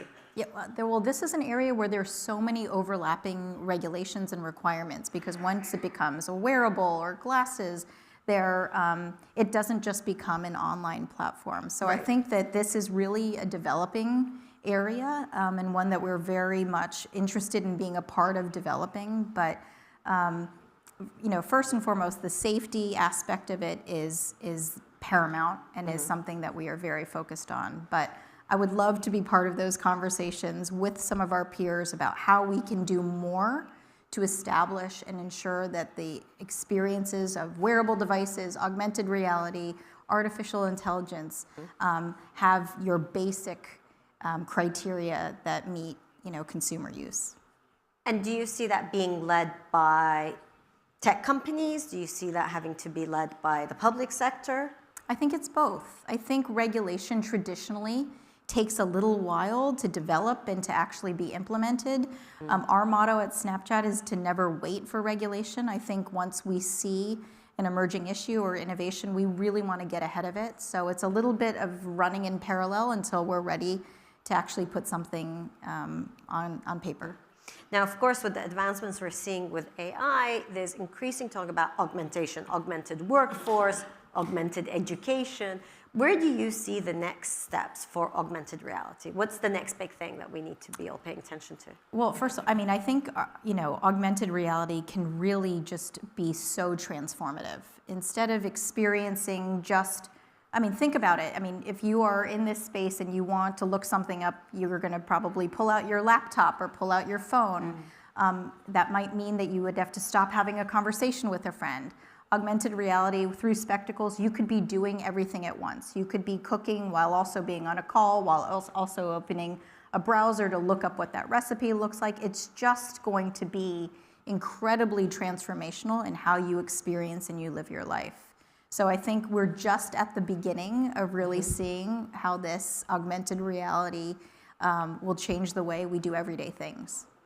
And part of those everyday things, of course, we go back to the education question. So you said, of course, we can learn lots, you can engage more through education, but do you envision that in a few years' time, classrooms will be led by augmented reality? I do. I think that, you know, for the younger generations, there are no limits to their imagination and to where technology can take them. This is maybe unfamiliar to us or older generations. The sky is the limit. And so I do think you'll see a lot more of augmented reality in classrooms, in teaching. We've got to get our teachers and our educators the tools that they need and resources they need in order to really use this as a tool within the classroom. So I think, you know, imagine being in medical school and instead of just looking at a textbook, you could really be examining and seeing the human body and what it could be like to be a surgeon by just wearing spectacles. But one of the things that I think this often comes up with these conversations is how do you make sure that an inequitable world doesn't become more inequitable. So how do you make sure that there is that access? Yes. And absolutely. I think through Snap, we've seen in different ways that it's democratized, and other social media tools have allowed more and more people to have access. But yet there's still that fear that, especially for wearables, for augmented reality, it will create a bigger divide between the haves and the Actually, have-nots. and that's such a good topic. The inequitable access to education and to resources is such an important thing. But I actually think it's the reverse. Augmented reality will democratize for people the ability to experience and see things. You don't have to just get on a plane, maybe without, with resources in order to go experience the Vatican or the Arctic, but that you could experience it through augmented reality. It just brings a richness to people's everyday lives and teachable moments that doesn't currently exist. So I'm really excited about the power of this. That is a great note to end on, a very positive note, and excitement about what the future holds. Jennifer, thank you for your time, and thank you for being with us in this conversation. Thank you so much for having me. Round of applause, please.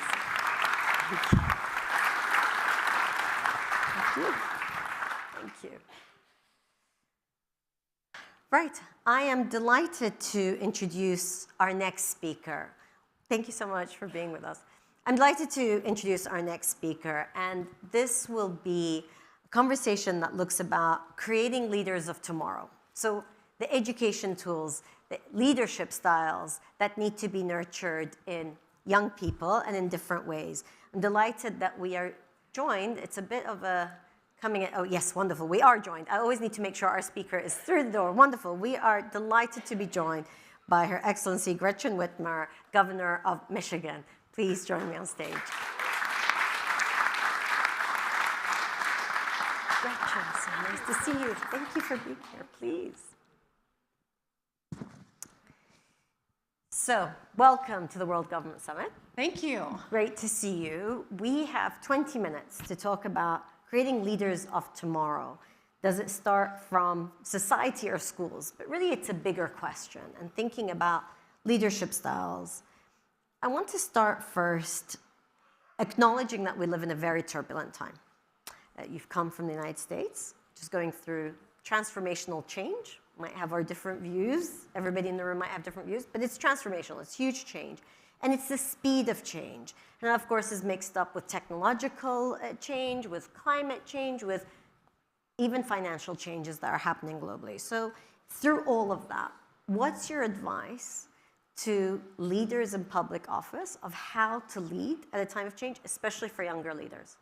Well, I think in Michigan, I love the state of Michigan. It's been home my whole life. And one of the great things about the opportunity to come here to the UAE is we've got such a huge Arab population in Michigan, and recognize that a diverse population is a great strength for a state and any organization.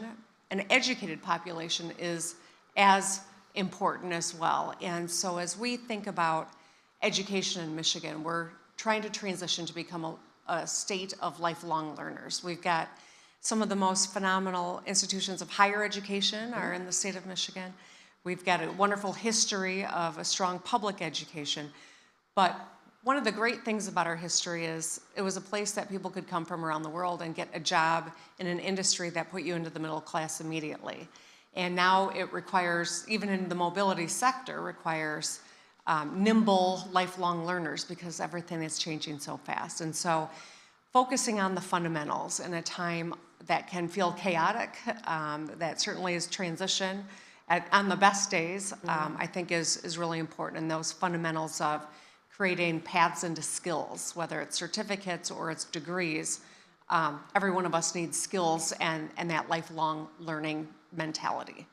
And to your point about lifelong learning, because part of what we're witnessing is unrelated to formal education or what degree you're getting, but the ability to continue to learn. I mean, learning how to learn best. And Michigan, as you said, is known to many of us in this part of the world because there are so many either relatives or friends or people we know of Arab origins or heritage, but also the automotive industry or the mobility industry. So, leading in a diverse place like Michigan, what's your leadership style, but also what would you say equips a leader to deal with such a mix of diverse communities?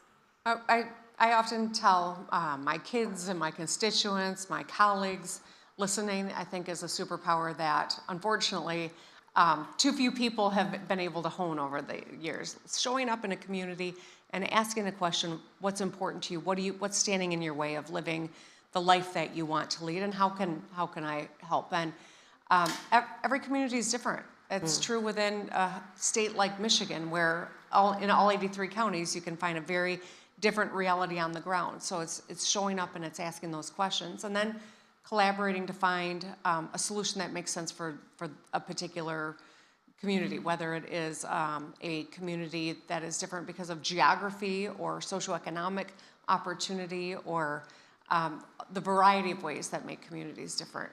And I do think that, especially in a time of high stress and change and chaos, that's really important, and it keeps you from getting distracted by the things that aren't going to make a difference in people's lives. Yeah, the fundamentals. Yeah. And you, as you said, I mean, educational institutions in Michigan has great history of public, and I grew up in the UK where public often meant private, but anyway, we're saying government kind of led education, and universities, higher education.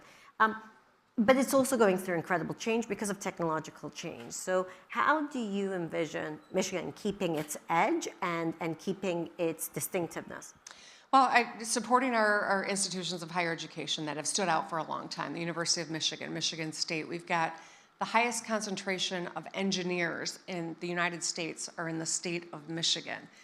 It is a great strength, as well as 20% of the world's fresh surface water. I'm just going to repeat that. 20% of the world's fresh surface water is in the Great Lakes.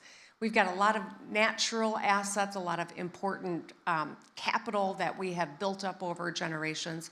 But I think recognizing and protecting those while we see the globe continue to heat up, as we see the race for mobility solutions that include electric vehicles and things that are much more sustainable, to ensure that Michigan maintains our leadership on all of those fronts, even when there are some headwinds on some of those fronts politically in the United States right now. What do you see as your greatest challenge as a leader at the moment? I think consensus building. Every leader, whether, no matter what your walk is, you've got to build consensus unless you're, not in a democratic organization, right? And so it is consensus building, and finding common ground is very challenging. The rhetoric is rather hot right now, and I know that's not unique to the United States, but there are some unique challenges in the U.S. At the end of the day, my job is to protect and work for Michiganders. We're a very diverse, politically divided subsection of the United States, a country that is similarly divided, and consensus building, I think, is the most important and greatest challenge that I'll be navigating over the remainder of my time as governor. And how do you build consensus? Again, if you're giving tools to younger people, if you're giving tools even to people who are, currently in different leadership roles, how do they do that? Right, I think curiosity is a really important aspect to everything, right? Asking those questions, understanding where people are coming from, so that we can see one another as fellow Michiganders, as opposed to different sides of the aisle, or different ethnicities or religions or socioeconomic status. Being able to find the humanity in one another. It is something I'm really proud of the work that we've done, but also I think will continue to be a crucial challenge as the globe gets smaller in many ways. For us to be able to connect on that level that's the most important way you can connect with someone, and something that's got to be a priority if we're going to navigate turbulent times or good times to boot. Yeah, I do think that often the word empathy gets overused, but not really understood, and that kind of putting yourself in somebody else's shoes. I want to ask you what lessons you've learned. So that self-learning, part of lifelong learning is self-learning. What lessons have you learned, or what have been key moments that have kind of shaped your leadership, which is impossible to say in just a couple of minutes, but what stands out in your mind? Well, one of the questions I got asked a lot when I ran for re-election 2 years ago is, why do you want to keep doing this? After leading through a pandemic and incredible 32 recall attempts against me, leading through a plot to kidnap and to kill me, a sitting governor, leading through racial, discussion and demonstration in the wake of George Floyd's murder. Why on earth would we want to continue to do this? And the reason— That was the question I wanted to ask, but I was being polite, so thank you. I wrote a book if Thank you're you. interested. But, no, the reason is, I find this work incredibly rewarding. I love what I do. Even on the hardest day, I feel like what I'm doing is making a difference, and that is the greatest reward I could ask for. So I do think that just staying focused about what we can do, even in overwhelming, challenging times, helps center and helps me stay focused on what really does matter. And I'm going to kind of pick a little at that in the sense of that staying focused. Because again, we live at a time with the speed of information, where the fragmentation of information and speed of events also feels greater than ever before. So how do you stay focused, you personally, but also what would be your advice to those listening to us? Well, every one of us makes choices all day long. Choice is what we take in, choice is what we put out into the world. And I think being conscious of those choices, not consuming everything because it's there and not venting everything because it's a feeling that you have in the moment, but really being disciplined when it comes to what you're taking in and putting out into the world. It is so easy to disseminate information and bad information. It is so easy to get fooled into taking in bad information and making decisions based on it. And I think that's being a great deductive reasoner and being a consumer of what you are willing to take in, I think is, it's really a important discipline that every one of us needs to hone with the access of information and the ability to disseminate it. And that point of having agency is so important, because often people can feel that they've lost their agency. So, again, how do you see the importance of maintaining your agency and knowing that you do have choices, even in difficult times? We have control. We have control of our actions, what choices we make, and I think that we need to remind people that they do have power, whether it is the power to demonstrate against something you don't agree with, or the power to make decisions about what you are taking in and reflecting, but we have the ability to make those decisions, and we have the responsibility too. So to remind people of their agency. And responsibility in public office at the moment, hugely important as you think about some regulations, of course, will be on a state level, others will be, of course, national level, but regulations when it comes to AI, when it comes to how the information age will affect education, will affect everyday life. What's your view on this? I mean, is it really for government to intervene, not to intervene? And how do you see the knock-on effect in educational institutions? Well, I've had a number of meetings here, and as I chatted with a number of ministers here in the UAE, a predominant philosophy that keeps coming through is that government's role is just kind of set the table to design what the future looks like, so that every person can find prosperity and be successful. Every business can as well. I think that's our philosophy as well, that we do have an important role. Education is a part of that, so that we can be better consumers and we can use our deductive reasoning and navigate misinformation. But I also think that our national governments have a role when it comes to all of the misinformation and dangerous information that is so readily shared. And exactly what that looks like, I am not in the federal government, so I'm not the person to tell you, but it can't be state by state, just coming from a micro view. And these are global problems. We're all confronting them, so working together to do that. And then if we look at, again, the point of leadership and thinking of how you equip leaders today, what's the mix that's required? From education, from relationships, networks, how do you see the mix to make an ideal leader in today's world? Well, I think that we all have a responsibility, right? Whether it is through an education system that levels the playing field for kids who come without certain supports in their home life, or it is creating opportunity of recognizing different students' potential. It's something that we are continually working on in Michigan in particular, but certainly as a country. Some of the exciting things that I see happening around the world are things that I think we can learn from and emulate. You know, I chatted with one of the ministers here today who worked to design education that doesn't have walls and barriers, and kids design where they go and make those decisions and are empowered to do that. It's really exciting. Scaling that and learning those lessons, I think, is the challenge, but there's a lot of innovation that's happening, and so being open-minded and sharing best practices, I think, is how we all can improve outcomes and develop leaders of tomorrow. But that ability to work with anybody, to be curious, to seek to understand, and to see the humanity in others, those are soft skills that are absolutely essential. They're not soft in the sense that they're optional. They're very important as well. And those soft skills, again, often are not taught directly at school, but you pick them up. But you also have to tackle the reality that there's a lot of inequity. And we were just talking with Jennifer from SNAP about inequity when it comes to access to digital tools and so forth. There's also inequity in the type of education, even societally, where you can pick up those soft skills that are going to be crucial in the future with all the change we're seeing technologically. How do you tackle inequity to make sure that everybody has a chance to play a leading role? Well, we tend to think of it in terms of financial resources, which is one aspect of it. I don't mean to imply that it's not, but it's not the whole story.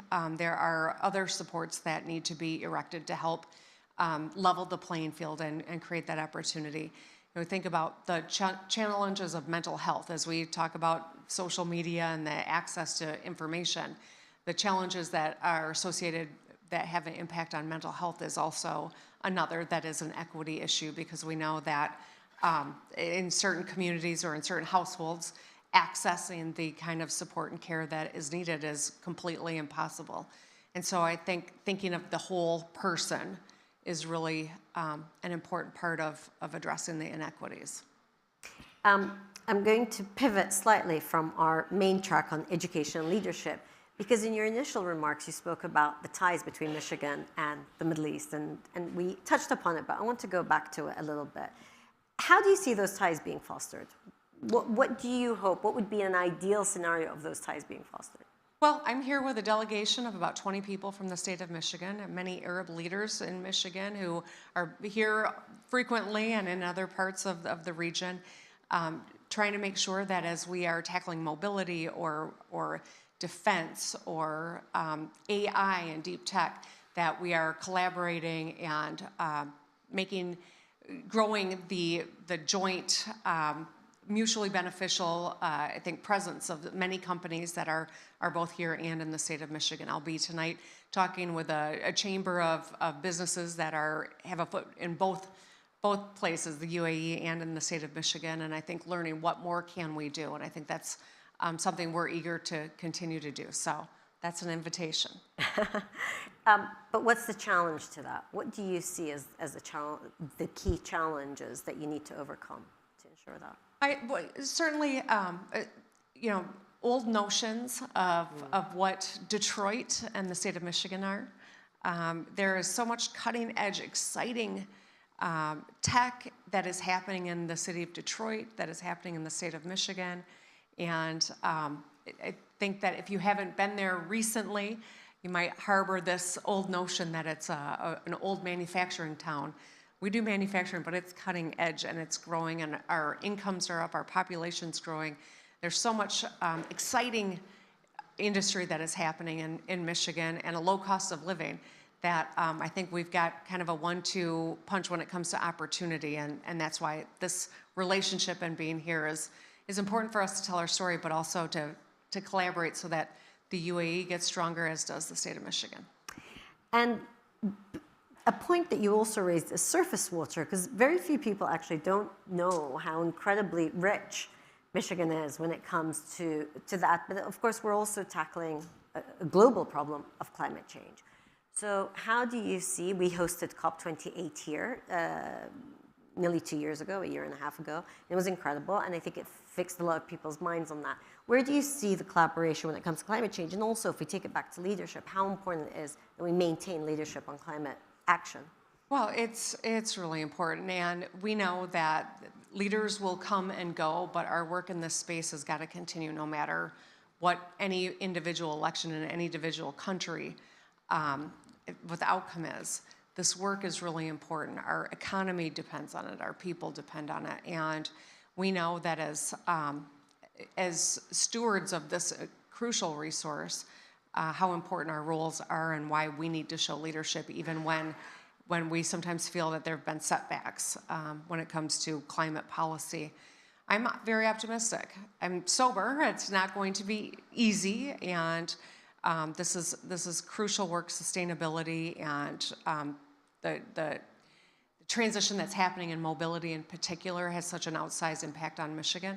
But we've got to continue to be leaders in this space for so many reasons, and I am optimistic. So you're optimistic, curious, but you're also sober, which I think is incredibly important in this day and age. As a final closing note, and thank you for this, expanse of conversation. But as a closing note, as you want people to think about Michigan and the United States, what would you say is your biggest opportunity going forward at this time? Well, we have got, there are a lot of political winds blowing right now in Michigan, and certainly whether it's around tariffs or anything else, we're trying to navigate through this. But the fundamentals are strong, very strong. In a state like Michigan, we've seen surpluses in our budgets. We've been able to pay down debt. We've been able to make long overdue investments in our people, in education, in skills, bringing down barriers to skills so that more people can participate. The auto industry is transitioning, but making investments in R&D. Michigan is the place to be, and I'm excited about that. And that's why no matter what happens or what is being said, we're going to stay focused on the fundamentals and keep moving forward. And I hope that if any of you have heard this, but you've not yet been to Michigan, I hope you'll consider coming and that you'll engage with us, because there's a lot of opportunity in my state. Thank you very much. That's a great pitch for Michigan. It's wonderful to have you. Thank you. Thank you so much. Wish you all the best. Thank you. It was a pleasure meeting you. Okay, I ask you to please remain seated because the conversation will continue. We're just going to bring in an additional couple of chairs, and we have our upcoming panel that will further build on the themes of education. And really, we're going to be talking about formal and informal education, but also public-private partnerships, and how we can build on everything we've discussed from universities, changes in technology, and importantly, there we go, authentic leadership. So as we wait for our great panel to come through, who I will introduce shortly. Sorry, this room is really quite interesting. Mahra, do we have our panel ready? Okay, sorry, we have a logistics moment until we allow our panelists to come through. Okay, wonderful. I will introduce them as they come. So in this track, The Future of Societies, is education still the key? We have, wonderful. Okay, we have Madhav Narayan, who is CEO of IIT Madras Global Research Foundation. Please come through. We have also with us Alison Wagenfeld, VP of Marketing and Chief Marketing Officer at Google Cloud. Welcome, Alison. We have Dr. Pradeep Khosla, who is Chancellor of the University of California, San Diego. Welcome. And we have Kevin Frey, CEO of Generation Unlimited at UNICEF. Welcome. You can sit in whatever order you want. Sure, that makes sense. Okay. Go ahead. All right. Great. Oh, you have to sit somewhere. Yeah, no, you're So going to Yeah, I'll sit at the end. We'll do a swap. We'll do a swap. I was sitting at the first chair, but we can change scene if that doesn't upset anyone that's in charge of mics. All right, here we go. So welcome. We've had an incredible conversation over the last 45 minutes about leadership, about skills, technology, augmented reality. At the end, the question is education still the key? I think we could wrap it up and say yes, because I can't imagine any of us here would not advocate for education. But I think the challenge to education is important to address. So Pradeep, I want to start with you, please.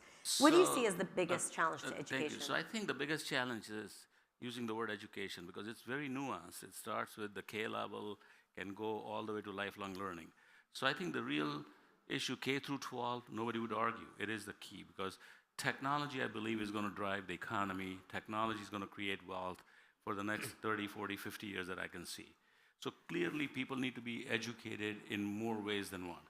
Secondly, to live peacefully, we need a different type of education, which is awareness of other people's cultures, ethnicities, and I can go down and on.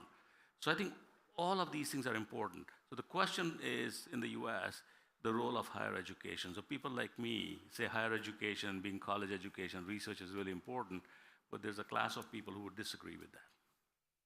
And higher education is being challenged because Yes. more and more voices are coming out and say you can be very successful, at least from a financial perspective, without ever thinking about university. How do universities deal with that, Pradeep?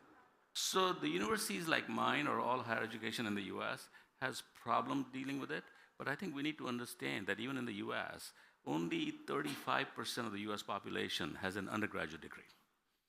Everybody else is only a high school graduate or maybe a community college graduate, right? So it's not as prevalent as you think it is. And this number has been a near constant for the last 40-some years, like a few years after World War II. This number has not budged much, even though people like me keep on talking about higher education being the key. Secondly, there is this notion that you need a 4-year degree to be successful. And I think that is being challenged because, I'll tell you a story. I was in a high school talking to this young student, and I said, what are you going to do when you graduate? He says, I'm going to be an underwater welder. I said, why would you do that? It turns out you get paid like hundreds of dollars an hour to be an underwater welder, more than you would get paid after 20 years of graduating from a good university. You know, so I think there's a whole lot of skilled opportunities there that people have forgotten, and people now look to 4-year degrees as the only way out, and I think that's a mistake. So we need to assume education in the broadest sense, and we need to have a multi-layer strategy, 4-year education, PhD, skilled workforce, associate degree, and I can go down the list. Yep.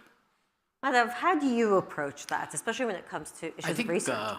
Very interesting, a nice segue here. So education obviously has to, if you look at the future, has to be adaptive, it has to be inclusive and future ready. And to make that happen, it has to have components of innovation, support for entrepreneurship, and also now with the fact that Pradeep mentioned about technology, you need to bring in technology, but technology which is ethically embedded. Right? That's super critical. And at IIT Madras, I was just talking to them. We started this journey 10 years ago. So the future was 10 years back.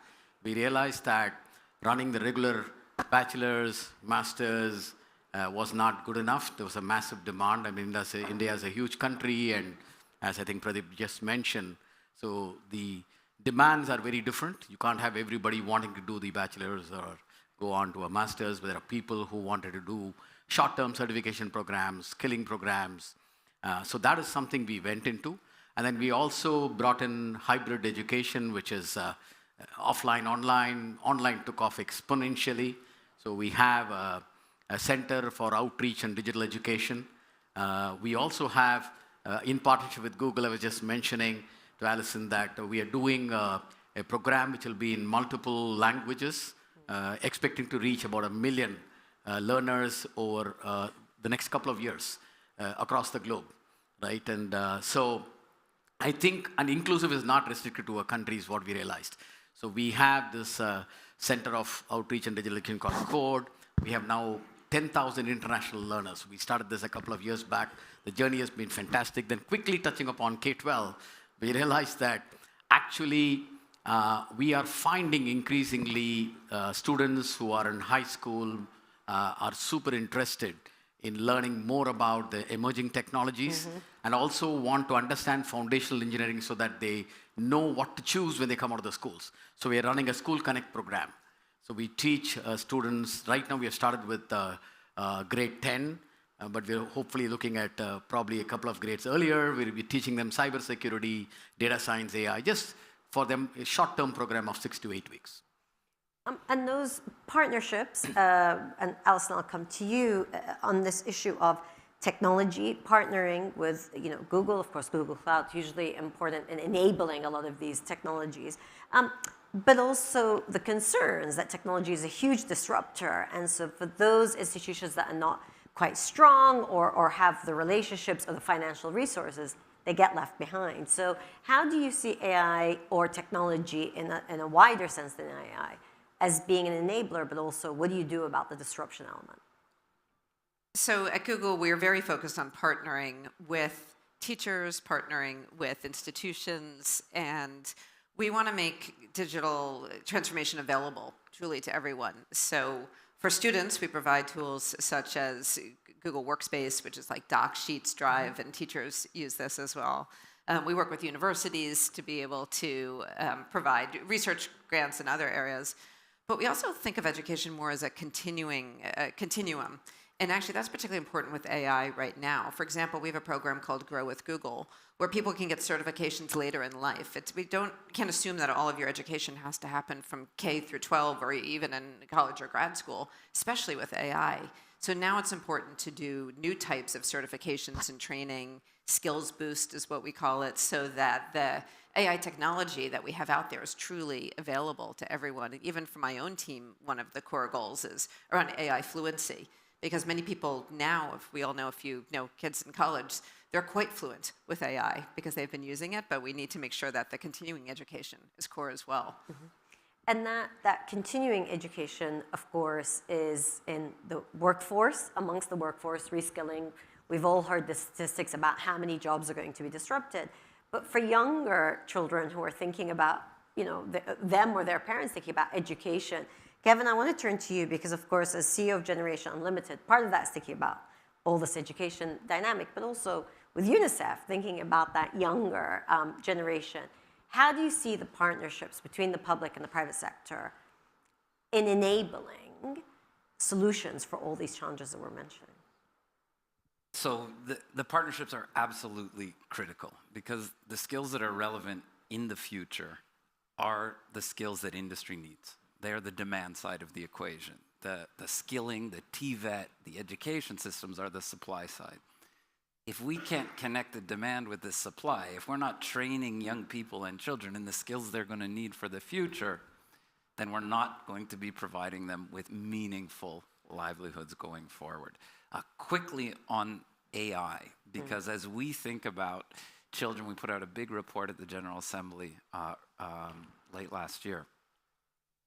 As we look at AI, we really think about it as a kind of a K-shaped future. Right now, we're at the starting line, and if we think about the gains to productivity and efficiency for people who have AI fluency, they're extraordinary. But what does that mean for the countries in the global south, where there may not be access and there certainly won't be fluency? That means that all of the economic gains from AI are going to accrete to the global north, where young people have skills and access. So we're calling on the entire world to skill at scale, children and young people everywhere with these AI skills, because otherwise we're actually not going to see the democratization of opportunity. On the contrary, we're actually going to see a growing inequality divide. And how do you get those AI skills? Working with partners like Google. It's a perfect example. We work with some of Google's competitors too.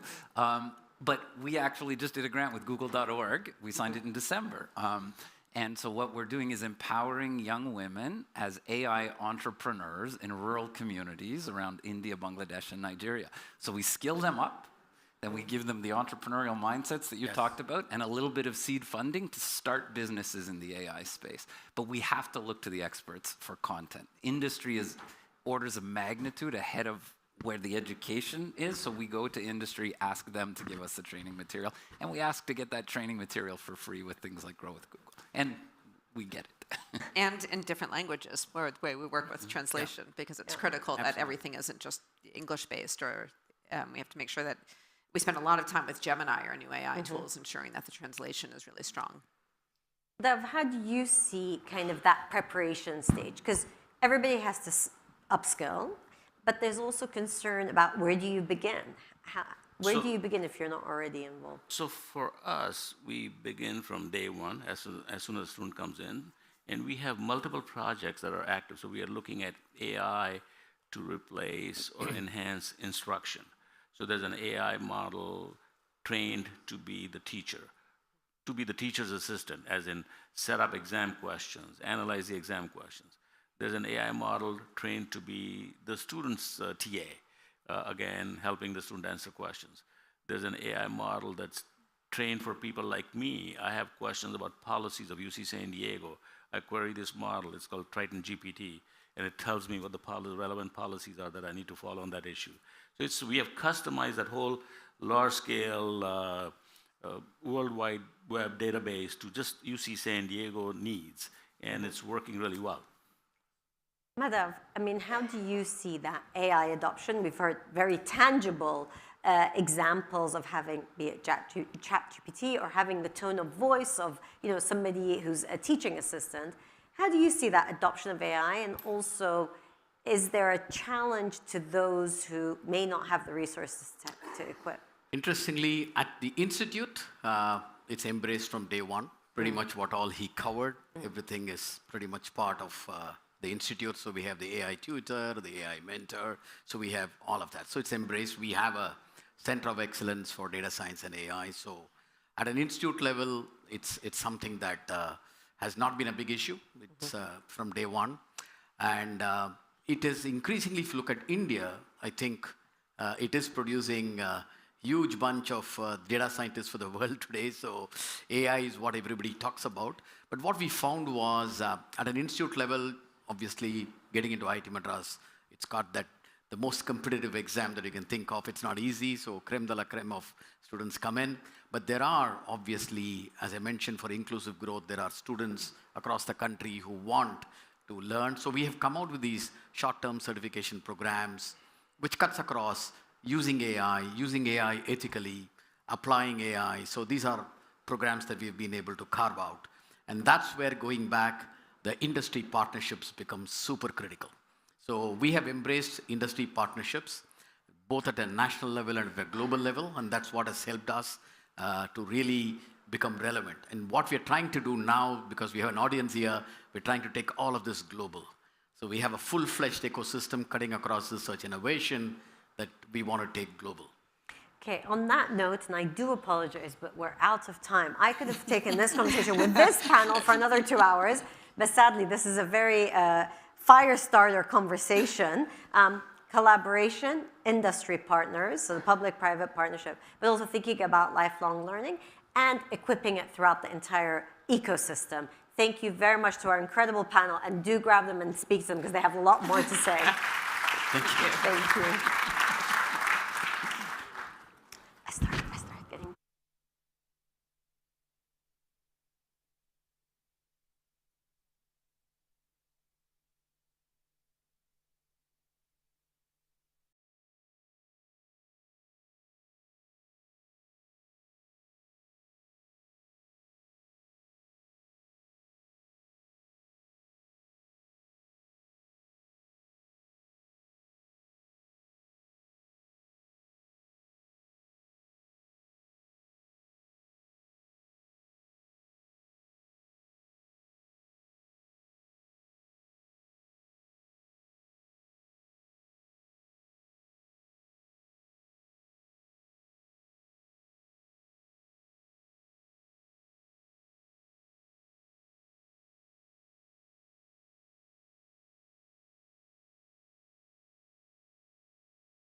Ladies and gentlemen, the next session is a conversation with Sundar Pichai, CEO of Google and Alphabet, and His Excellency Omar Sultan Al Ulama, UAE Minister of State for Artificial Intelligence, Digital Economy and Remote Work Applications, and Vice Chairman of the World Government Summit.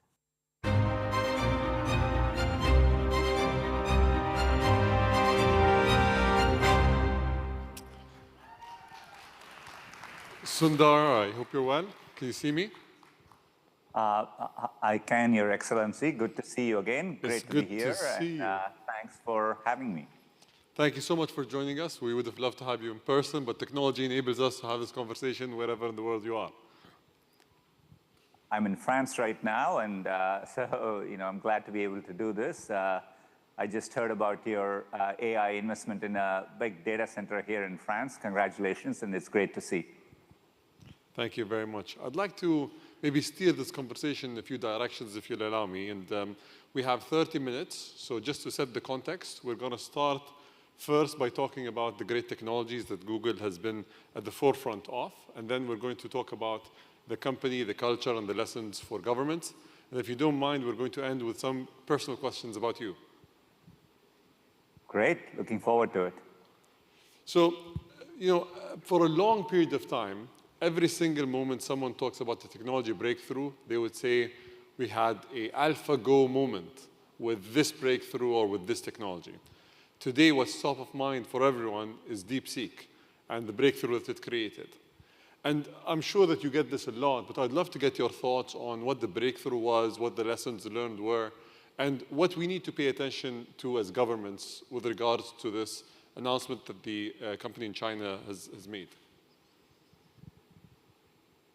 Okay, I think the DeepSeek team has done very, very good work. But for me, the lessons learned, stepping back, it shows how global this AI development is, right? It's happening all around the world. It's a moment of excitement and inflection everywhere. You can see there is frontier model development happening around the world. I think what caught people's attention with DeepSeek was that you could have an efficient model, right, and open source and something everyone can immediately access. And I think that creates a lot of excitement. But, it's something obviously we are focused on as well. We've always realized the models which you serve people around the world, it has to be very efficient and, and the biggest takeaway for me, which we knew that because we were working on it, we've done that with Gemini Flash models, they are very, very efficient, is that intelligence is going to be widely available, right? This technology is going to be at everyone's fingertips and it's going to impact the world profoundly. And I think the DeepSeek innovation, reinforces that point. You had a similar moment, I think, a few months ago when you guys made an incredible breakthrough in quantum technologies and really showed the world that quantum is actually closer today than it ever was at any point of time. I'd love for you to maybe shed some light on that and tell us what governments should pay attention to there. Should we talk about regulating quantum at this point? Is it something that's going to come in the next year or 5 or 10? What excites you about this and what should we be worried about? Look, we've been, the progress in quantum is palpably exciting. We've been focused on it for a long time. I think we have the most advanced state-of-the-art effort anywhere in the world. The latest breakthrough we had, we were able to perform a computation in 5 minutes that would have taken one of the world's fastest supercomputers over 10 septillion years. It's longer than our universe has been around. But more importantly, it shows that we can tackle error correction in a way that we can build large-scale, fault-tolerant quantum computers. I would say, to me, the quantum moment reminds me of where AI was in the 2010s, when we were working on Google Brain and, and the early progress. So I would say, that's what it feels to me. In a 5 to 10 year time frame, I think you will start practically useful quantum computers. In terms of what governments can do, look, I think it's too early to regulate the technology, but I think it's important to come to a good understanding of it and then start preparing for it. The main first areas we would need to tackle are encryption. But beyond that, I would think about no different from AI. How do you set up, plan and set up a quantum cluster to do some pioneering research work in the next 3 to 5 year time frame? That's how I would approach it. So this question has been going on my head for a while. It'll take a normal computer multiple billion years to identify if the answer is correct. How do you know that the answer is correct? What if it just threw out a number there that doesn't make sense? Look, I mean,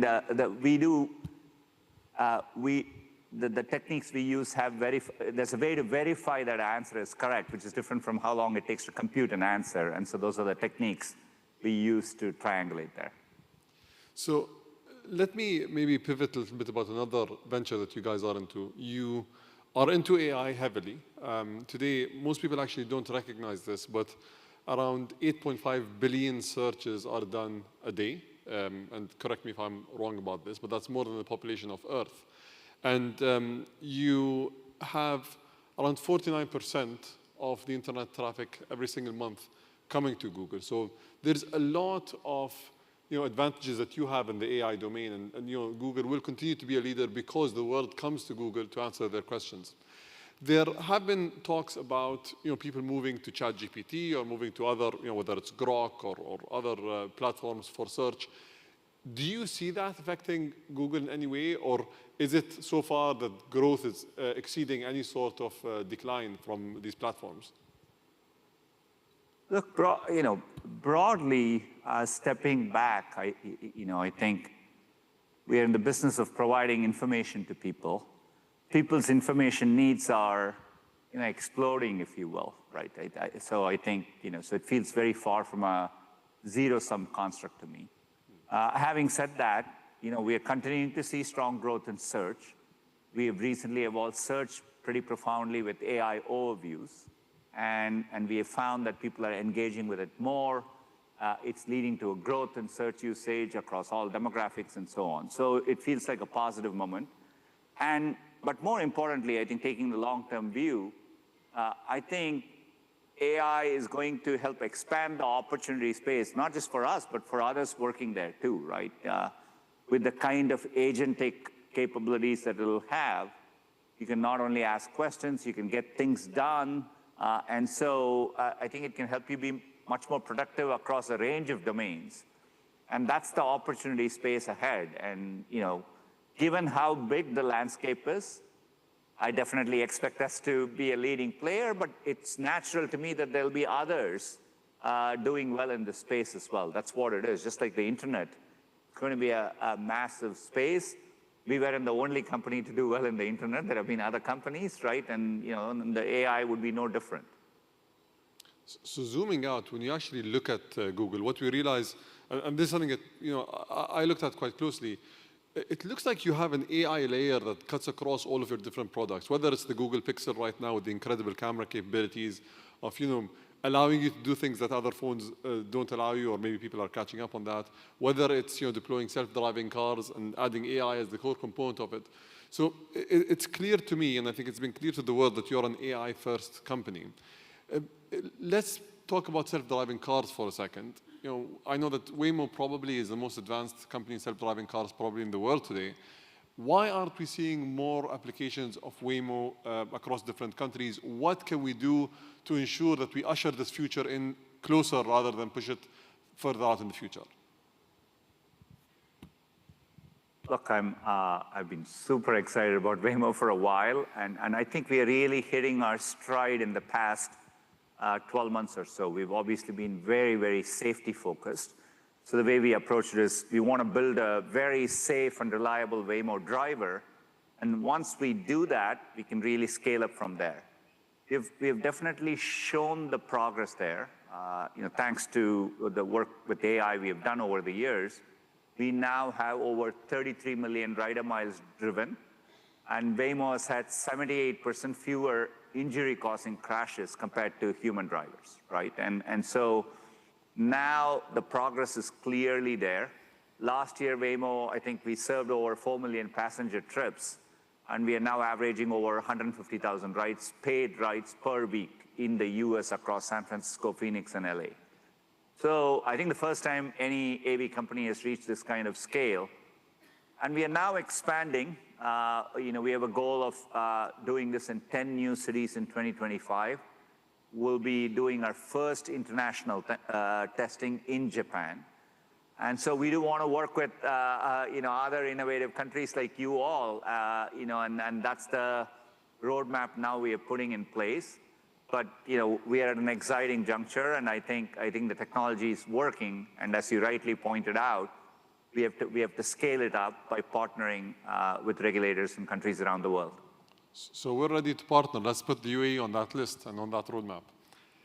Looking forward to it. I want to ask you a question as well about this. So once we achieve certain technological advancements, like self-driving cars, for example, or artificial intelligence or others, it creates new types of jobs. Although yes, it does eliminate some jobs in the past. I think that these things cause disruptions.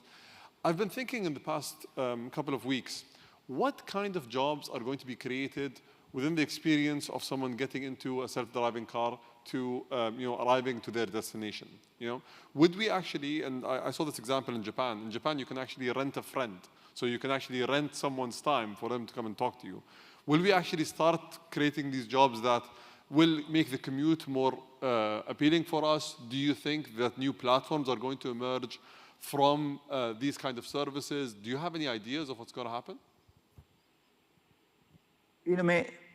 Maybe two observations, right? I think one is, I think there was a recent study by MIT economist David Autor, which said, if you go back to 1940, since then, 60% of the new jobs that have been created kind of didn't exist before that, right? And so there's this constant evolution we go through. Just imagine, even 5 years after the internet started in the year 2000, envisioning that there could be someone called a YouTube creator. Today, there are millions of creators, and they're real small businesses, right? And they generate value, they employ other people, and so on.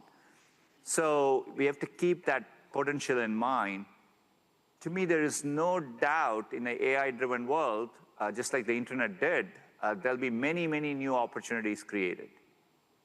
And I think over time, there'll be value and a premium placed on human experiences and human interactions, right? I think if anything, the prevalence of AI would place even more a premium on human experiences. We've seen that with chess, right? Chess has been, AI is the best chess player in the world, and that's been true for a long, long time.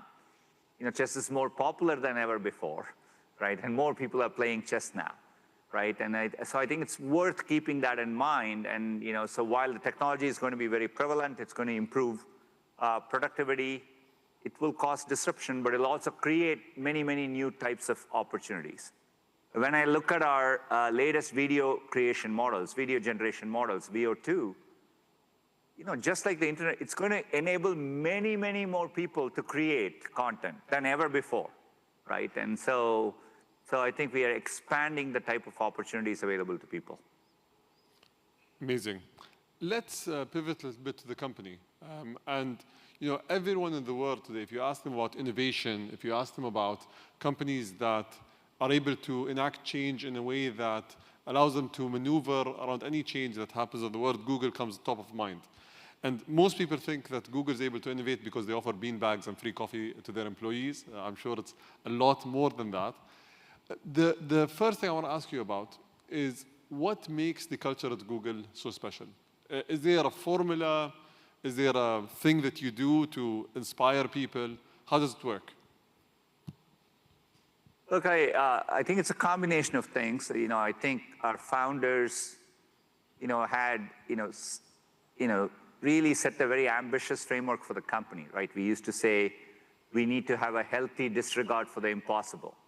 And, we always felt that if you encourage people to work on very ambitious things, even if you end up failing, well, there are many advantages to doing that. One, you have very little competition. The more ambitious the thing you're working on, Waymo is a great example, right? Or quantum is, or AI is, you know, there are fewer people working on it, and you attract the best people. And even if you end up not achieving that ambitious goal, whatever you end up doing will be very, very valuable. So I think that's the kind of framework we've always had. I would say, you know, you have to have an optimistic culture, you know, a culture of curiosity. You encourage optimism. You know, you really push people to take risks, and you don't punish failures, right? You encourage risk-taking in your culture. So it's a combination of all that. But, you know, we've always had to experiment. You know, for example, just about 2 years ago, I set up a labs group so that people can have small teams to go ship stuff. And out of which we shipped something like Notebook LM last year, and, you know, which ended up being very, very popular, right? So you have to constantly tinker and make sure you're innovating from the ground up. So you approach things with the approach of a scientist. I went and saw how many projects Google killed, or let's say stopped over the last couple of years. It's around 296 projects in total. Maybe the number is a bit higher or lower. And what struck me is the fact that you're still trying to innovate, you're still trying to iterate.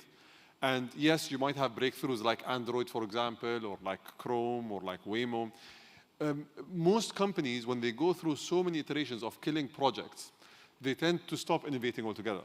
But you guys maintain this. How do you identify when you continue a project and when you actually stop? What triggers you to say, okay, you know what, we've given that a go, we're going to park it for now, and we're going to focus on something else? Look, I think there are two types of it, right? One is at a core technology layer, you're making long-term bets, right? You know, I mean, in 2015, when I became CEO, I said the company is going to be AI first. And we decided to take a full stack approach to AI, right? All the way building research, building infrastructure. We started building our tensor processing units in 2017. We are in our 6th generation. So when you make these long-term technology bets, AI, Waymo, quantum, those, you know it will eventually happen, right? So you see it through. So I think at that foundational layer, you take a long-term view and you don't waver at all.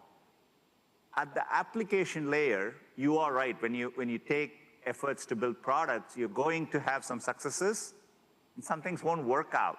You know, that's true by definition.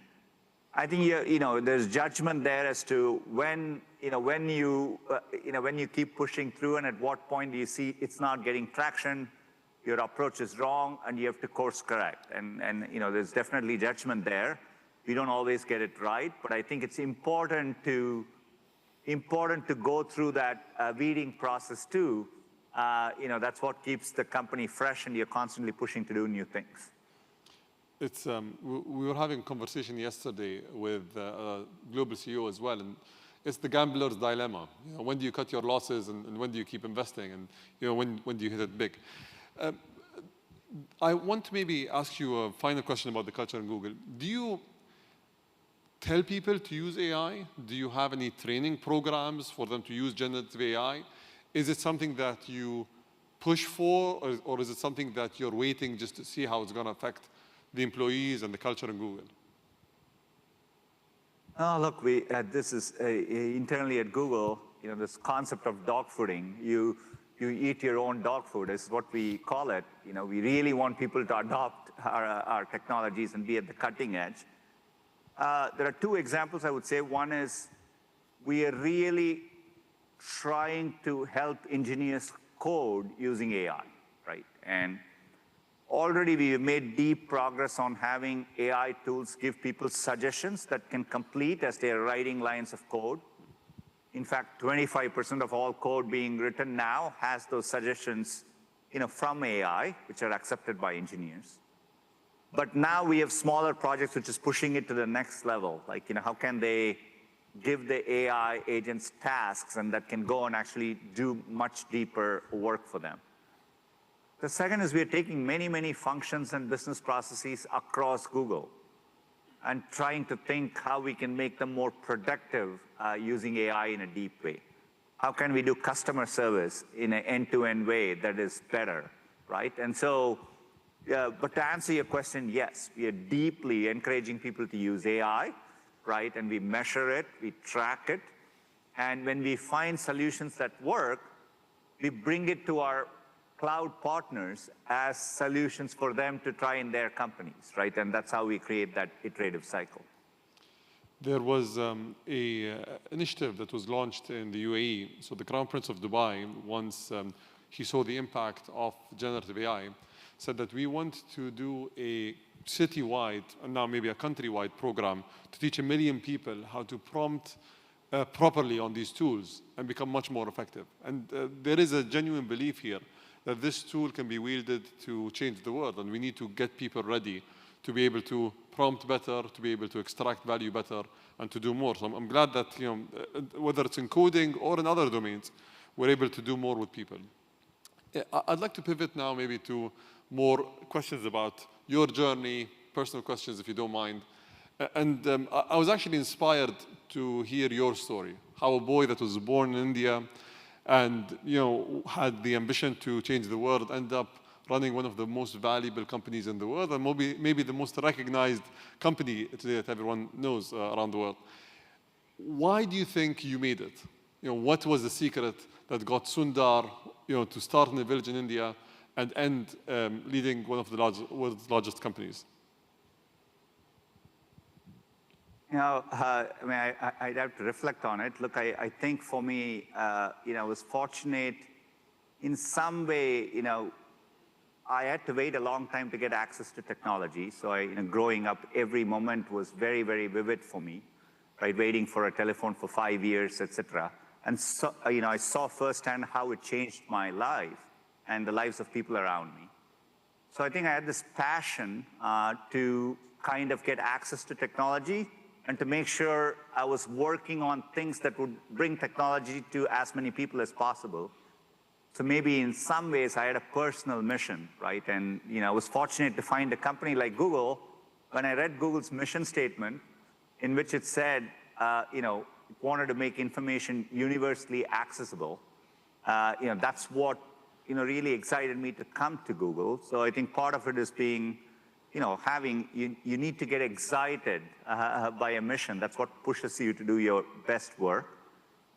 Beyond that, I would say, challenging yourself to work with people who are better than you, right? And I think, so you have to, you learn and grow when you're pushing yourself to be with people who you think are better than you in many, many ways. And so, I've strived to do that over the years, and, it's what helps you learn and grow. So maybe a combination of that. But, I would encourage everyone, to each person, the path is different. But if you can find something, that resonates with you in a deeper way to your heart, I think that brings out the best work you can do. It gives us hope that maybe a child born somewhere in the Middle East in a rural village can one day in the future become the CEO of one of the largest companies in the world. And I feel like there's a lot of lessons from your story there. Every single person I met, everywhere I've been, is obsessed about something. What are you most obsessed about? Look, I mean, at this moment, I'm spending a lot of my time on AI. I mean, the rate of progress, how profound the technology is. It's the first time I felt, even if I travel for a couple of weeks outside and I come back to the company, I go back to the teams working on AI to catch up on the progress that has just happened in the last 2 weeks, right? So you've rarely seen a technology which is progressing. So, obsessing about making sure we are driving the technology forward, making sure we are building applications around it, and that we are doing it responsibly. We want to be bold, right, with this moment in time, innovate, but the technology obviously needs to be deployed responsibly. And so thinking through it, is partly my obsession nowadays, and so I think it does come back to AI. And since AI is the reason why you're obsessed, any fears that you have for what AI can do that we're not paying attention to?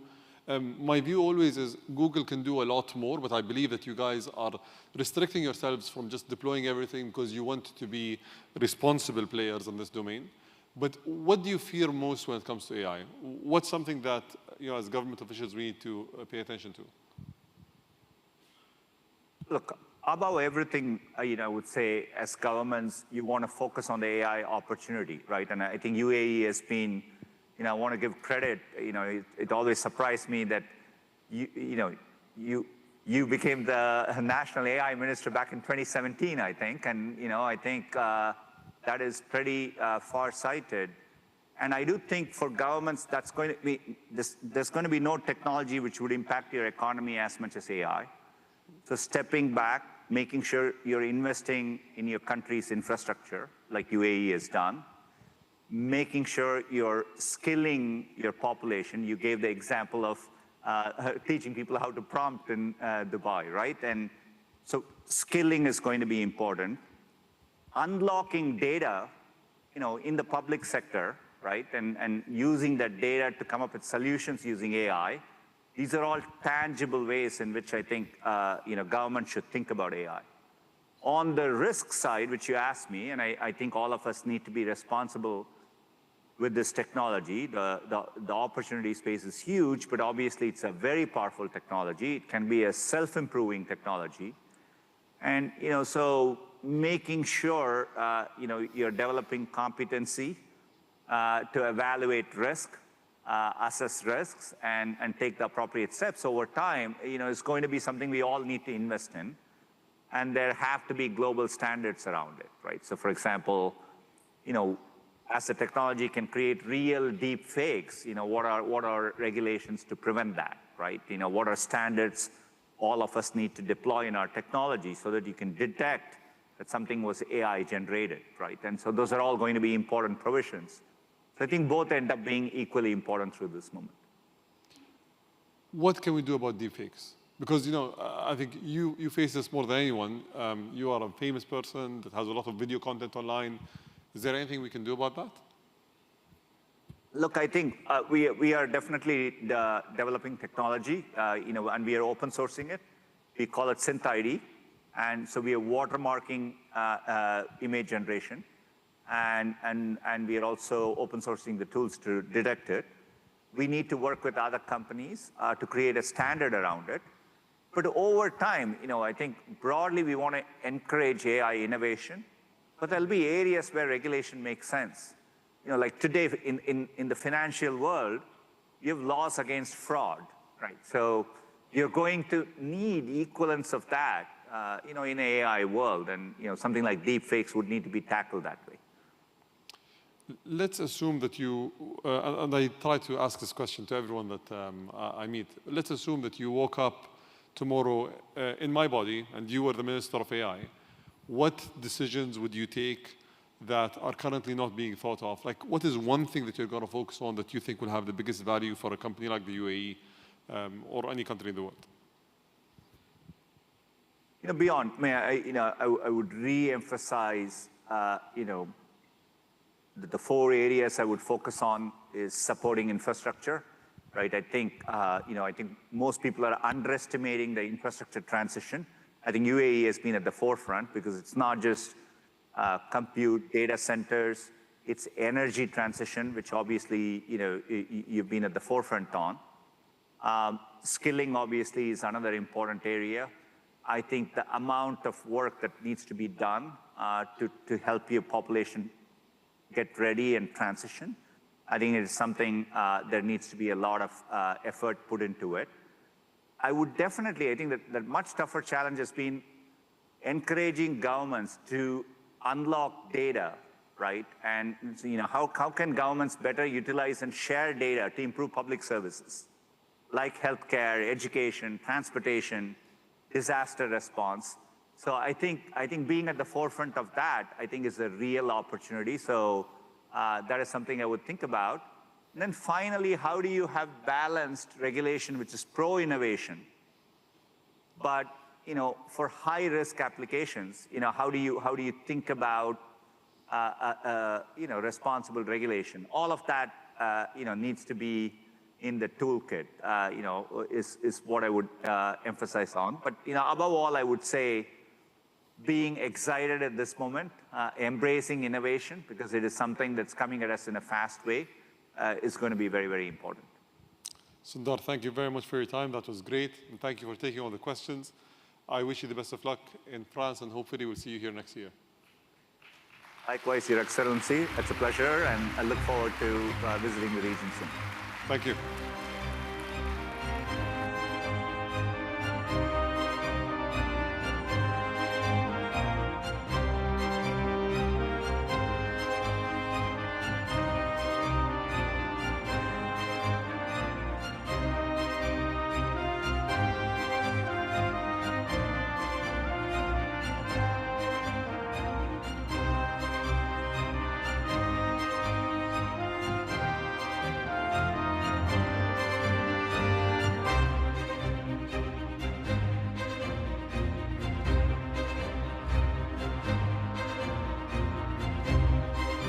Ladies and gentlemen, the next session will begin shortly. Please stay seated. Thank you.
Your Excellencies, ladies and gentlemen, the next session is a conversation with Her Excellency Evika Selina, Prime Minister of the Republic of Latvia. This session is moderated by Mina Al-Uraibi, Editor-in-Chief of The National.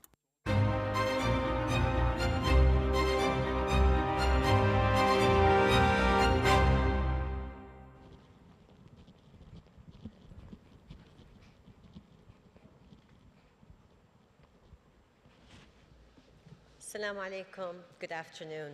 Thank you for being with us. Prime Minister, it's wonderful to see you and welcome to the World Government Summit. Hello, yes. Hello, everyone.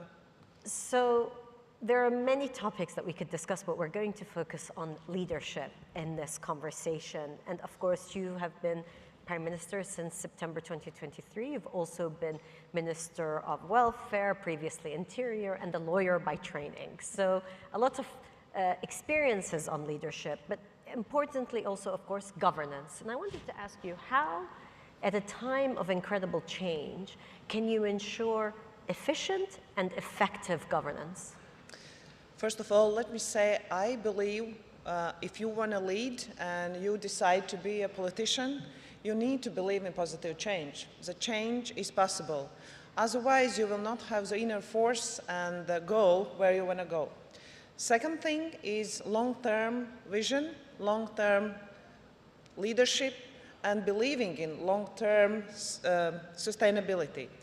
And third thing is strong leadership, because the person who will lead the country needs to have a strong values. And everyone will be looking at the leader. What are the values the leader does? How does he act? And what are the main priorities they set for? So therefore, I believe leaders are mainly now the persons where the values are set, and if a leader can set a good example of his values and can address directly, like in some kind of this format or in social media, speaking directly to the society, explaining their values, I believe it can really help to let your society, your voters, people in your country to believe that sustainable growth and leadership and governance is available. And of course, this is having set and clear values and fundamentals is important at a time of great uncertainty. Yes. And we live in a time of uncertainty, where the global order will go, technological change, economic change, climate change, a lot of change. And yet, how do you make sure that you have that clarity in leadership, but also making sure that your citizens, those who vote for you, can continue to have trust and faith in your leadership? There is no idealistic world, and we all want to be and live in a perfect life. We all want to be prosperous and healthy. So therefore, for a leader, it's really a big challenge in so many changes you mentioned to find the good solutions, how he can or she can deliver those messages and how the changes can happen. When I started as a politician and I formed the government, I set 10 main goals, but all of our government will succeed. And we did it in 100 days. When society see clear, achievable results, and they are achieved by their government, they really believe in you. But sure, like for Latvia and Baltic states, we are a country which is near to Russia and Belarus, and it always has been a very sensible issue of security. So sure, there always be some doubts about our people's security. And for me as a leader, and I believe for everyone, and as well I see here in Gulf countries, listening to some of the discussions about Gulf countries and peace here, everyone is concerned about peace. Because when you wake up in the morning and you need to think about security, it's not a good solution. No politics will help, because people need to feel secure on their streets and at home. This is my priority. I believe we all, as a government leaders, need to provide for our people. Then sure, it's health. Everyone is concerned about their health. Therefore, many companies now provide good solutions for health issues. So we need to answer to those questions which are very important to our people. And otherwise, without innovation and economical growth, there will be no prosperity. This is, I believe, one other question where all of our societies need good answers. And building bridges between different societies, building political cooperations, it really helps for maybe not such a big country as ours, but I believe we are a great nation with great ideas. It really can help.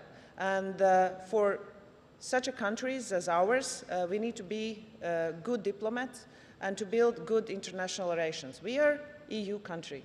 We are NATO country. For example, Ukraine, we share with Ukraine the same history, maybe different present, but I believe very courageous future. And therefore, it depends what we can make a deal with our society as a leaders where we will go. Because without securing our society first needs, health issues, prosperity, and above all that security, probably there will be not good changes available. People will be concerned about their very fundamental rights. And there are those immediate concerns, of course, for citizens, security being paramount, and then, of course, prosperity. And here in the UAE, often that's the two dynamics of having security and stability on one hand, and also prosperity. Part of your visit here to the UAE, you're thinking about building bridges. And a lot of politicians talk about building bridges. What does that actually mean? How do you see building bridges, for example, between countries that are quite far apart, but have quite a bit in common between Latvia and the UAE? Believe it or not, but we are actually building really a bridge politically and with our businesses. I found the WorldGovSummit amazing platform, as I'm first time here, where governments, private sectors, NGOs meet together, scientists can explore each other's ideas, and our country as well as yours are already collaborating together. For example, your big company, Eagle Hills, MR, are already investing billions in our real estate company in Latvia. And I know that some of our businesses are already investing here and has reached already the best prizes for innovating ideas in your health sector, working with artificial intelligence. So those are really a good practices, how businesses can co-work, but as well, there goes government. That's why I'm here, but actually business people came first. So if we collaborate together, I believe those ideas which we share with your country, and as well UA is not as well such a big country as Latvia. So how far maybe we are, but when I met leaders of Gulf Summit in European Council, where all the European leaders met together and we discussed all the priorities what we have on our table in Europe and their countries, we actually are sharing the same problems and issues, but we have the same opportunities.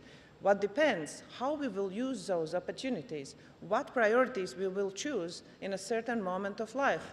And therefore, I believe with building bridges, like I'm here, many other countries are coming here, we can provide more dialogue to maybe difficult situations. We really have to go forward with dialogue instead of war and something aggressive.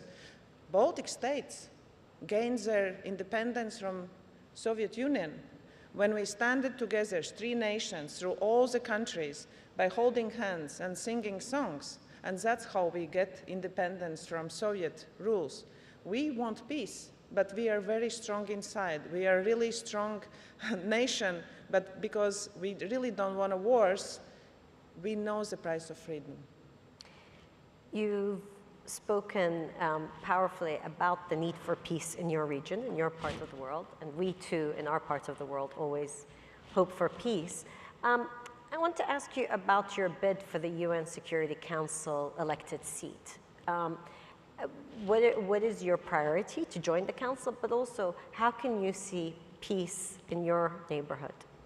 Yes, so UA actually was recently leading the council, and they've done a tremendous work, and I'm really, really grateful for what they have already reached.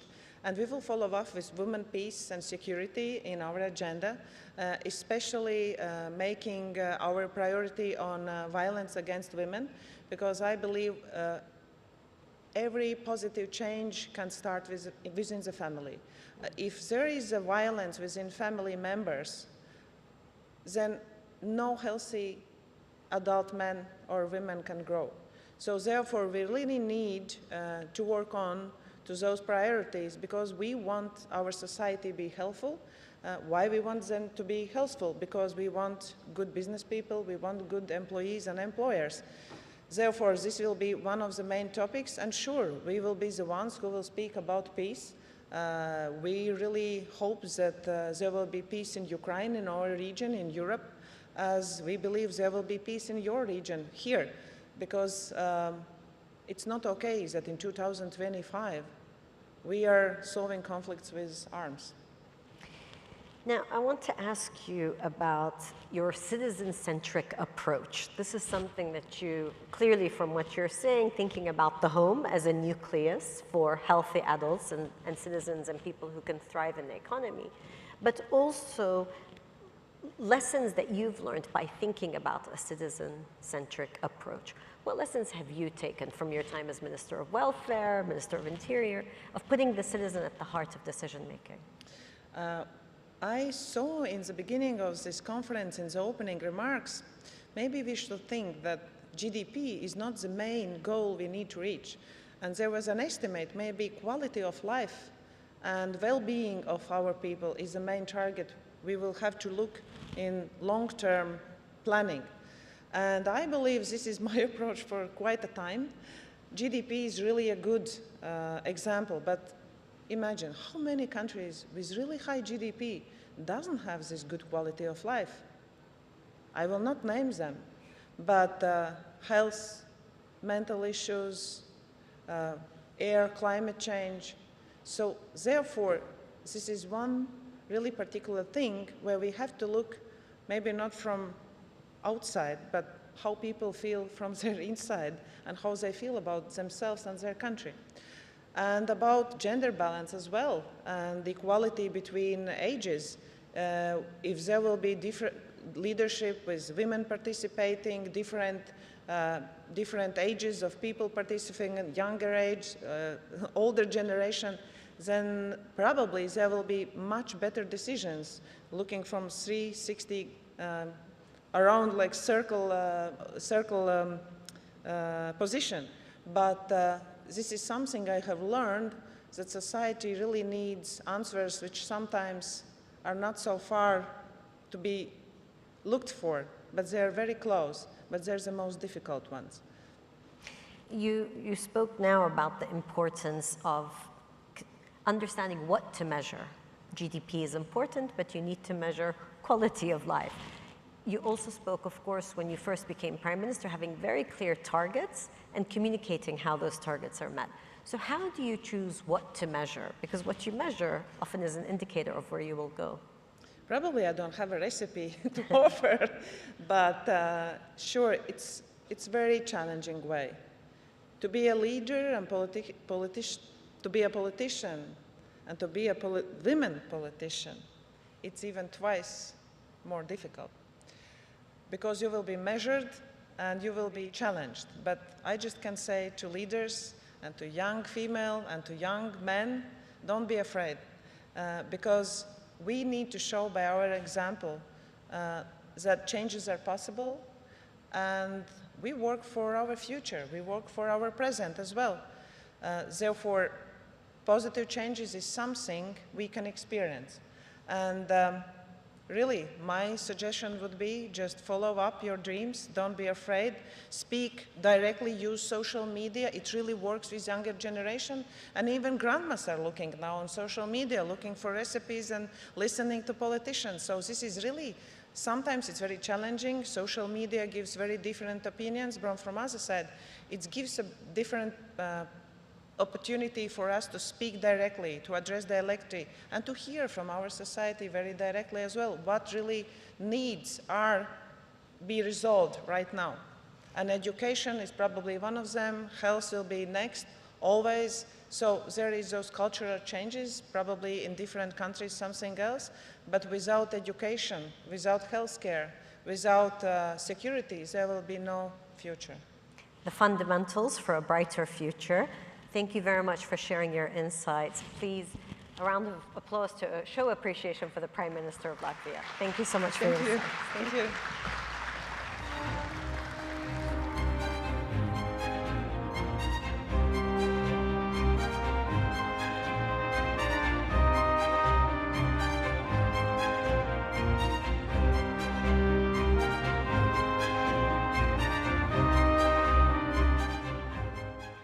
Your Excellencies, ladies and gentlemen, the topic of our next session is Igniting the Digital Economy, Lessons from Roblox on Education, Creation and AI, with David Baszucki, CEO of Roblox.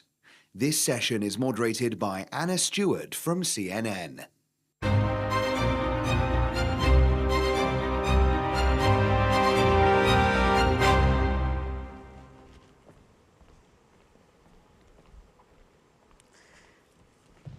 David, what a treat. We have 20 minutes to ourselves, and we all get to learn a lot more about Roblox. Thank you for doing this.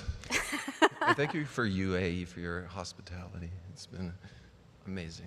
Very nice. Why don't we kick off with what Roblox is? Because for those of you who haven't played this, it's much more than a game, right? I think you're absolutely right. If we take a big step back, since the start of time, people have been trying to figure out how to communicate when we can't be together in real life. And when I was young, I communicated with my friends on the telephone. As technology has gone forward, we have seen people use video communication. Ultimately, this communication is going to go 3D, and 3D means doing things together, 3D means playing together, 3D means shopping together, and we're just really at the forefront of using 3D to come together and really be together, and that's what young people around the world are doing. So Roblox is a 3D platform. It looks like a gaming platform, but every single game on the platform has been made by the Roblox community. There's about 2 million people building stuff on the platform. There's an active economy. We have to be good. We have to show good governance. You have your own currency? We have our own currency. Many users on our platform probably know more about inflationary currency than some governments, you know? So we have a lot of people building businesses on the platform and using Roblox to communicate. Now, I know you have a big announcement to make today. Would you like to take it away? No, today we're launching the whole Roblox stack in Arabic, which is another way to really, woo! Yeah. And this is everything, and it's aligned with our mission of connecting the world with optimism and civility. And a lot of people use Roblox to learn about other cultures, connect with other cultures. And so it doesn't just mean our app is in Arabic. It means when a creator anywhere in the world makes a great Roblox experience, our AI, our cloud, will immediately translate the whole thing to Arabic. So if you want to play every new experience on Roblox in Arabic, that's going to be possible today. And it goes in reverse. An Arabic creator here, when they build in Arabic, they can be live instantly in Japan. So it's part of this vision of connecting the world. And I can see how it's going to benefit you in terms of daily active users. But how is this going to benefit the UAE and the region in terms of that sort of creator economy?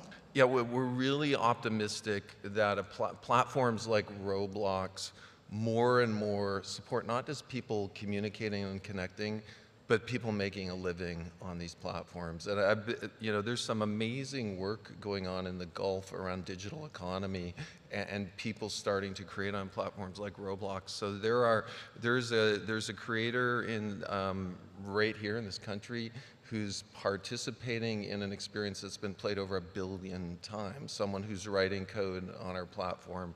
There are fashion designers in the UAE right now creating fashion that is being consumed tens of thousands of times around the world. And then on top of it, all of the people who are really interested in creating games on our platform, it's almost like it's a secret way to get young people interested in computer science. Because if I were to tell the young people, hey, you're going to go learn how to code, they say, I don't know if I want to do that. I might want to play on Roblox. But when they start making a Roblox experience, they learn to code without even knowing about it. So there's also some amazing initiatives I've seen in the Gulf around STEM education and goals for computer science. And Roblox really is a tool, arguably around the world, where hundreds of thousands, if not millions of people have become inspired. I want to go to college. I want to learn computer science because I learned how to do it on Roblox. So are you saying that we should be getting our children to be playing Roblox at school? It's an educational tool? I'm saying more and more schools are actually using Roblox and summer camp in the computer science curriculum. We're going to see more and more other types of curriculum. You know, the Boston Museum of Science, for example, built a simulation about going to Mars, which has been really amazing on the platform. There's a lot of schools that have robot building competitions, but not everyone around the world has access to all of those parts for how do I construct a robot and like how do I have that competition. So First Robotics built a fully simulated robot building competition on Roblox, so people who don't have access to that can still learn robotics. Wow. I mean, you have this strategy or this plan to get 1 billion daily active users. It was your results last week.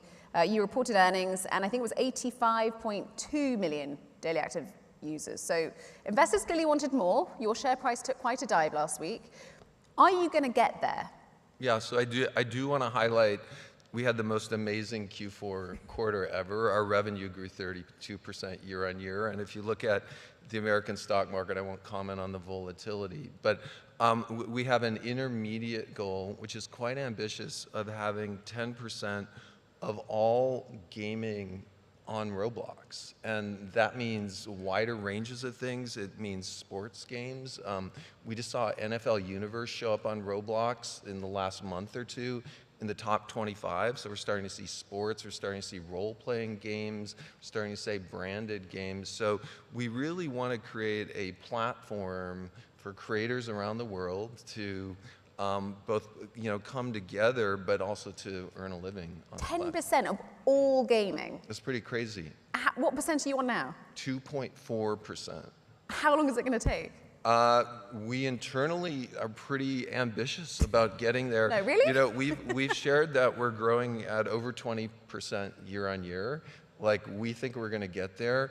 What's really been amazing is the variety of content we've started to see on our platform, because it's not just gaming. We are seeing shopping experiences. We are seeing brands on the platform. Everything from Elf Beauty to Lamborghini are starting to build 3D experiences to relate to their brands. We're seeing countries both around the Gulf. We publicly shared that both India and Japan are growing more than 50% year on year. So it's an ambitious goal, but I think I'm excited because part of what our platform does is connects people together. I mean, hearing about brands on this sort of platform, it feels very much like we had this huge hype of the metaverse with brands buying real estate, virtual real estate on all sorts of different metaverse platforms, and it kind of failed. Why is this going to work? Well, I would highlight we have been growing consistently for 18 years now. And we have always had the vision, a little bit of the metaverse vision was you wear goggles and you have to be in 3D. We have always had a vision, you can be on any device, a phone, a tablet, your computer, sure on goggles as well. We're on iOS, Android, PC, Mac, Xbox, PlayStation, you name it. So I think we've had a very broad vision around the metaverse. The ultimate metaverse, if any of us are into sci-fi, you know, it's the holodeck on Star Trek where you go in there and you do that. We actually have a somewhat humble view of this. We feel this will ultimately happen. It's as if we can imagine it, that Star Trek holodeck is going to happen. We are going in that direction. We have a huge responsibility to kind of usher this in with optimism and civility. Let's talk about responsibility, because there are also some big concerns about online safety, particularly, of course, for children, who are a huge part of your platform. Violent games, online bullying, even pedophiles looking to groom children. There have been some really concerning stories over the years. Walk us through what safety practices you've put in place at this stage. Yeah, so it is almost impossible to imagine the level of responsibility as you're into the 80 and 90 million people. You know, I think about my own 4 kids, and that's a huge level of responsibility. So magnify that by 20 million, it's somewhat mind-boggling. It's been the top focus since we started 18 years ago. Literally, when we had 4 of us, engineers in a room, probably 2 months after we went live with Roblox, we built the first safety system. What's so cool and makes me so optimistic is AI is getting so good and it's evolving so quickly. We have over, I think now over 200 AI systems at Roblox. We've been doing this for 4 years. We use AI for every image people are trying to use, every piece of text people use to communicate, everything people do on voice. We're pretty clear that we're looking at everything on the platform for safety and civility, and we ship probably every week advances on our safety platform. We're so into this notion of online safety and civility. On our voice model, which is arguably the best in the world right now, we've open sourced it because, you know, we want other people to use this, any platform using voice to use our model. We've joined an open source consortium. Actually, Sundar was just up here. Google's also a member. OpenAI is a member of Roost that we've joined to promote open source models for safety and civility. So I think, you know, it's our top priority, really, and I'm optimistic where we're going with this. A lot of platforms are using AI to help, you know, find as much online harm as they can. Is it ever going to be 100%? I think I am optimistic in just I see all of our metrics. I see how much better we're getting all of the time. That we are going to get to an age where if we can imagine, if we imagined parents who wanted to watch their young kid all the time, AI will be able to simulate that. So I'm actually very optimistic based on what I've seen. And how much responsibility do parents have to have at this stage to check that their children aren't playing violent games, to check what they're messaging their friends? I think we have always set our bar, I'd say, at a standard above the legal standard. And I think this goes to, I was just mentioning to a few people here today, I have a niece and nephew who are probably playing, well, I guess they're not playing Roblox at 4 a.m., but are probably playing Roblox in the last 24 hours. And many of our employees have young people as well. So it's a huge responsibility for what's going on our platform. One thing we think about, we think safety for all ages, not just under 13. And so there's a little bit of a notion sometimes, well, you just should be 13 to be on the platform. We don't think that way. We think about 15-year-olds. We think about 18-year-olds as well. We're also pretty aware that really there's a lot of parents in the world that are just going to say, here's my iPad, go play Roblox. And we have to design for that, even in addition to all the great parents who get very involved with parental controls. So I think that the standard design spec for us is actually being aware of an uninvolved parent, and then at the same time giving parents a lot of control, giving them ultimately maybe the ability for two cousins to communicate more freely, maybe the ability for them to offer certain types of content to their young ones. So we really do think about safety by design and built in for everything. You mentioned that you're working with Google, with OpenAI, with Discord, in an effort, I suppose, is it to self-regulate this area and improve online safety. Do you also feel like you need regulation from governments? Can self-regulation ever be enough in the tech space? I would say we're unique in this case. An example would be the California Age-Appropriate Design Code, which was legislation we sponsored.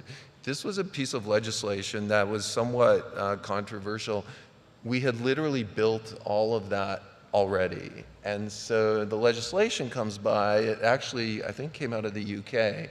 The UK is the Online Safety Act, the EU's got the Digital Services Act. So this came out of the UK, we were already doing it. So it was very easy for us to really welcome this. I would say you're gonna see more and more our platform, even in 13 through 17, where other platforms just say, once you're 13, you can just communicate freely with everyone, lean in on safety there. So we really think of it as a platform-wide initiative. Do you think more should be done in terms of governments regulating this space, but specifically, I think, with minors and online harm? I think we work very closely with legislators around the world, and we think it's really, really important. And I think there's an amazing balance here between the learning that goes on, the communication, for example, that we saw during COVID, where no one could, how do you go play with your friends during COVID? You're isolated. And so what we saw, a lot of growth when young people would play hide and go seek on Roblox because they were stuck in their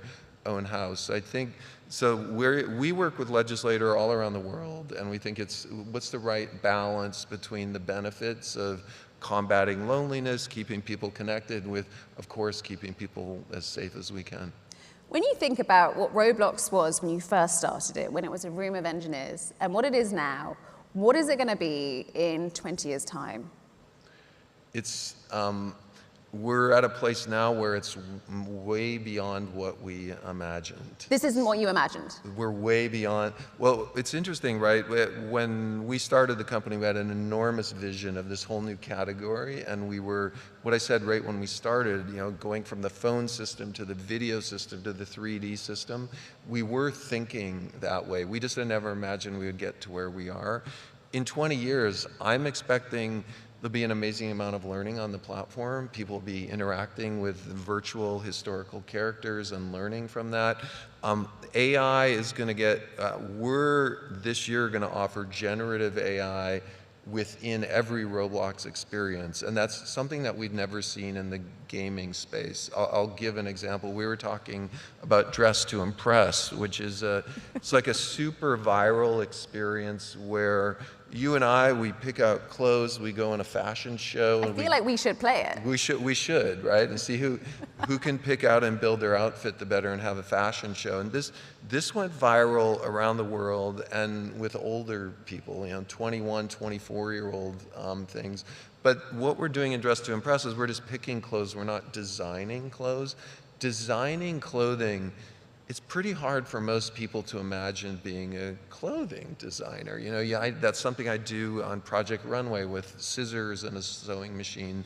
What we'd like to see is Dress to Impress or other experiences turn into AI-driven creation platforms where, as we were mentioning, prompting is very important, being able to define what I would like to see, maybe a blue suit, purple tie, you know, that kind of stuff, and literally have that be created in 3D. So we think prompting and building AI into the platform can be part of educating a lot of people on how to build good prompts and how to use AI. So that's going to be a big innovation for us. What I find really intriguing is that what is essentially a gaming platform has very much become a social platform. That's right. Was this always the plan? And do you think we're going to see more and more of a blending of social with gaming and with perhaps everything else we do?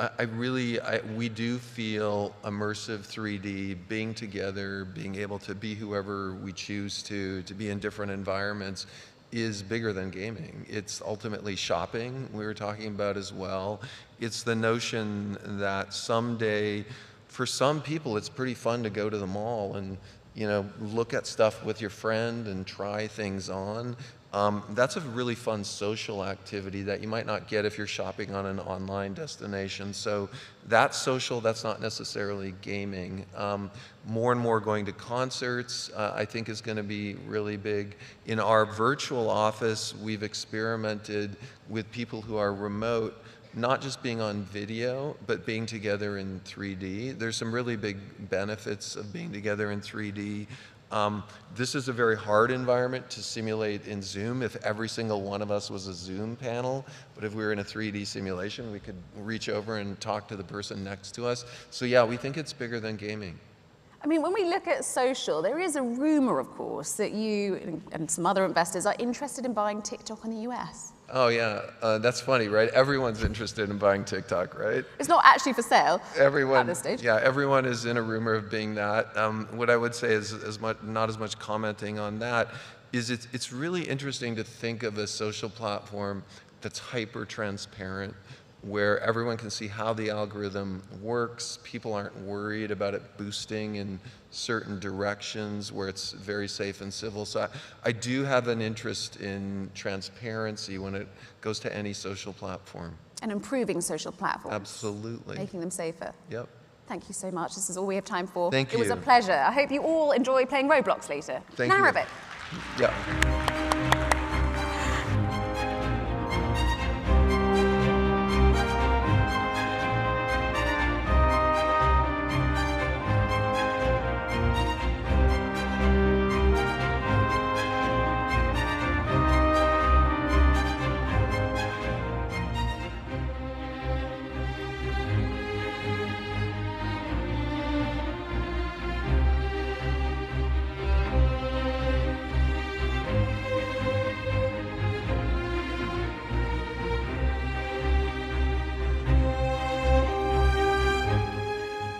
أصحاب السمو والمعالي، أيها الحضور الكريم، نستمع الآن لكلمة رئيسية لفخامة أنورا كومارا ديسينايكي، رئيس جمهورية سريلانكا الديمقراطية الاشتراكية. يرجى ملاحظة أن هذه الجلسة ستكون باللغة السنهارية. يرجى استخدام سماعات الرأس للترجمة الفورية. Your Highnesses, Excellencies, ladies and gentlemen, please join me in welcoming His Excellency Anura Kumara Dissanayaka, President of the Democratic Socialist Republic of Sri Lanka. Please note that this session will be in Sinhala. Kindly use your headsets for instant interpretation.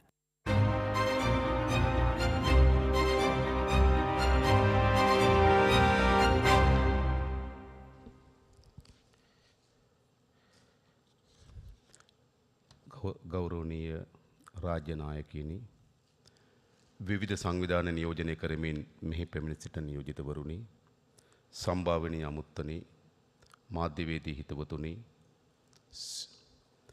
මානව ඉතිහාසයේ තීරණාත්මක සන්ධිස්ථානයක සිටිමින් පෙර නොවිරු ගෝලීය සහයෝගීතාවයක් ඉල්ලා සිටින මොහොතක පැවැත්වෙන මේ සුවිශේෂී සමුළුව ඇමතීමට ලැබීම මාහට ඉමහත් සතුටක්.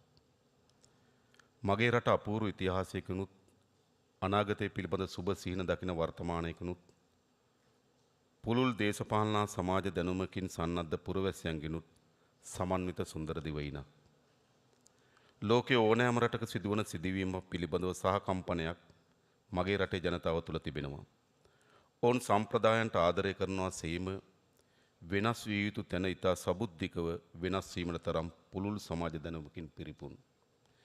ඒ වගේම ඔබ මේ මොහොතේ අතේ තිබෙන ජංගම දුරකථනයෙන් ලෝ වැඩියෙන්ම ඇස් පරිත්‍යාග කරන රට කුමක්ද යන්න අන්තර්ජාලය ඔස්සේ පරීක්ෂා කර බැලුවොත් ඔබට හමු වන්නේ ඉන්දියන් මහද්වීපයේ කෙළවරක තියෙන මා නියෝජනය කරන රටයි.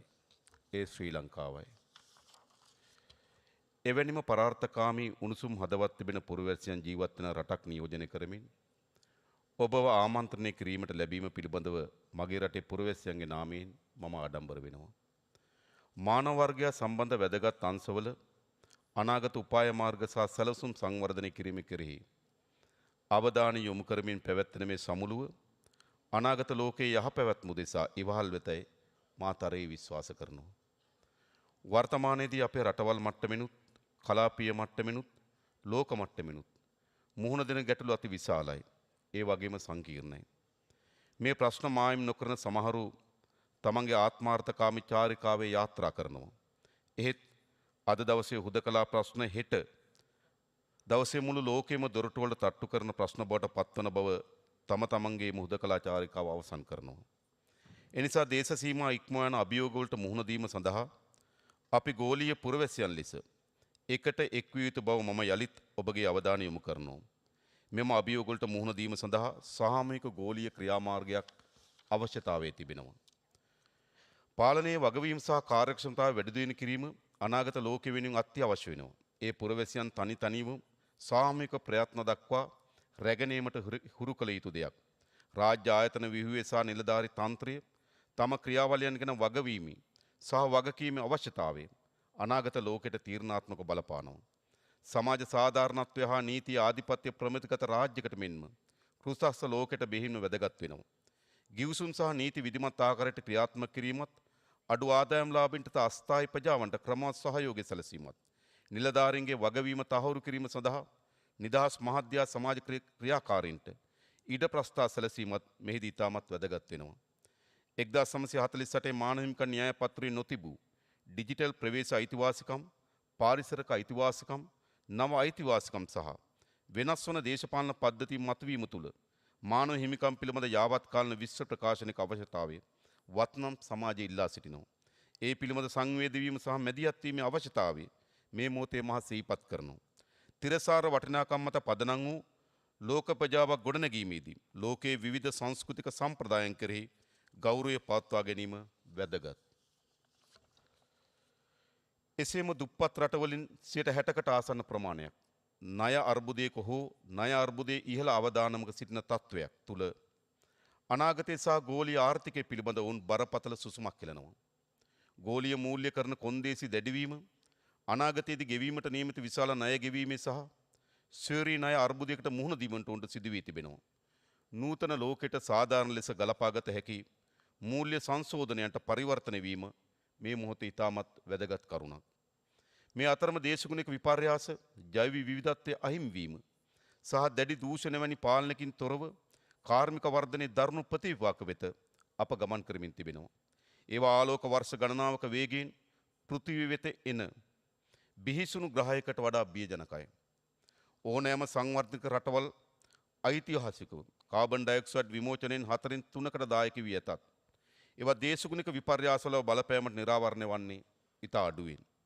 සංවර්ධනයේ කිරුළ බොහෝ දුරවත් ස්වභාවයෙන්ම සුන්දර යම් අඩු ආදායම්ලාභී රටවල් රැසකම චමත්කාරය වෙනත් පාර්ශ්වයන්ගේ අපද්‍රව්‍ය වලින් වෙනසී යමින් තිබෙනවා.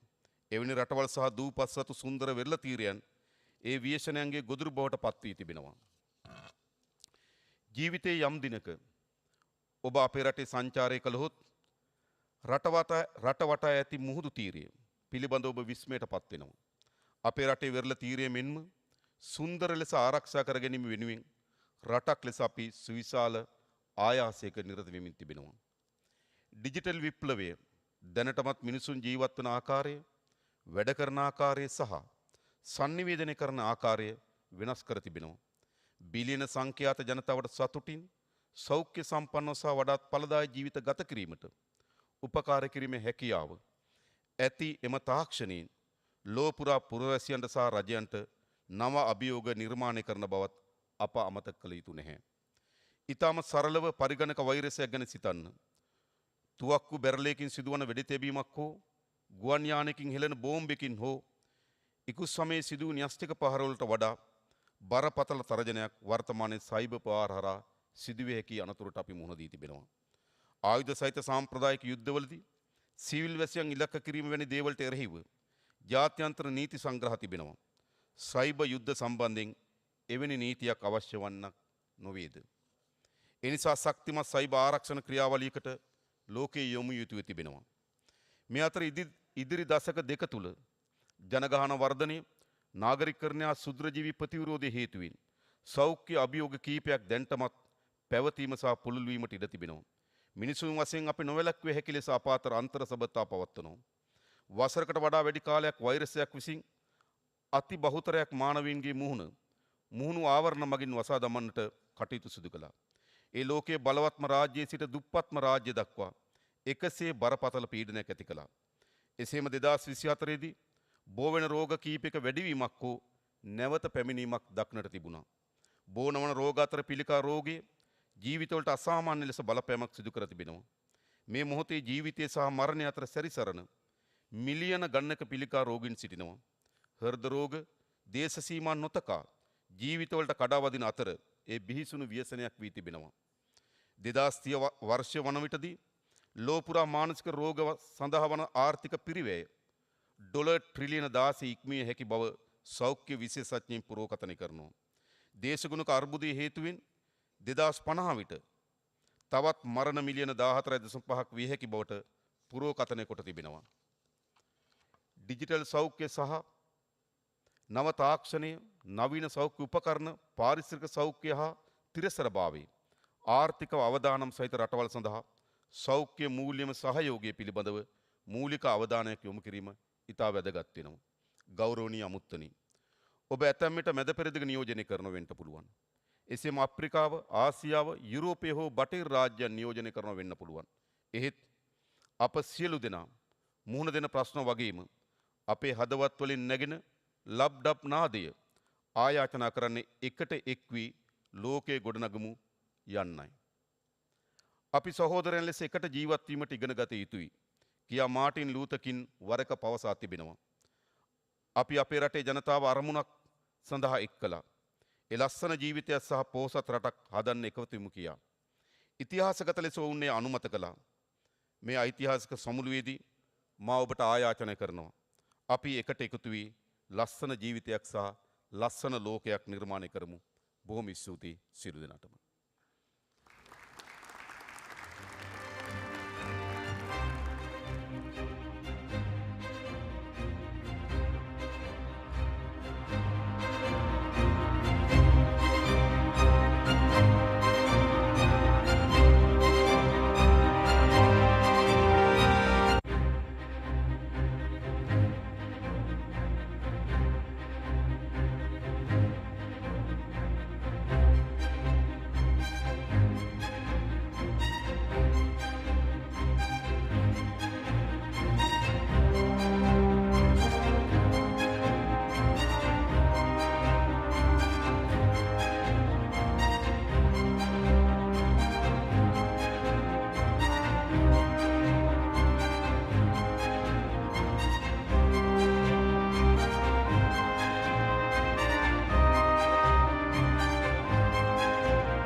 Your Highnesses, Excellencies, ladies and gentlemen, our next panel discussion is titled A Conversation with Global Media Leaders. This session is moderated by Stephen Bertoni, Assistant Managing Editor at Forbes.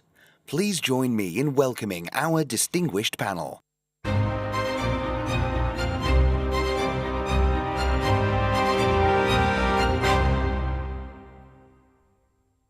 right. Keep the applause going for this group. Here we go. Look, this is great.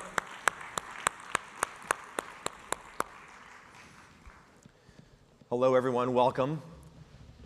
This is really exciting for me as a journalist to be able to interview and moderate this incredible panel of media leaders. In fact, the first thing I did when I found out I had this honor was I printed out my resume, and I'll be handing it out to you backstage in the green room. I appreciate it. The world is crazy, which makes the media world exciting, crazy, never boring, and frankly, good for us in some ways.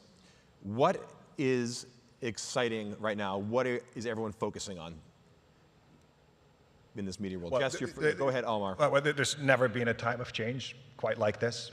Change is taking place all around us. Technology, obviously, government, geopolitics, anywhere you look. And the intensity and the pace of change is enormous.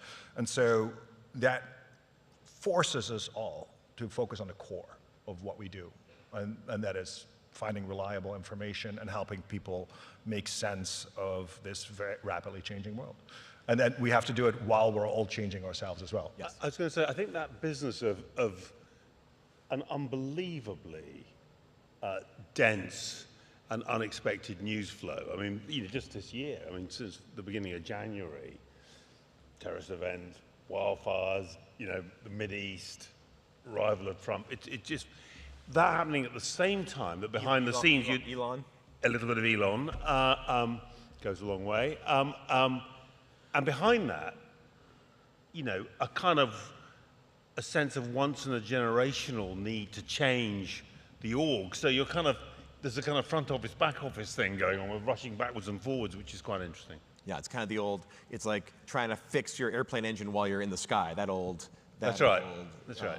Yeah. That old chestnut sort of thing. I just also think that the velocity and the speed at which information is flowing and things are happening on a global basis, and of course we have to mention technology disruption, AI, there's no shortage of stories to cover. There's no shortage of information that is just flowing. And it's a really exciting time to be running a media company for me, for sure. Andrew, at Foreign Policy, you said you used to be a niche publication, but now Foreign Policy is front and center.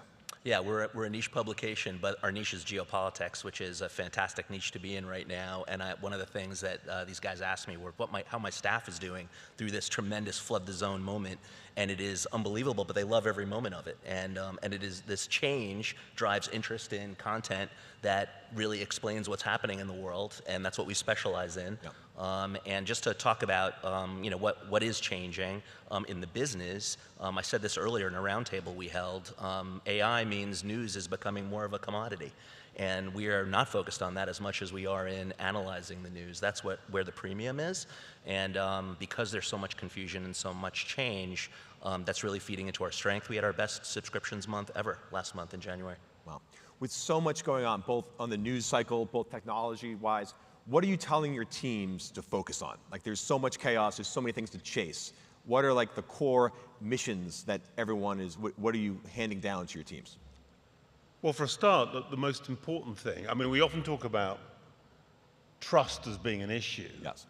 And there's always a danger in that debate that you kind of blame other people for the loss of trust. It's the audience, or it's what Google or Meta, or actually, the best way to build trust is around the fundamentals of journalism. Lack of, fair-mindedness, open-mindedness, craft, checking.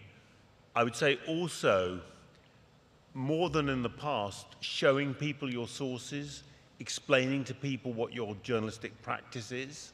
And there's something to me about, particularly in the context, in the United States, for example, of such division about what's fair, what's even true. The idea, the very first thing, whatever the platform, whatever the technology, whatever the medium, is the fundamentals of great journalism and kind of doubling down on that as the foundation of everything else. Oh yeah, the more things change, the more back to the basics. And this, I mean, literally, you know, Trump 2, the second Trump term, we're having huddles 2 or 3 times. How do you cover this? You know, not just what are the angles, but you know, what's the right tone, what's the right way of thinking about it, which is completely about holding power to account, but is also reasonable and fact-based. Yes, amazing. We are squarely focused on the customer. Yep. So it's very easy in media to forget why you're doing what you're doing, and that is to serve readers and users and make it actionable for them. And so with every move that we make, whether that's within technology or journalism itself or how you relate to governments, you've got to keep in mind who we're doing this for. Yeah. And once you really lean into that, it changes everything that you do. It makes you more self-aware. You come in with a level of humility, and good things come from that. Andrew, everyone else here has more of a broader audience. Again, you are more focused, very influential, with smaller audience. What do your customers want these days? How do you serve them? They want to know the inside cricket of what's happening and understand what the impact is on them of the news. They also want that in a very nonpartisan way. And that, your question on what have we charged our teams with, and that is to maintain that impartiality and make sure we're completely balanced. It is a very difficult thing to do in an environment like this. And by the way, the big election in the U.S. wasn't the only election last year. The largest election last year, of course, in the history of the world was in India, which is always the largest election whenever India votes by definition. But there's been change and division everywhere, and you need to remain focused on trying to be as fair and arbiter as possible and let that reader decide. And that is where, I'm sure we'll get into issues of trust, where you can build that in your brand, that level of trust and fairness and impartiality. That's one thing. The second thing is really focusing on a lot of the untold stories. There's a lot going on besides, as much as he sucks up all the air in the room in Washington, there's so much more going on in the world right now. There are wars taking place in Africa that are barely getting any attention whatsoever in Congo and Rwanda. Critically important, battles over critical resources. So we try and focus on bringing those to the fore as well. Jess, talking about trust and brand, like Time is such an iconic brand, and you've been dominating the late night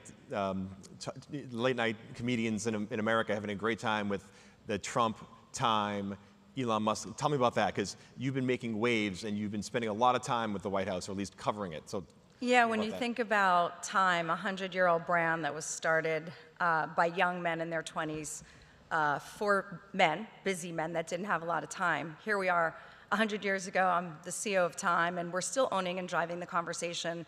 We're focused, to answer your other question too, Steve, we're focused on capital J journalism and impact journalism.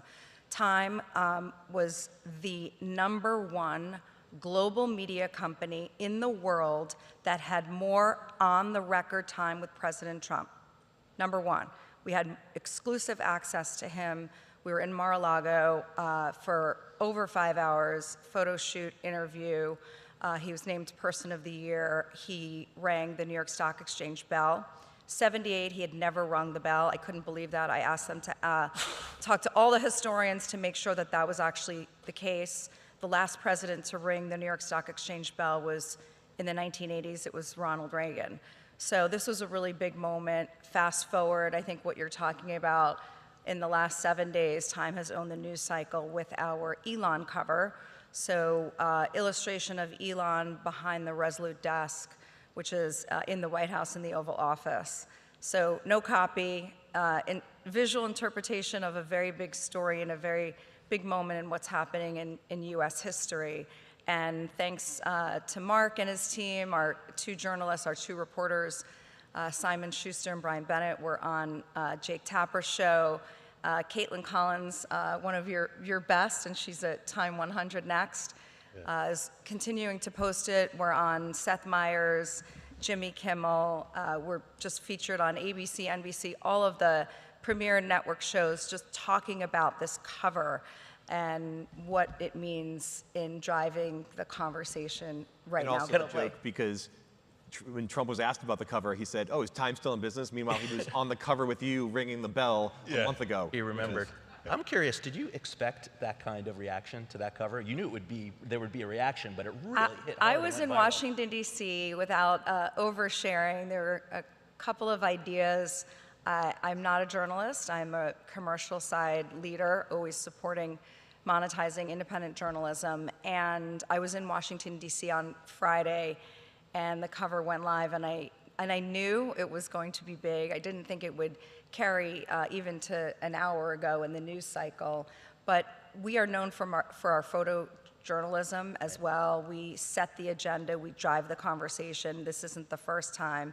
What you're referring to, Steve, is a press conference in the White House with the Prime Minister of Japan. And of course, the one question President Trump was asked was about the Time cover.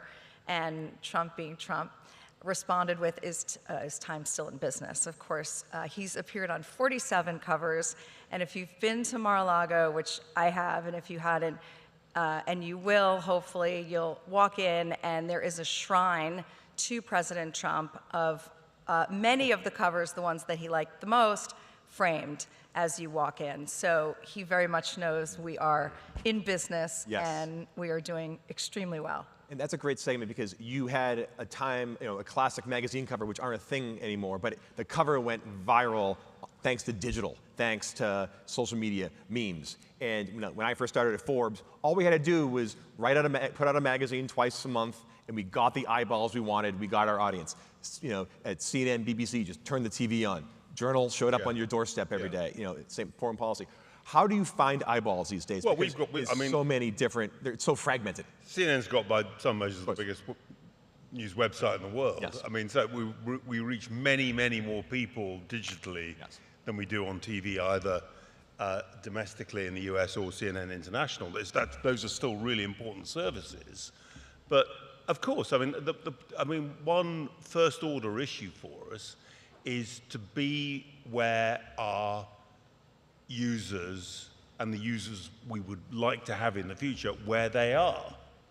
And that means breaking out from our traditional kind of heartlands.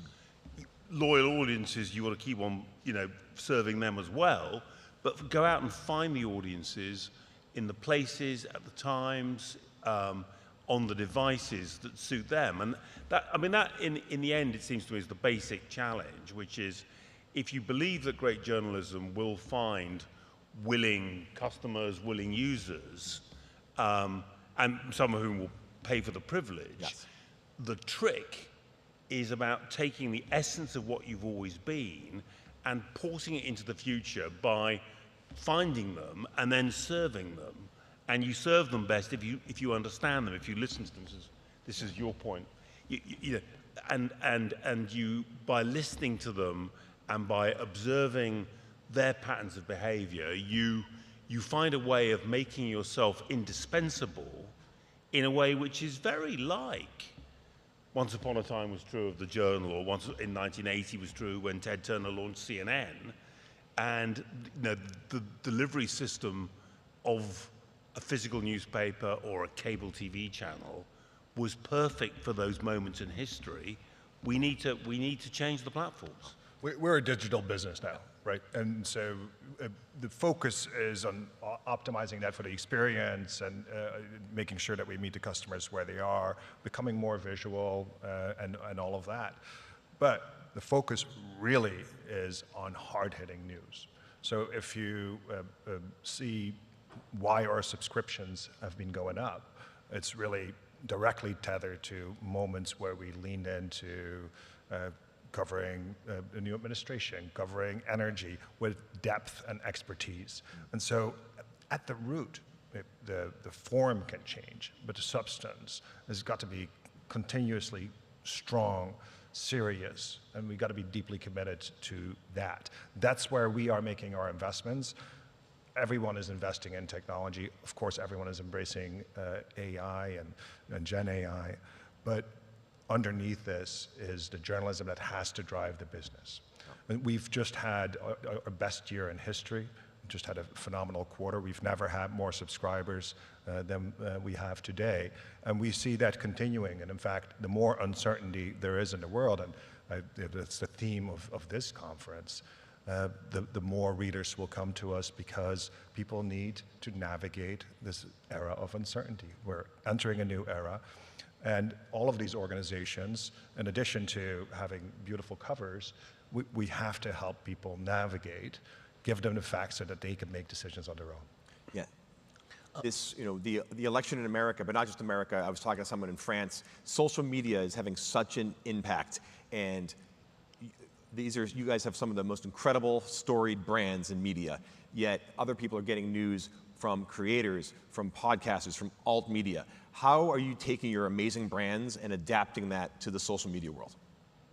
I think all of us have done that our whole careers, and especially as we are leaders in media today from more mainstream or traditional legacy media companies, and we've been able to innovate and evolve and meet consumers and new behaviors where they are, which is why for us, we have a cover, they're digital covers. We started out as a magazine, Wall Street Journal is a black and white newspaper, and now we have the largest global audience in our history, the youngest audience, and that's why we need to lean into AI, because we can be on all these platforms and we can expand our audiences and leverage technology like we all have to grow our audiences and to have different formats and different experience.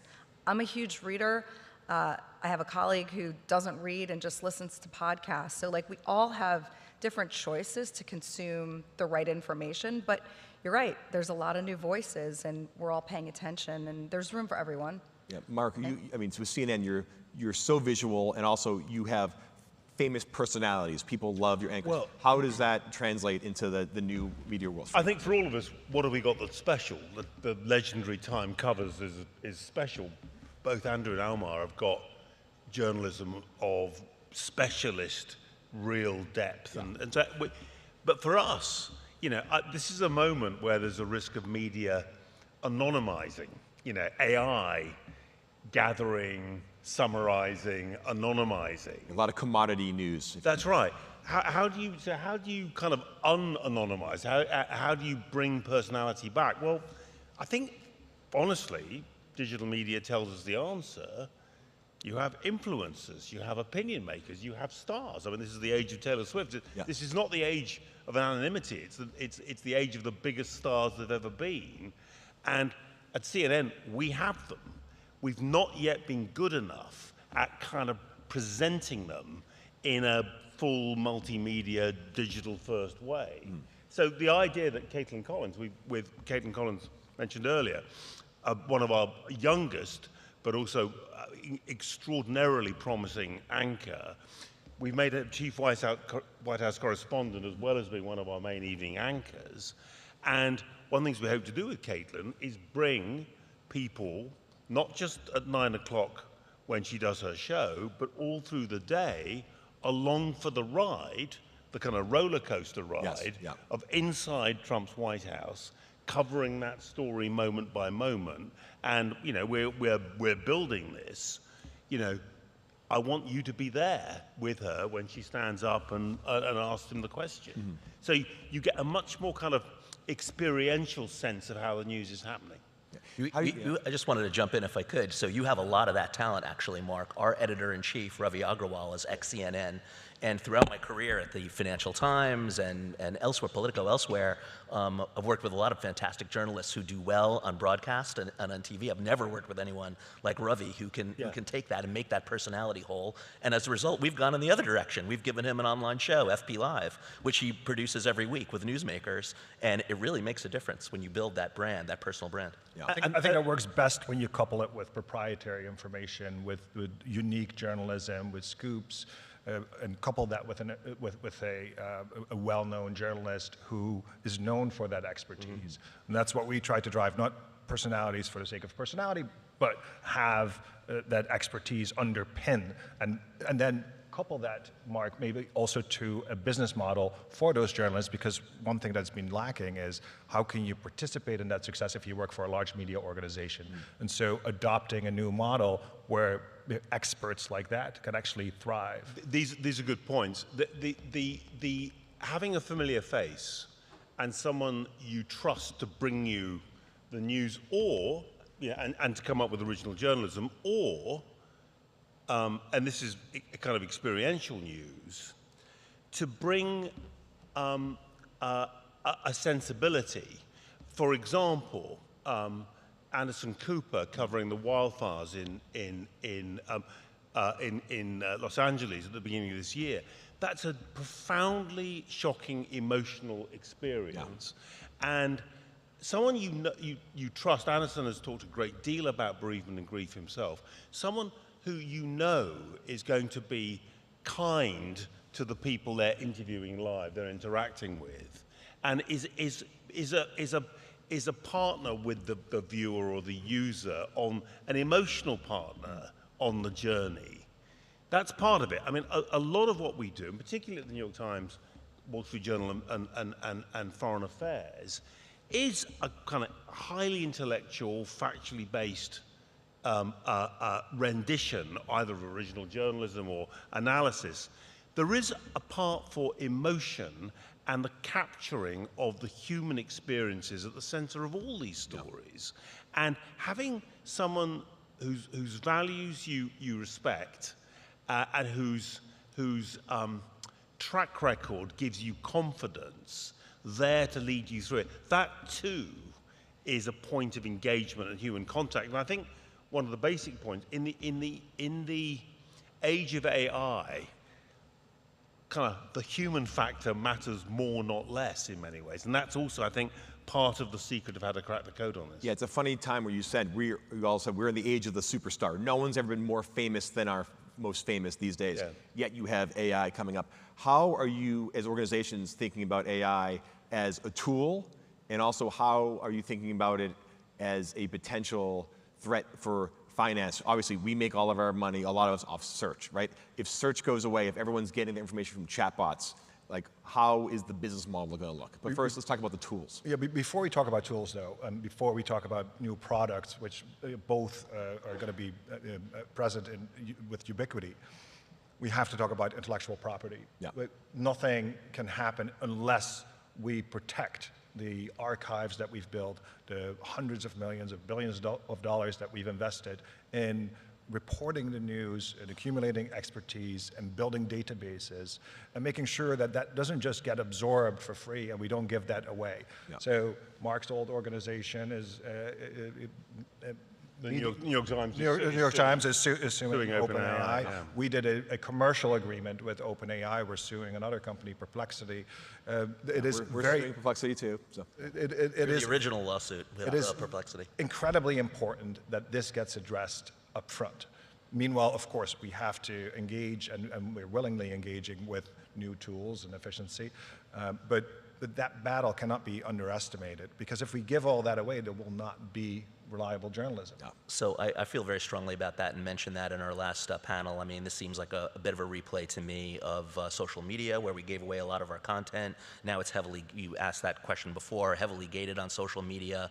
And I'm concerned about some of these joint ventures that we're undertaking. We said no to Perplexity. We're undertaking some of these other with Pro Rata AI. I know you mentioned that on Monday night. You're partnering as well, Jess. And I think we should undertake it cautiously, because that is certainly a tremendous value of the content in foreign policy is our evergreen content, our archive, just as Almar is saying, and we want to jealously guard that. So we need to be super careful about it. One other thing I wanted to bring up is, as I think that way, I want to not be as so super restrictive. One of the drives in business model is to build subscriptions, and that requires us putting up paywalls. We start limiting the amount of our content that goes out there in the world, the discoverability of that content, especially for a smaller niche publisher like foreign policy. That really matters as search traffic goes down as well. So it's a real push and pull that we have to look out for in that environment.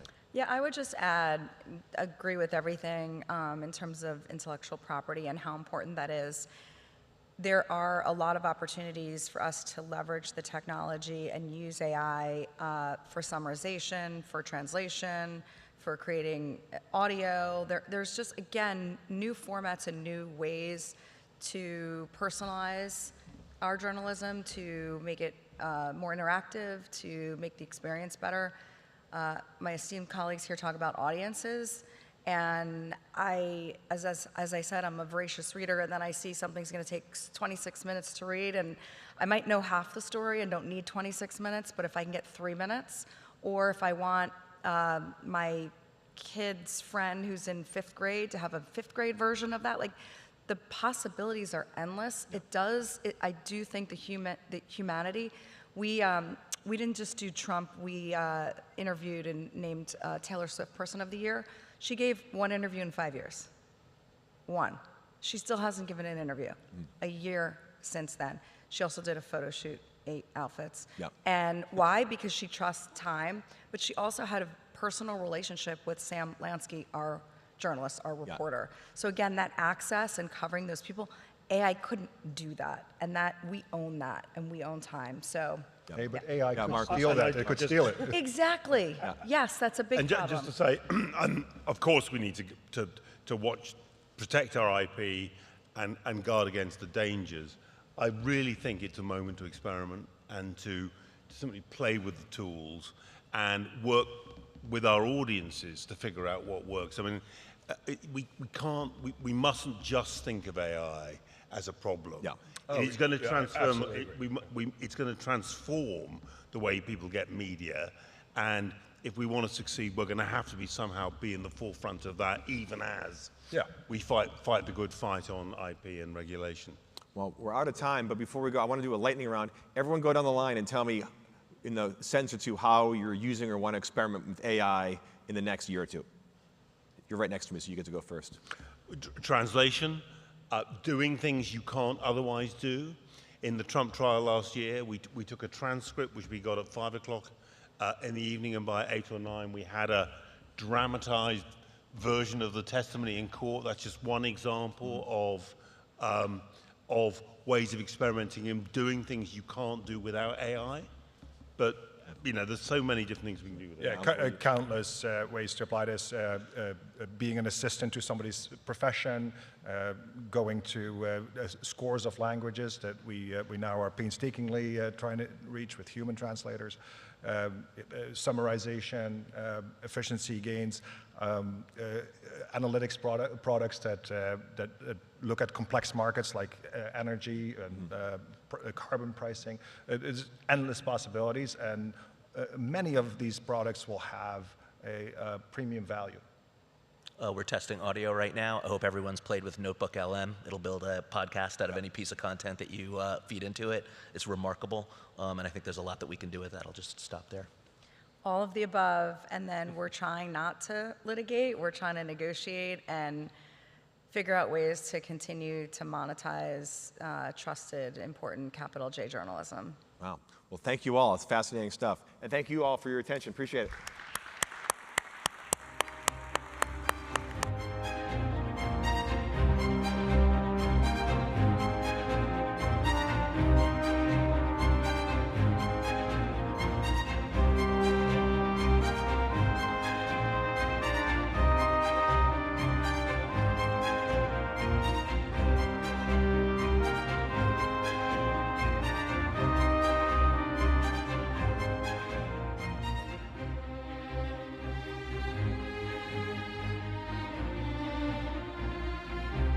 الحضور الكريم، هذه آخر جلسة رئيسية لهذا اليوم.